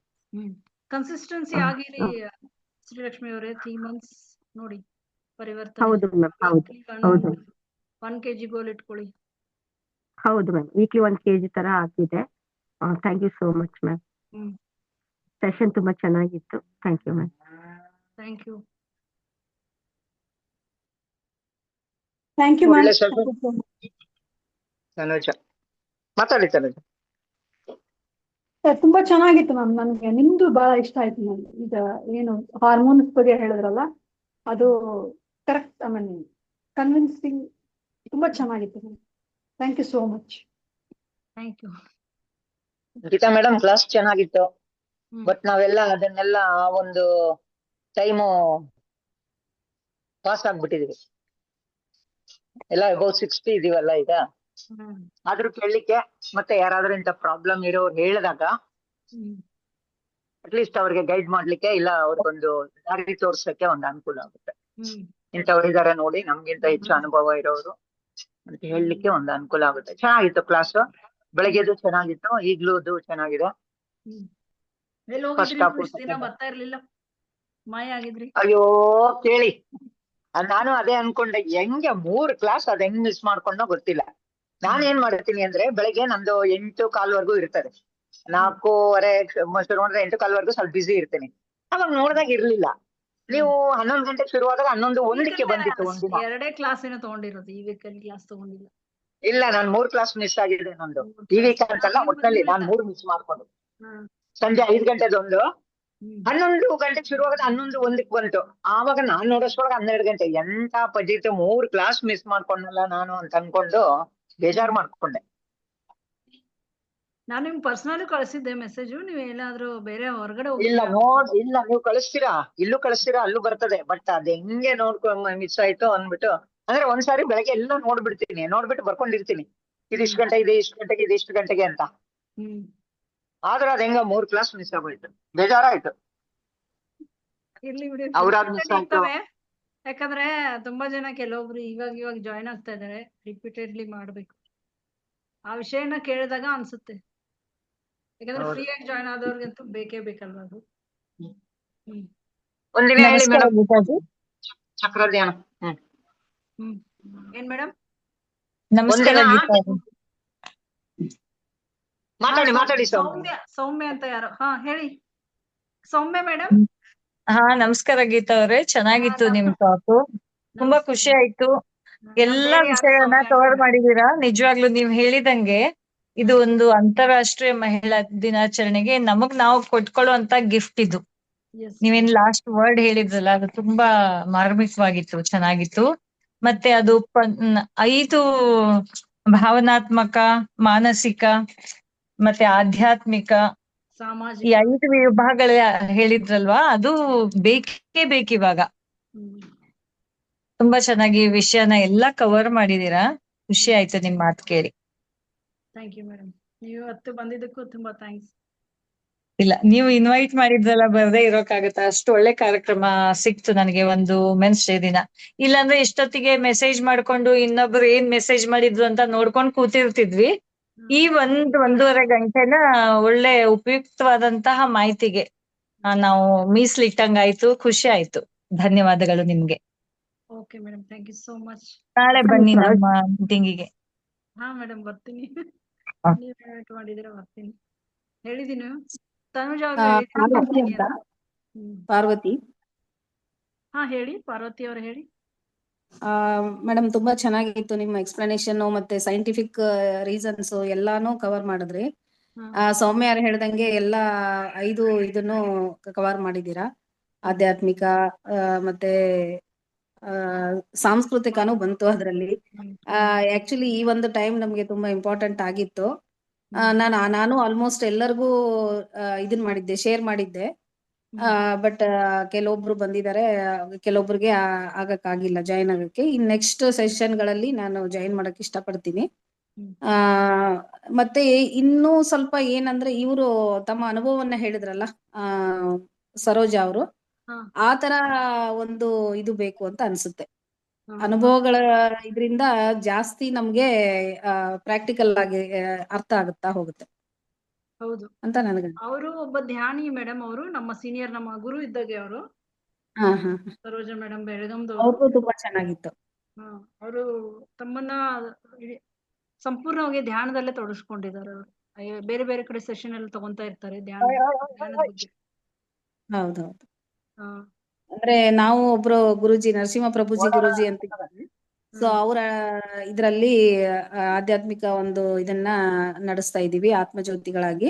ಸೊ ಅವರು ಕೂಡ ನಮ್ಗೆ ಮೆಡಿಟೇಷನ್ ಅನ್ನ ತುಂಬಾ ಚೆನ್ನಾಗಿ ಹೇಳ್ಕೊಟ್ಟಿದ್ದಾರೆ. ಸೊ ಅದರಿಂದ ಅದು ತುಂಬಾ ಅರ್ಥ ಆಯ್ತು ನನಗೆ. Thank you. ಓಕೆ, ನಾವು ಎಲ್ಲ ಒಂದೇ ಇದ್ರಲ್ಲಿ ಇದೀವಿ ಅಷ್ಟೇ. ಅಷ್ಟೇ. ಒಂದ್ ಜರ್ನಿಯಲ್ಲಿ ನಾವು ಎಲ್ಲರೂ ಬೇರೆ ಬೇರೆ ವೇನಲ್ಲಿ ಹೋದ್ರು ಮತ್ತೆ ಸೇರೋದು ಒಂದೇ ಇದು ಅಂತ ಕಾಣಿಸುತ್ತೆ. ಆದ್ರೆ ತುಂಬಾ ಜನಕ್ಕೆ ಇದು ಮಾಡುವ ಅರಿವನ್ನ ಮೂಡಿಸ್ಲು ಬೇಕಾಗಿದೆ. ಹೌದೌದು, ಇದು ತುಂಬಾ ಅವಶ್ಯಕತೆ ಇದೆ ಮೇಡಮ್ ಈಗಿನ ಒಂದು. ಬಟ್ ಅವ್ರಿಗೆ ಗೊತ್ತಾಗ್ತಾ ಇಲ್ಲ ವಾಟ್ ಇಸ್ ದಿಸ್ ಅಂತ. ಟೆಕ್ನಾಲಜಿ ಇದ್ರಲ್ಲಿ ಮುಳುಗೋಗ್ಬಿಟ್ಟಿದ್ದಾರೆ ಜನ ತುಂಬಾ. ಸೊ ಅದು ನಿಮ್ಮ ಒಂದು ಇದರಿಂದ ಹತ್ರ ಆಗ್ತಾ ಹೋಗುತ್ತೆ ಅದು, ಒಂದು ಸ್ಪೀಚ್ ಗಳನ್ನು ಕೇಳ್ತಾ ಕೇಳ್ತಾ. ಸೊ ನಾನು ಆದಷ್ಟು ಜಾಯಿನ್ ಮಾಡ್ಸಕ್ಕೆ ಟ್ರೈ ಮಾಡ್ತೀನಿ. ಖಂಡಿತ ಮಾಡ್ಸಿ ಮೇಡಮ್, ಇದು ಬೆಳಿಬೇಕು, ತುಂಬಾ ಜನ ತಲುಪಬೇಕು ಅನ್ನೋದೇ ಆಸೆ. ಅದೇ ತನುಜಾ ಅವ್ರು ತುಂಬಾ ಹೇಳ್ತಾ ಇದ್ರು ನಿಮ್ ಬಗ್ಗೆ ಎಲ್ಲ. ಸೊ ನಾನು ಒಂದ್ಸಲಿ ಅಟೆಂಡ್ ಮಾಡ್ಲೇಬೇಕು ಅಂತ ಇವತ್ತು ಡಿಸೈಡ್ ಮಾಡಿ ಕೂತಿದ್ದೆ. ಮ್ಯಾಮ್, ನಾನು ಹೇಳ್ತಾ ಇದ್ನಲ್ಲ ಪಾರ್ವತಿ ಎಲ್ಲರಿಗೂ ಧನ್ಯವಾದಗಳು ಇವತ್ತಿನ ಕಾರ್ಯಕ್ರಮಕ್ಕೆ ಆಗಮಿಸಿದ್ದಕ್ಕೆ. ಮ್ಯಾಮ್, ನಾನು ನಿಮ್ಗೆ ಹೇಳ್ತಾ ಇದ್ನಲ್ಲ ಪಾರ್ವತಿ ಮ್ಯಾಮ್ ಅಂತ ಇದ್ದಾರೆ. ಇವ್ರೇ ಮ್ಯಾಮ್. ಈಗ ಸೌಮ್ಯ ಮ್ಯಾಮ್ ಗೊತ್ತಾಯ್ತಲ್ಲ, ಸೊ ಪಾರ್ವತಿ ಮ್ಯಾಮ್ ಇವ್ರ ಬಗ್ಗೆ ಧನ್ಯವಾದಗಳು ಮೇಡಮ್. ತುಂಬಾ ಚೆನ್ನಾಗಿತ್ತು. ವಿಶ್ವ ಮಹಿಳಾ ದಿನಾಚರಣೆ ದಿವಸ ಒಳ್ಳೆ ಟಾಪಿಕ್, ಒಳ್ಳೆ ವಿಷಯ ಹೇಳಿದ್ರಿ. ಖುಷಿ ಆಯ್ತು ಮೇಡಮ್. 1.5 ಗಂಟೆ ಟೈಮ್ ಹೋಗಿದ್ದೆ ಗೊತ್ತಾಗ್ಲಿಲ್ಲ. ನಿಮ್ದು ಯಾವ್ದು ಗ್ರೂಪ್ ಮೇಡಮ್ ಇದು? ಹೆಲ್ತಿ ಕರ್ನಾಟಕ ಅಂತ ಇದೆಯಲ್ಲ ಇದ್ರಲ್ಲಿ? ನಂದು ಅಂದ್ರೆ ನಾನು ಅದನ್ನ ಹೆಸರು ಇಟ್ಟಿದ್ದೀನಿ, ಕರ್ನಾಟಕವನ್ನ ಹೆಲ್ದಿ ಆರೋಗ್ಯವಂತ ಕರ್ನಾಟಕವನ್ನ ಮಾಡ್ಬೇಕು ಅಂತ ಮಿಷನ್ ತರ ತಗೊಂಡಿದ್ದೀನಿ. ಅದನ್ನ ಆತರ ಪ್ರಯತ್ನ ಮಾಡ್ತಾ ಇದ್ದೀನಿ. ಇಚ್ಛೆ ಎಷ್ಟಾಗುತ್ತೆ ನನ್ ಕೈಯಿಂದ ಎಷ್ಟಾಗ್ತದೆ ಅಷ್ಟು ಮಾಡ್ತಾ ಇದ್ದೀನಿ. ಸೊ ಜನ ಅರಿವು ತುಂಬಾ, ಅಂದ್ರೆ ಈಗ ಒಂದು 800 ಮೇಲೆ ಜನ ಇದ್ದಾರೆ. ಆನ್ಲೈನ್ ಕ್ಲಾಸಿಗೆ ಒಂದು 15-20 ಒಳಗಡೆನೆ ಇರ್ತಾರೆ, 15 ಜನ ಅಷ್ಟೇ. ಯಾವ ಗ್ರೂಪ್ ಅದು? ನಮ್ದು ಒಂದು ಸೆಪರೇಟ್ ಗ್ರೂಪ್ ಇದೆ. ಅದ್ರಲ್ಲಿ ನಾವು ವಾರಕ್ಕೆ 2-3-4 ಸರಿ ಕ್ಲಾಸ್ ತಗೋತಾ ಇರ್ತೀನಿ, ಬೇರೆ ಬೇರೆ ಟಾಪಿಕ್ ಗಳ ಬಗ್ಗೆ. ಅದ್ರಲ್ಲಿ ಸ್ವಲ್ಪ ಮೆಡಿಟೇಷನ್ ಮಾಡಿಸ್ತಾ ಇರ್ತೀನಿ ಒಂದು 15 ನಿಮಿಷ. ಹೆಸರು ಗ್ರೂಪ್ ಇದೆ? ಗ್ರೂಪ್ ಬೇಕಾದ್ರೆ ಕಳಿಸ್ತೀನಿ ನಿಮ್ಗೆ, ನೀವು ಜಾಯ್ನ್ ಆಗಿ. ಓಕೆ, ತನುಜಾ ಮೇಡಮ್ ಹೇಳಿರ್ತೀನಿ, ಲಿಂಕ್ ಕಳಿಸ್ತೀನಿ, ಅವ್ರು ನಿಮ್ಗೆ ಕಳಿಸ್ತೀನಿ. ಆಯ್ತಾಯ್ತು. ಅಂದ್ರೆ ನಮ್ಗೆ ನಾವು ಸ್ಫೂರ್ತಿ ಗ್ರೂಪ್ ಅಲ್ಲಿ ಬಂದಿತ್ತು, ಇವತ್ತು ಜೂಮ್ ಮೀಟಿಂಗ್ ಇದೆ ಅಂತ, ಅದರಿಂದ ಗೊತ್ತಾಗಿ ಜಾಯಿನ್ ಆಗಿರೋದು ನಾನು. ಹೌದು, ನಂದು ಸೆಪರೇಟ್ ಗ್ರೂಪ್ ಇದೆ, ಅದಕ್ಕೆ ಆ ಗ್ರೂಪ್ ಅಲ್ಲಿ ಇದ್ದವ್ರಿಗೆಲ್ಲ ಅದು ಗೊತ್ತಾಗುತ್ತೆ. ಇವತ್ತು ವುಮೆನ್ಸ್ ಡೇಗೋಸ್ಕರ ನಾನು ಸೆಪರೇಟ್ ಆಗಿ ಎಲ್ಲರಿಗೂ ಹೇಳಿದೆ, ಎಲ್ಲರನ್ನೂ ಇನ್ವೈಟ್ ಮಾಡಿ this is gift from me ಎಲ್ಲರಿಗೂ ಅಂತ ಹೇಳಿದ್ದೆ. ಅದಕ್ಕೋಸ್ಕರ ಅದೇ ನೀವು ಅಲ್ಲದ ಆ ಗ್ರೂಪ್ ಅಲ್ಲಿ ಇದ್ರಲ್ಲಿ ಹಾಕಿ, VMS ಗ್ರೂಪ್ ಅಲ್ಲಿ ಹಾಕಿದ್ರೆ ಗೊತ್ತಾಗತ್ತೆ ನಮ್ಗೆ ನಿಮ್ದು ಯಾವ್ದು ಗ್ರೂಪ್ ಇದು ಅಂತ. ಆ ಗ್ರೂಪ್ ಅಲ್ಲಿ ಇಲ್ಲ, ಬಟ್ ನಾನು ಇನ್ಫಾರ್ಮ್ ಮಾಡ್ತೀನಿ ತಗೊಳ್ಳಿ. ನೆಕ್ಸ್ಟ್ ಕ್ಲಾಸಸ್ಗೆಲ್ಲ ಐ ವಿಲ್ ಇನ್ವೈಟ್ ಎವ್ರಿವನ್. ತುಂಬಾ ಚೆನ್ನಾಗಿತ್ತು ಮೇಡಮ್, ಧನ್ಯವಾದಗಳು ಇಷ್ಟು ಇನ್ಫಾರ್ಮೇಶನ್ ಹೇಳಿದ್ದಕ್ಕೆ. Thank you madam. ಇನ್ನೂ ಇತ್ತು ಬಟ್ ಸಮಯ ಒಂದ್ ಸ್ವಲ್ಪ ಕಡಿಮೆ ಇದೆ, ಅದಕ್ಕೋಸ್ಕರ. ಓಕೆ, ನಾವು ಆನ್ಲೈನ್ ಕ್ಲಾಸ್ ಮಾಡ್ತಾ ಇರ್ತೀವಲ್ಲ, ಅವಾಗ ಬೇರೆ ಬೇರೆ ವಿಷಯಗಳ ಬಗ್ಗೆ ಇನ್ನೂ ಹೆಚ್ಚು ತಿಳ್ಕೊಳ್ಳೋಣ. ಅದ್ರಲ್ಲೇ ನಾವು ಜಾಸ್ತಿ ತಿಳ್ಕೊಳ್ಳೋದು. ಇವಾಗ ಸ್ವಲ್ಪ ಸ್ವಲ್ಪ ಎಷ್ಟಾಗುತ್ತೆ 1 hour ಅಲ್ಲಿ ಅಷ್ಟು ಫಿನಿಶ್ ಮಾಡ್ಬೇಕು ಅಂತ ಅನ್ಕೊಂಡಿದ್ದೆ, ಅಷ್ಟು ಆಯ್ತು. ಸೊ ಇನ್ನು ಆಳವಾಗಿ ನಾವು ತಿಳ್ಕೊಳ್ಬೇಕು ಅಂದ್ರೆ ನಾವು ಒಂದು ಕನ್ಸಿಸ್ಟೆನ್ಸಿ ಆಗ್ಲಿ, ಒಂದು ಕ್ಲಾಸಸ್ ಅಟೆಂಡ್ ಮಾಡೋದಾಗ್ಲಿ ಆಗಿರ್ಬೋದು ಮಾಡ್ಬೇಕಾಗತ್ತೆ. ಅವಾಗ ನಾವು ಅದ್ರ ಬಗ್ಗೆ ಆಳವಾಗಿ ತಿಳ್ಕೊಳ್ತಾ ಹೋಗ್ತೀವಿ, ಟ್ರಾನ್ಸ್ಫಾರ್ಮೇಶನ್ ಮಾಡ್ಕೊಳ್ತೀವಿ. ನಮ್ಮ ಸ್ವ ಟ್ರಾನ್ಸ್ಫಾರ್ಮೇಶನ್ ಸಂಪೂರ್ಣವಾಗಿ ಆಧ್ಯಾತ್ಮಿಕವಾಗಿ, ದೈಹಿಕವಾಗಿ, ಮಾನಸಿಕವಾಗಿ ಎಲ್ಲವೂ ನಂದು ಅದೇ ಒಂದು ಉದ್ದೇಶ ಇದೆ. Okay, thank you so much. ಯಾರು? ಸುಧಾಮೂರ್ತಿ. ಸುಧಾಮೂರ್ತಿ ಅಂತ. ಓಕೆ, ಮತ್ತೆ ಯಾರಿಗಾದ್ರೂ ಏನಾದ್ರು ಸಂಶಯ ಏನಾದ್ರು ಇದ್ರೆ ಹೇಳಿ, ಇಲ್ಲಾಂದ್ರೆ ನಾವು ಈಗ ಒಂದ್ 5 ನಿಮಿಷದಲ್ಲಿ ನಾವು ಕ್ಲಾಸಸ್ನ ಎಂಡ್ ಮಾಡ್ಬೇಕು.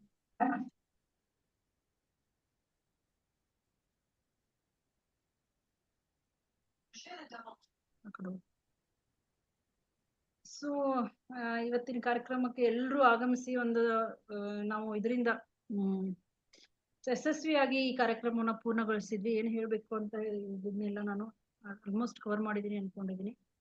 ಸೊ ನಮ್ಮ ಕ್ಲಾಸ್ಗೂ ನಿಮ್ಗೆ ಆಳವಾದ ಇನ್ನೂ ಧ್ಯಾನ ಬೇಕು ಅಂತಂದ್ರೆ ನಮ್ಮ ಡೈಲಿ ಕ್ಲಾಸ್ ಅಲ್ಲಿ ಅಟೆಂಡ್ ಆಗಿ, ಸೊ ಇದನ್ನ ಬೆಳ್ಸಕ್ಕೆ ಅಥವಾ ಇದರಲ್ಲಿ ನೀವು ವೈಯಕ್ತಿಕವಾಗಿ ಟ್ರಾನ್ಸ್ಫಾರ್ಮೇಶನ್ ಮಾಡ್ಕೋಬೇಕು ಅಂದ್ರೂ ನಮ್ಮ ಇದರಲ್ಲಿ ಜಾಯಿನ್ ಆಗಿ. ತುಂಬಾ ಧನ್ಯವಾದಗಳು ಇವತ್ತಾಗಿಸ್ಲಿಕ್ಕೆ. ತುಂಬಾ ಧನ್ಯವಾದಗಳು. ನಮಸ್ತೆ. Thank you. Thank you ma'am, thank you so much ma'am. Thank you. ಇವತ್ತಿನ Thank you, ma'am. ಮಹಿಳಾ Once again, ದಿನಾಚರಣೆ ಶುಭಾಶಯಗಳು ಮತ್ತೊಮ್ಮೆ ಎಲ್ಲರಿಗೂ. ತಮಗೂ ಮ್ಯಾಮ್, ತಮಗೂ thank you ma'am. Thank you Soumya madam, Thank you. Lakshmi madam, Thank you, ma'am. Thank you so Parvathi much. Madam, Tanuja madam, Thank you so much. Lakshmikanthamma madam. Okay, classes end ಮಾಡ್ತಾ ಇದ್ದೀನಿ. ಧನ್ಯವಾದಗಳು.